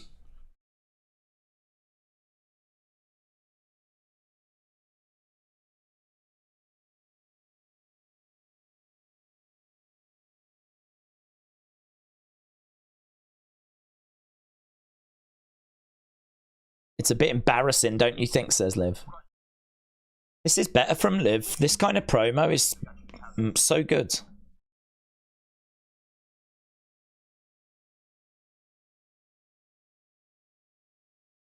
When Rhea gets her hands on you, she's going to shove it down your throat.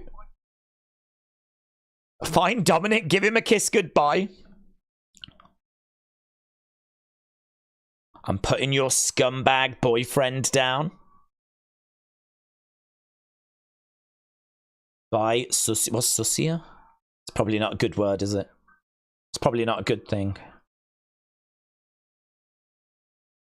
By Susia.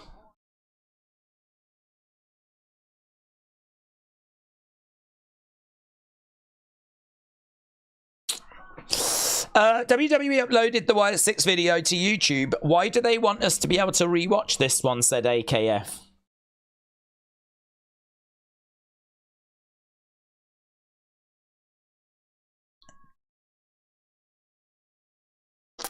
I wonder if part of it is, though, that because they're already here, they don't want you to miss out on stuff. When it came to Nightbird, the whole campaign was playing out, you know, to build into their arrival. Now that they're here, perhaps they just want it to be a bit more visible for people. I don't know that there's anything specifically different about this one that they want us to see. It might just be that going forwards, we're going to see the videos be treated a little different than the Nightbird ones. Bo is saying too much. Yeah, said Sawhack Duggan. Right. I don't get this Jade Bianca partnership. It seems a bit excessive, said Sparta. It's because Jade's not ready, isn't it? And so we're trying to fast forward a development. Fightful have cracked the codes. I don't think they've cracked any codes before other people. I'm not aware of any code that's to be cracked. Bo is saying too much. Yeah. Mid Morgan is bad. Oh, I thought she did really good there. I thought that was as good a promo as I've seen her do. There was attitude, and I thought that was much better from her. After the Nightbird campaign, we had to watch everything again on Raw to explain what the casual fans needed to know, said Ray. Yeah, I don't think they're looking to do that repeatedly, you know. So, yes. I do just wonder if they're uploading it to YouTube so that people can be more on board with it as it is happening. So I am pleased they're doing that, to be honest, because that was a little bit of a frustration, was the fact that we were having to go back over stuff that we had already kind of covered, you know. Jade looks like Wilma Flintstone. That's no bad thing. Wilma Flintstone is a cutie pie, mate. That is no bad thing. Kim Shane said, I've just sent you a puzzle. I have got all of it apart from one word. Thank you, my friends. I have Twitter open in front of me, so I'm looking at the chat and I'm looking at Twitter and I'm trying to work my way through all the bits and bobs that people have sent over. I think we've got everything. I mean, I'm not aware of anything we don't have now. I think all the puzzles have, to my knowledge, there's 2 pictures, 2 puzzles. There's a video.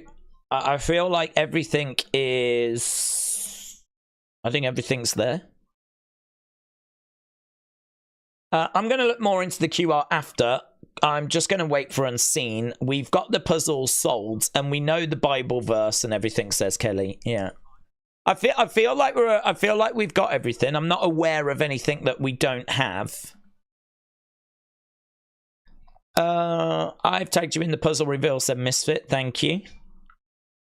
Liv is getting better in and out the ring, said Joseph. Yeah, listen, I'll be one of the first to say I thought she was too wooden with her promos, but I think you've given us something to work with here, and I think what we're seeing is we're seeing real improvement.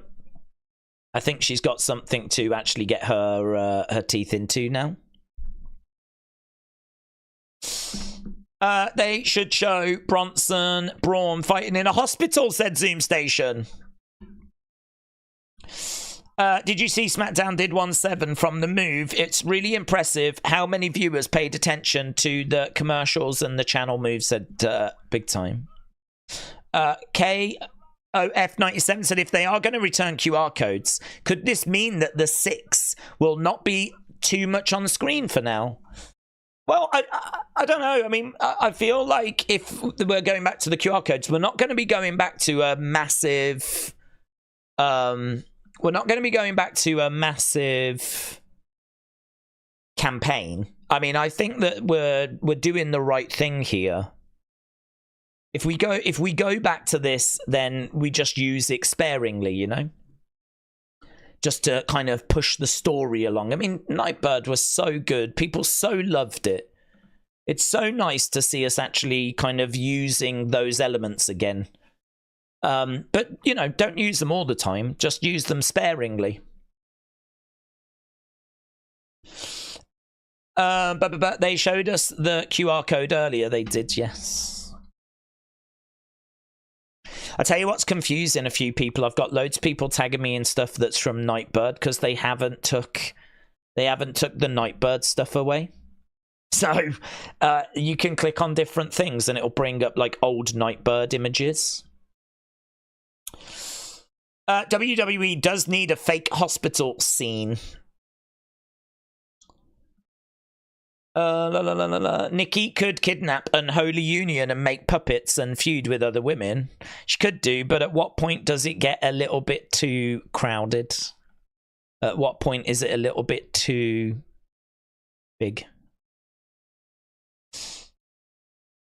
But they need a cemetery. That might be a bit too far. Cemetery scenes. Right, we are going to our next match. We got 45 minutes left to go. We've got this is going to be the Iyo Bianca match. So this is the match that was made earlier. Roman's return garnered over 55 million views in 12 hours, says Amethyst. Yes, it's good. I mean, the only thing is that it's not quite accurate in the sense of that wasn't all on YouTube. That's obviously across all of social media, which if you add in TikTok, Instagram, Facebook, YouTube, you know, I don't know quite what they count. I'm not sure, like, how many different outlets. Like, do they? I'm guessing they include the TV view. It's literally anyone that saw that clip, even if they're like scrolling past it and it just recognizes it as a view, then it gets counted. So it's very impressive, don't get me wrong, but it can't really be compared to, like, you know, TV ratings.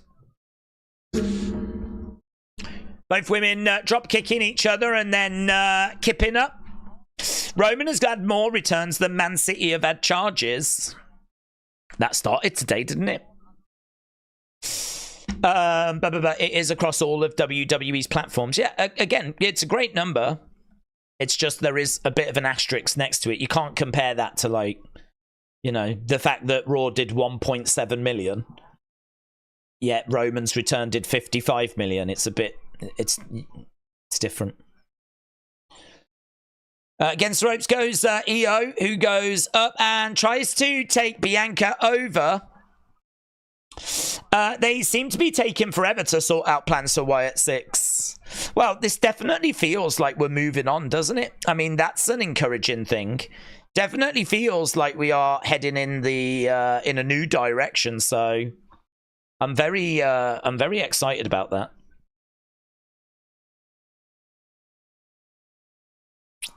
Okay, Bianca moonsaults over the top of Iyo. She's got her up in the air, parading around. And great work there by Bianca, who kips up. Survivor Series triple threat. The Real Bloodline versus Judgment Day against Wyatt Sicks, says At the Twinkling of an Eye. Brony said people love talking about Roman's long entrance, but they don't say anything about Randy's 30-minute entrances. Yeah, looks like we're going to commercial break. And we are. There we go. Lovely. See, this is where I think commercial breaks are of use, because there's so much going on. There's so much that's happening. It's like comments that people are firing in, the stuff on social media. Like, there's just a lot to kind of get your teeth into at the moment. Right. What about, instead of coordinates, try page numbers on the diary and the source code? What about, instead of coordinates, try page numbers of the diary in the source codes?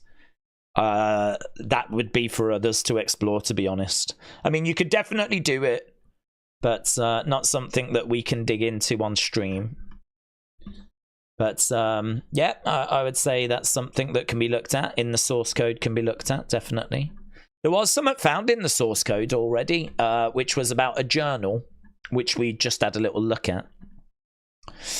They haven't changed American Made. We're still being douchebags after the Wyatt Sicks. We did talk about that earlier. Yeah, I'm not a fan of that booking, but again, that's not anything to do with Wyatt Sicks. That's more to do with how Triple H has tried to protect American Made, unfortunately. He's tried to keep them strong, you know.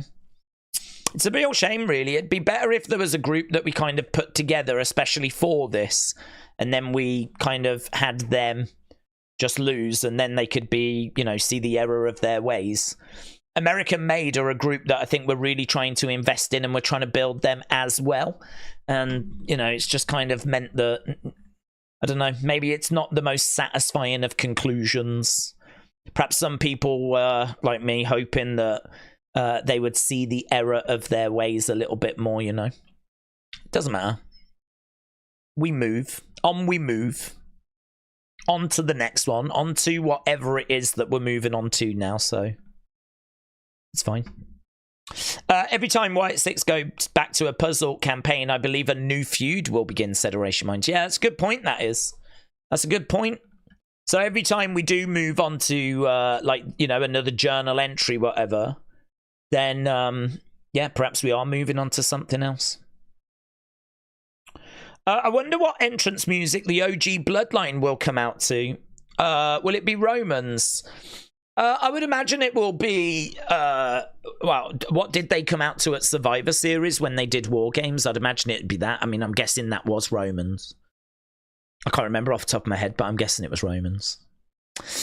We need Kizani for the ratings, said Sort Hack Duggan. Steve said Wyatt Sicks are just amazing. Wyatt Sicks bringing us all together to try and dissect what the hell they're talking about. Well, it seems like they're talking about a brother. And that brother, to me, feels like it's Braun, which is very interesting. Is the image of Bo watching the TV, is that the top of the WWE image that's in the bottom right corner? I have that image in front of me, actually, which is titled Words of the Red. So you're saying about the bottom right corner over here. I don't know if that's not just the edge of the table, to be honest, there. Like, it seems like the TV is on some sort of stand with a cloth. That might just be like the cloth. There's obviously a little bit of disruption. Definitely you can see the Pluto, and you can see the Nightbirds. And then you've got a little bit of flickering. So this is called Words of the Red. It's clearly Bo watching a TV, and it's called Words of the Red. So he is watching the Words of the Red, which is the Pluto and the Nightbird. I don't know if there's anything else in there, but this bit over here looks to me like it's disruption. Like this bit here, sorry. I was using my cursor and then I realised you couldn't see it. So that Pluto, that Nightbirds. That bit down there, I can't quite point to it, but it looks like it's the edge of the table. So I don't know that there's any WWE logo. What's interesting is right in the corner, the coordinates. That's been the big takeaway. I don't know that there's too much to read from this image. It is very, very interesting, though. Very, very interesting. But then this whole thing's been very interesting because I certainly was not... I don't know why. I mean, when you think about disrupting a show, interrupting a show, why didn't I think about a QR code? Why didn't my I mean, I said that I thought that because of the Max Headroom thing, and I wasn't alone, a lot of people thought the same, that it meant that the show would be disrupted, would be interrupted. And I don't know why I didn't go that little step further and think QR code, we're going to get another QR code, but I didn't. I just wasn't thinking that. I wasn't expecting that. I thought we'd sort of moved on from those, unfortunately, but thankfully we haven't. And it's been a real pleasure to see it return. Missile dropkick there by Iyo. We are back from after a commercial break. Shoulder up there by Bianca. So Kyrie on the outsides. Cheering on Iyo. Iyo is down. Bianca is down. Do we think that we should have a battle of AEW NXT TNA? No. Nope. Just because I don't think that WWE and AEW will work together. To be honest, I don't think they should work together either, because not unless there's a big shift in the relationship, because it's been very toxic. And so for them now to just all of a sudden start working together would be a bit of jarring. There would need to be a bit of, you know, they'd have to be in a partnership, wouldn't they? And how likely is that to happen? It doesn't feel very likely.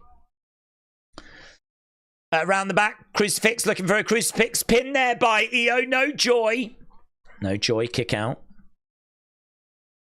Iyo charging over. Face first. She goes into the corner, gets planted by Bianca. Going over against the ropes. Lovely moonsault. 1, 2. Shoulder up. Shoulder up. So Bianca in control. These two always put on great matches. I always love seeing these two going at each other. Really good. Really fun. Damn, she has been out a while. I miss her, says AB Jobson. Maybe they hijacked the show by letting people focus on trying to solve puzzles instead of focusing on the matches. I don't think that's why they hijacked the show. It's just an unfortunate side issue. Against the ropes goes Bianca. Boom. 1, 2. Into a German, but Bianca kicks out. Kyrie was asking, are we sure that was not 3? Kyrie really felt like that was a 3 count. It's a lovely bridge. It's a lovely bridge. Crowd are chanting, this is awesome. Crowd are really into what they're seeing here. Really impressed. This is awesome. Bianca trying for a suplex to the outsides. Against the ropes goes Iyo. Iyo. Oh, brutal. That was brutal. That was a really, really good suicide dive. She went through the ropes, kind of went into a bit of a cross. Oh my God, look at the replay.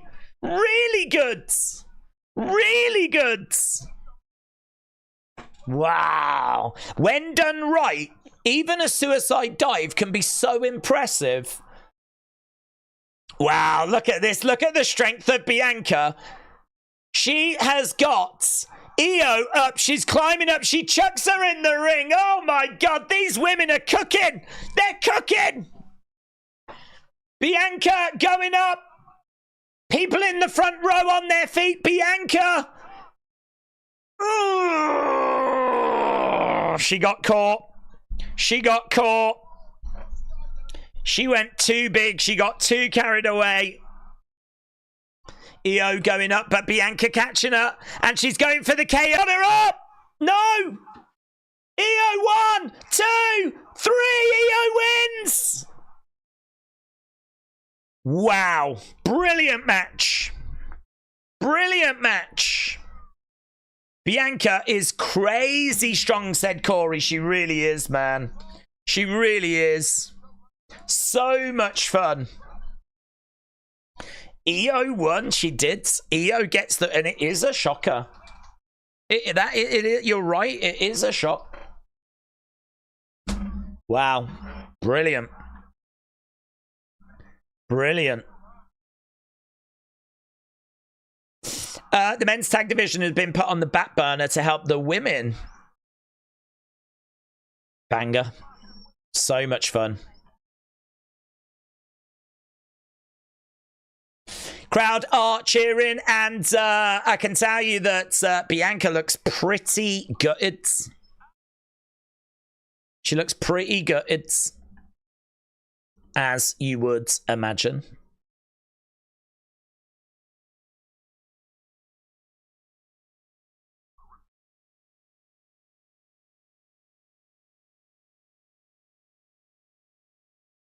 Okay, so Damien and Dirty Dom is coming up. Damien and Dirty Dom. Let's go. We don't acknowledge Solo around here. There's an flipping advert that keeps coming on that I keep thinking is connected. It's to do with, like, paranormal nights. I keep thinking it's connected. I think the next thing we might see are the notes drawn from the Arbon URL picture. Those seem new. The notes. Oh, right. Got you. So because of the notebook that's there, you think the next thing we see will be the stuff from that.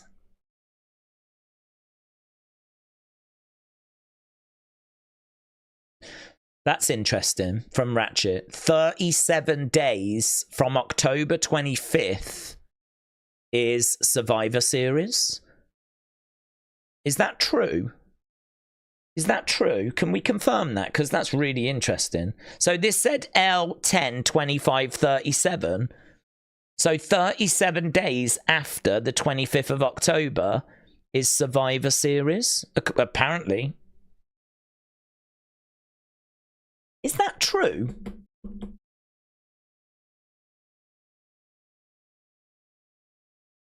Can I go into my calendar and count that?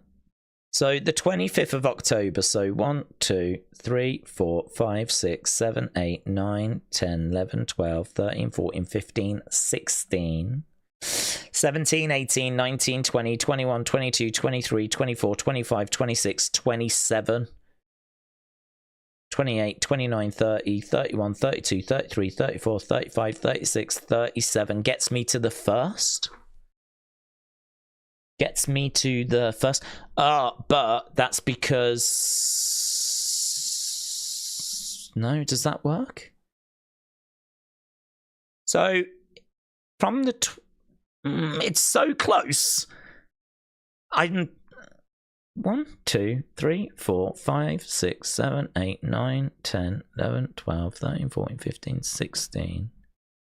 17, 18, 19, 20, 21, 22, 23, 24, 25, 26, 27, 28, 29, 30, 31, 32, 33, 34, 35, 36.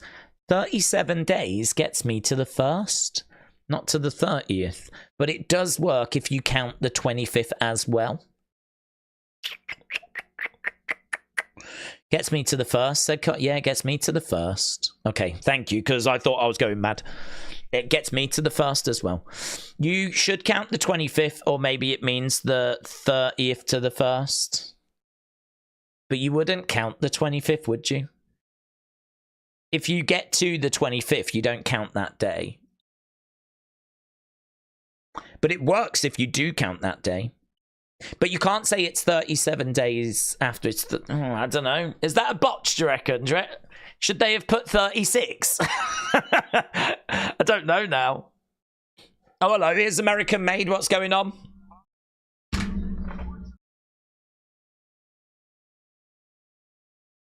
I'm still standing.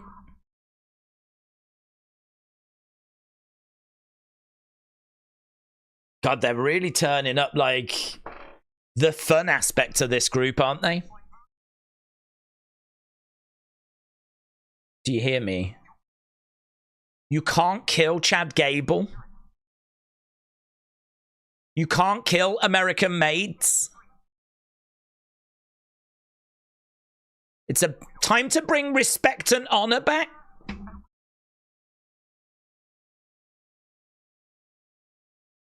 We make history. American Made. I mean, look, they look great. That's a really fun video package. That's a really fun video package.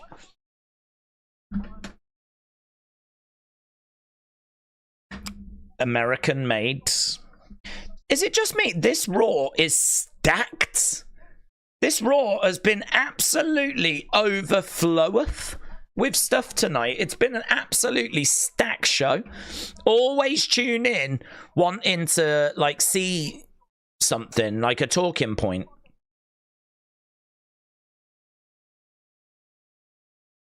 And I feel like we have. He told us, Daze said, Metal Mama, it's true. He did.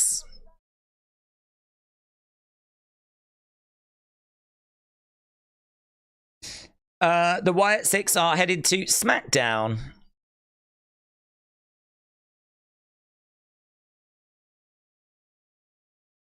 Rob Fee was not lying. I'm overwhelmed, says Metal Mama. God knows how much you're going to type. Oh, my God. Please save some words for other people.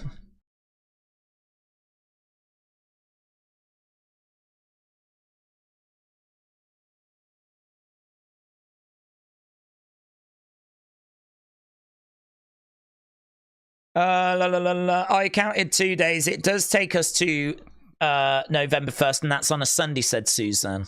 Thank you. Love American Made, said Six Horror King. I love them as well. Yeah, they're really good, aren't they? Okay, so Drew McIntyre is going to return next week. So Drew McIntyre returns next week.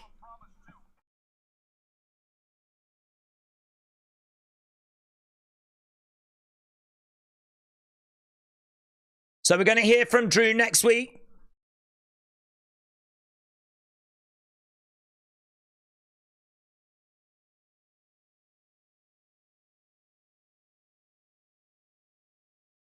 So next week we've got the Braun Breaker Jey Uso match as well.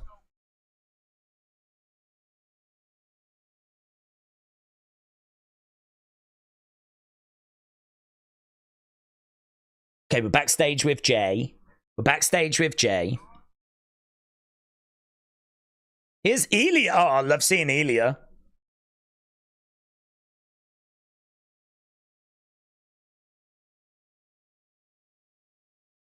Okay, so Ilya says best of luck next week. He's saying he's giving his support to Jey.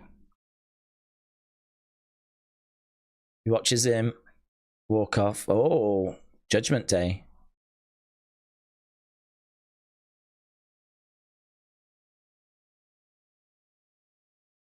Judgment Day surrounding Ilya.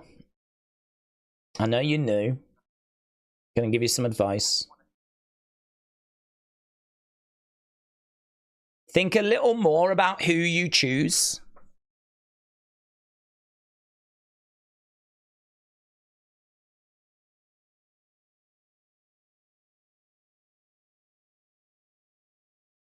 So he said he respects Rhea, Damian, Jey, but it's a lot more than I can say about you.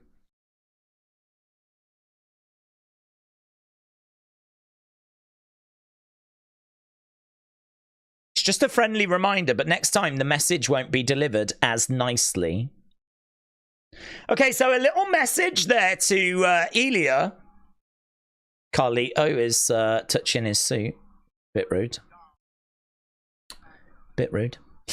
Kevin hates the world titles given to him by Triple H, and Sammy wishes that he even held the world title.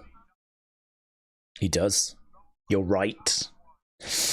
Days, it's December 1st. I mislooked, said Suzanne. Yeah, no, I got what you meant, but I got you. I heard you. I received it. Okay, so Judgment Day making their way out. Superfan, Ilya, Finn would bang. Oh my god, yes. Imagine Ilya against Finn. You're so right. You are so right. It would bang. Okay, so they are making their way down to the ring, Judgment Day. It's going to be Dirty Dom taking on Damien, and I'm guessing this is going to be our main event.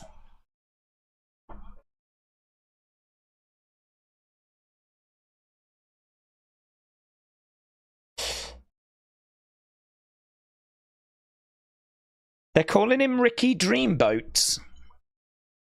What? He went onto some women websites. And apparently they're calling Dirty Dom Ricky Dreamboat. Which is pretty nice. Nice little...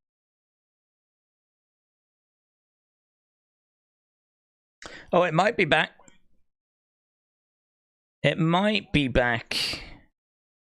Yeah, that looks better. Yeah, I don't know what happened. Maybe I had too many tabs open. Maybe I had too many tabs open. I did have all the stuff that was open in front of me.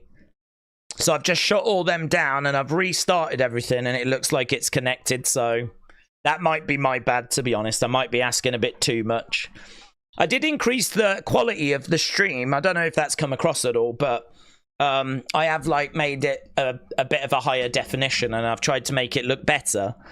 So I probably am asking a bit too much to do that and have all the tabs open that I had open. So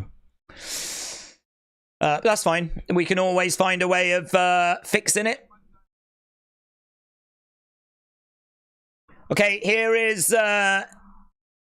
Damien then. Damien coming out. We've got 17 minutes left. You haven't missed anything. Obviously, we were on commercial break. Have you seen that WWE has got a house show in the same state on the same day as AEW World's End, said Lisa. I haven't, no. I think you will get those kinds of clashes, though. They tend to do house shows over weekends. But you froze. I did, yes. I did.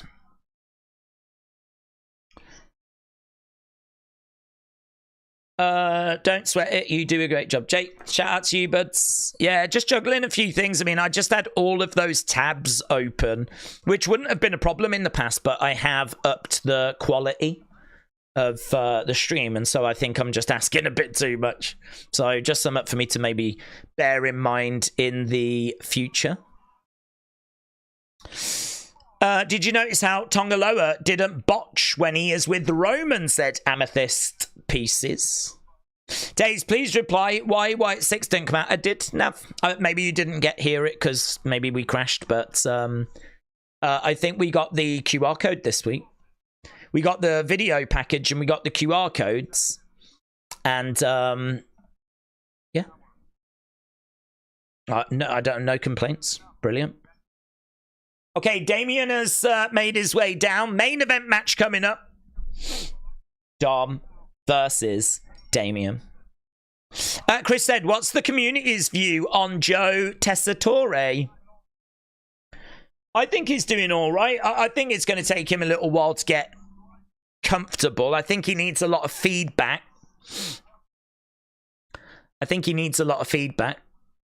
But I think that he does a great job.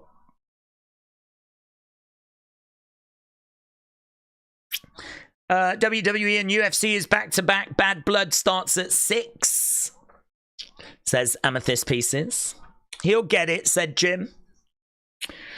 Mr. Canuck said, UFC and WWE on the same night. What are you doing? Always WWE first, but on that night I will try to get UFC after, I think. But it'll be just the main show. It'll be just the main show. Thinking about going to AEW in Providence. Thinking of getting a ticket, said Duran. Okay, we are underway with Damien and Dom. I love how the Wyatt Sicks are treated. They're treated like they're special. The next opponent will have a good build. It's going to be great, said Nathan. Daze, why did the Wyatt Sicks not come out there in your house, said Navhar. Sean said Wyatt Sicks don't have to be on every show. I agree with that. I agree with that. And when they give us something like this, which has been like so much stuff. I mean, this is like a proper QR code. Oh, Dominic planted.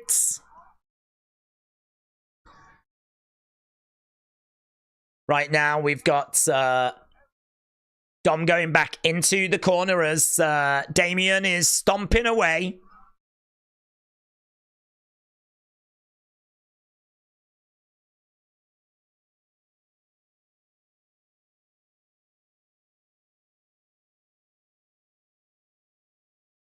Right now, we've got Damien on the back of Dominic.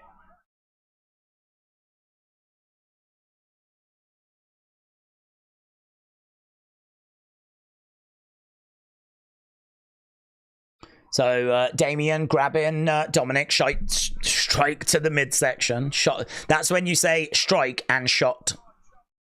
Oh, massive right hand by Damien. Dirty Dom goes down. Wow.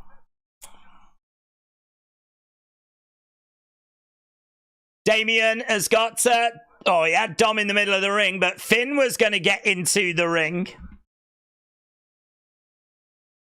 I like Finn in that Street Trash shirt, by the way. I like them all in the street. I don't mind the Street Trash shirts. I think they look all right. You wouldn't buy one, but for them as a group, I think they look all right. The only problem is who's going to go out and buy one and want to wear one around? Who's going to want to go down the local pub with one? But why it was better to be at home than me. I wished I could be in Portland. I'm excited to dig into more later, but I've got a stupid headache. I tell you, Shakespeare and Moms never get a break, said Metal Mama. Metal Mama, shout out to you. Dirty Dom over by the commentary table into the announce table. Pooter said they are pacing the storyline with care. If we see them every week, the mystery would go away. Yeah, I like it. I like it. Honestly, there's no problems here. It's so hard to be down on a QR code. I think it's brilliant. I'm so pleased that we got one back. I do wish they'd dropped it a little later, though, but...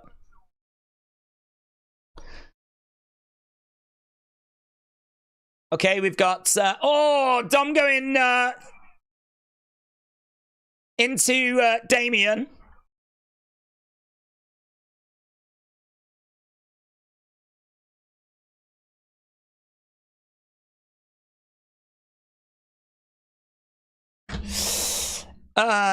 Daze will wear it. Don't let him fool you. Local pub. I'm not that old, said Scottish Nightmare. I am. In all fairness, I've been going down to pubs when I was 16. This show feels so good. Do you know what? This show is just stacked in it. It is just stacked. I say loser leaves Raw stipulation. Drew loses. He gets traded to SmackDown for AJ Styles, said AB. Wrestling Daze. Can I ask when your birthday is? May 12th. May 12th, 2003. MXXS said, do we see Rhea and Jay at the Waffle House soon? My niece runs one here. Got them all covered. Yeet. I'll try and hook you up. I've never been actually to a Waffle House. I went to a Denny's. I know it's not the same, but well, I don't think it's a million miles different, but oh, it was so good. So good. We went to, I remember going to Denny's in 2018, and it was all right. You know, it didn't blow my mind. It was all right. So yeah, it was all right, but it was one of those where we'd just landed and we were hungry, and a lot of places were closed, but like Denny's was still open, so we went, and you know, we had like an omelette, and it was fine. Food was fine. It was fine. It was nice because, you know, when you're hungry, all food's nice. But I remember it being like, you wouldn't necessarily go out your way to go, you know. Tick to box, lovely, thank you. But then we ended up doing it again. Like, we had literally landed and we were hungry and there was nowhere open, so we ended up going to Denny's. And I don't know what it was, but it was so much better. Like, it was so much better. I don't know why. I think maybe we just ordered more.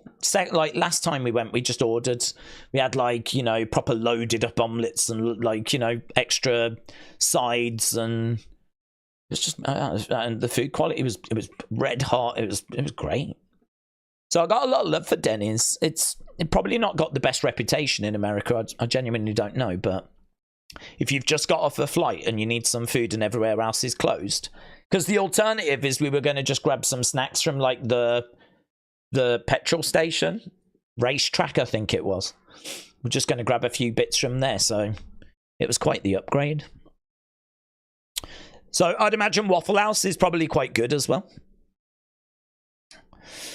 Waffle House is superior, says Lamb of Gods.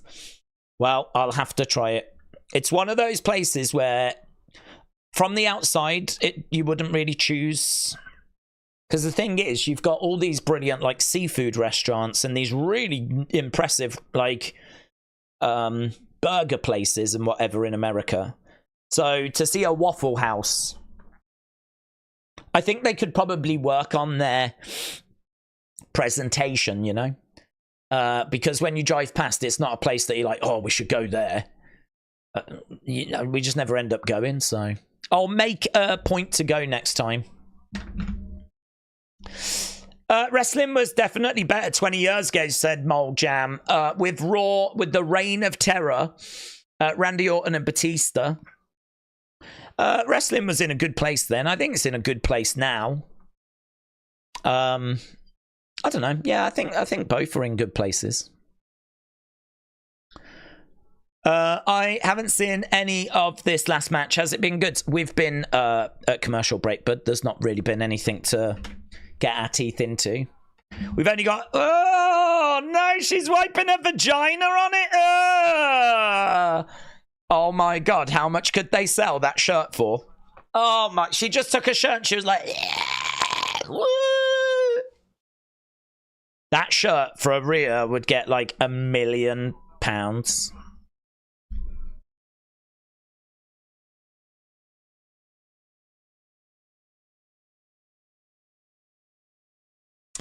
The Ruthless Aggression era was the best, said Mole Jam.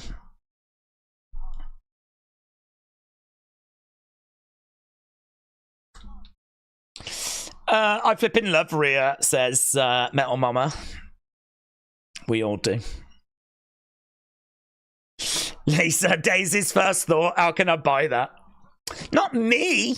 I wasn't talking about me, silly. Do you think they will sell it, though? I'm asking for a friend. Oh, Flatliner. Maybe Dave should work at Waffle House with Tommy as the server. Oh, could you imagine? Jesus. Could you imagine? That's got disaster written all over it, hasn't it? So, Rhea, on the outside, I have to buy that shirt, said John. I need it. I need it. Let's go.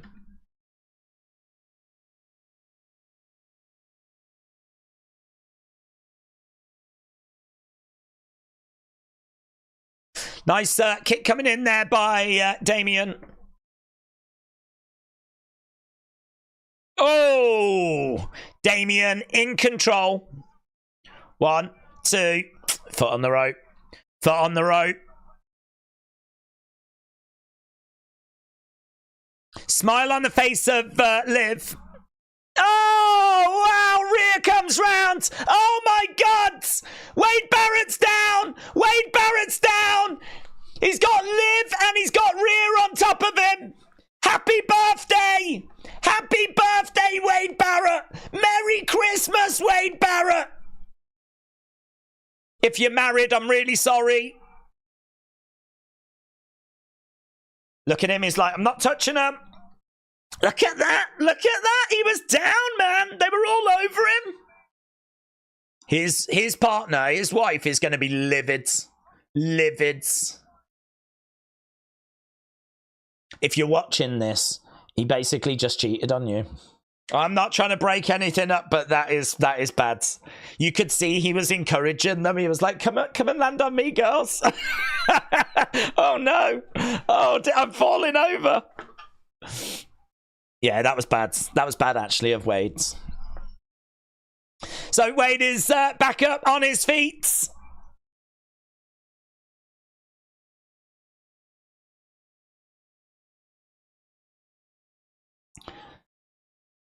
South for Heron.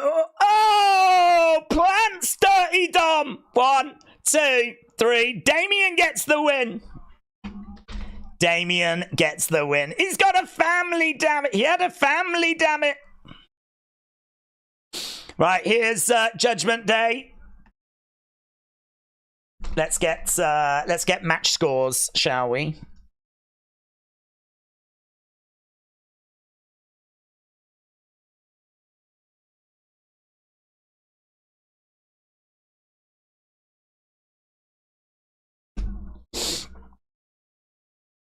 Wade has won that match.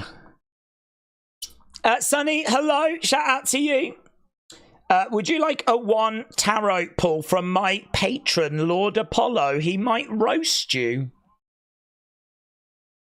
If you want to, Sonny. I don't mind being roasted. Well, what? Here's Jay. Jay has come down. So we've still got Liv all over Rhea. Look, he doesn't know what to do. He's like, oh, who's that? Is that Jimmy? Is that, no, who's that? Who are you? Oh, it's Braun. It's Braun.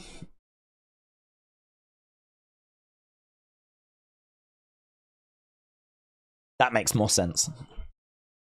Well, he was kind of stood there and he was like, oh, I don't know what to do. Just get in the ring.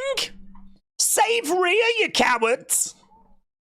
That wasn't a very good look for Jay, was it? He kind of came out and went, oh, there's not much I can do.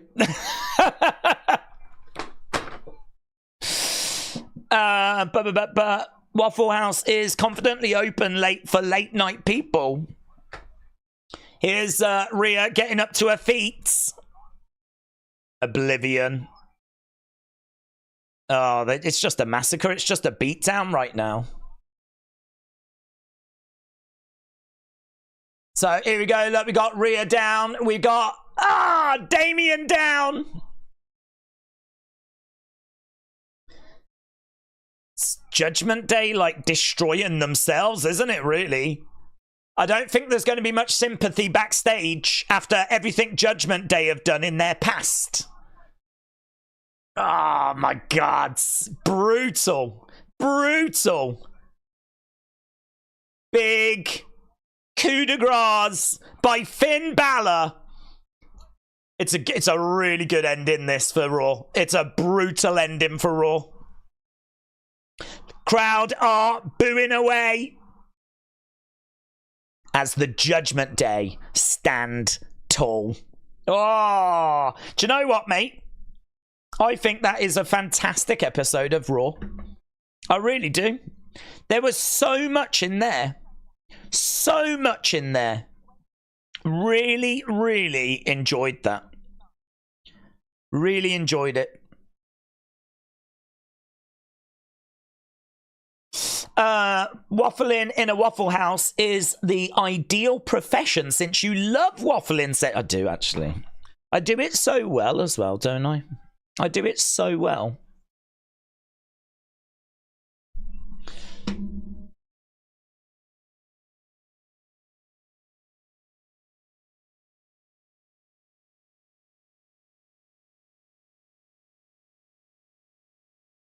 Right. Triple H is booking the shows based on Twitter. He saw the live stands complaining about how the Terror Twins have looked so weak. Oh, look so dominant. Yeah, well, maybe. But all I'll say is that I think he got that right, and I think he did a great job, so. Okay, kids. That is this week's Raw. Lots to go off and do. But, yeah, really appreciate all the support. And I know that the QR code was a big distraction. But, I mean, what it does mean is that I can get the video done quite quickly now. So that'll be out and we'll get stuck into opinions and all that kind of stuff quite quickly, hopefully. So, right, brilliant. Thanks a lot. Have a great evening. Don't forget, we are back tomorrow. We will be back with NXT. And no Wrestling Escape Pod tomorrow because Tommy couldn't do it, could he? So no Wrestling Escape Pod. That means we can start earlier with NXT, actually. So I think we'll definitely be starting at midnight, but we might even be able to start before that. So we'll do a little bit longer with NXT. But yeah, I'm going to go off and do that video now. So thanks for watching. Look after yourselves. I'll see you again next time. Bye for now.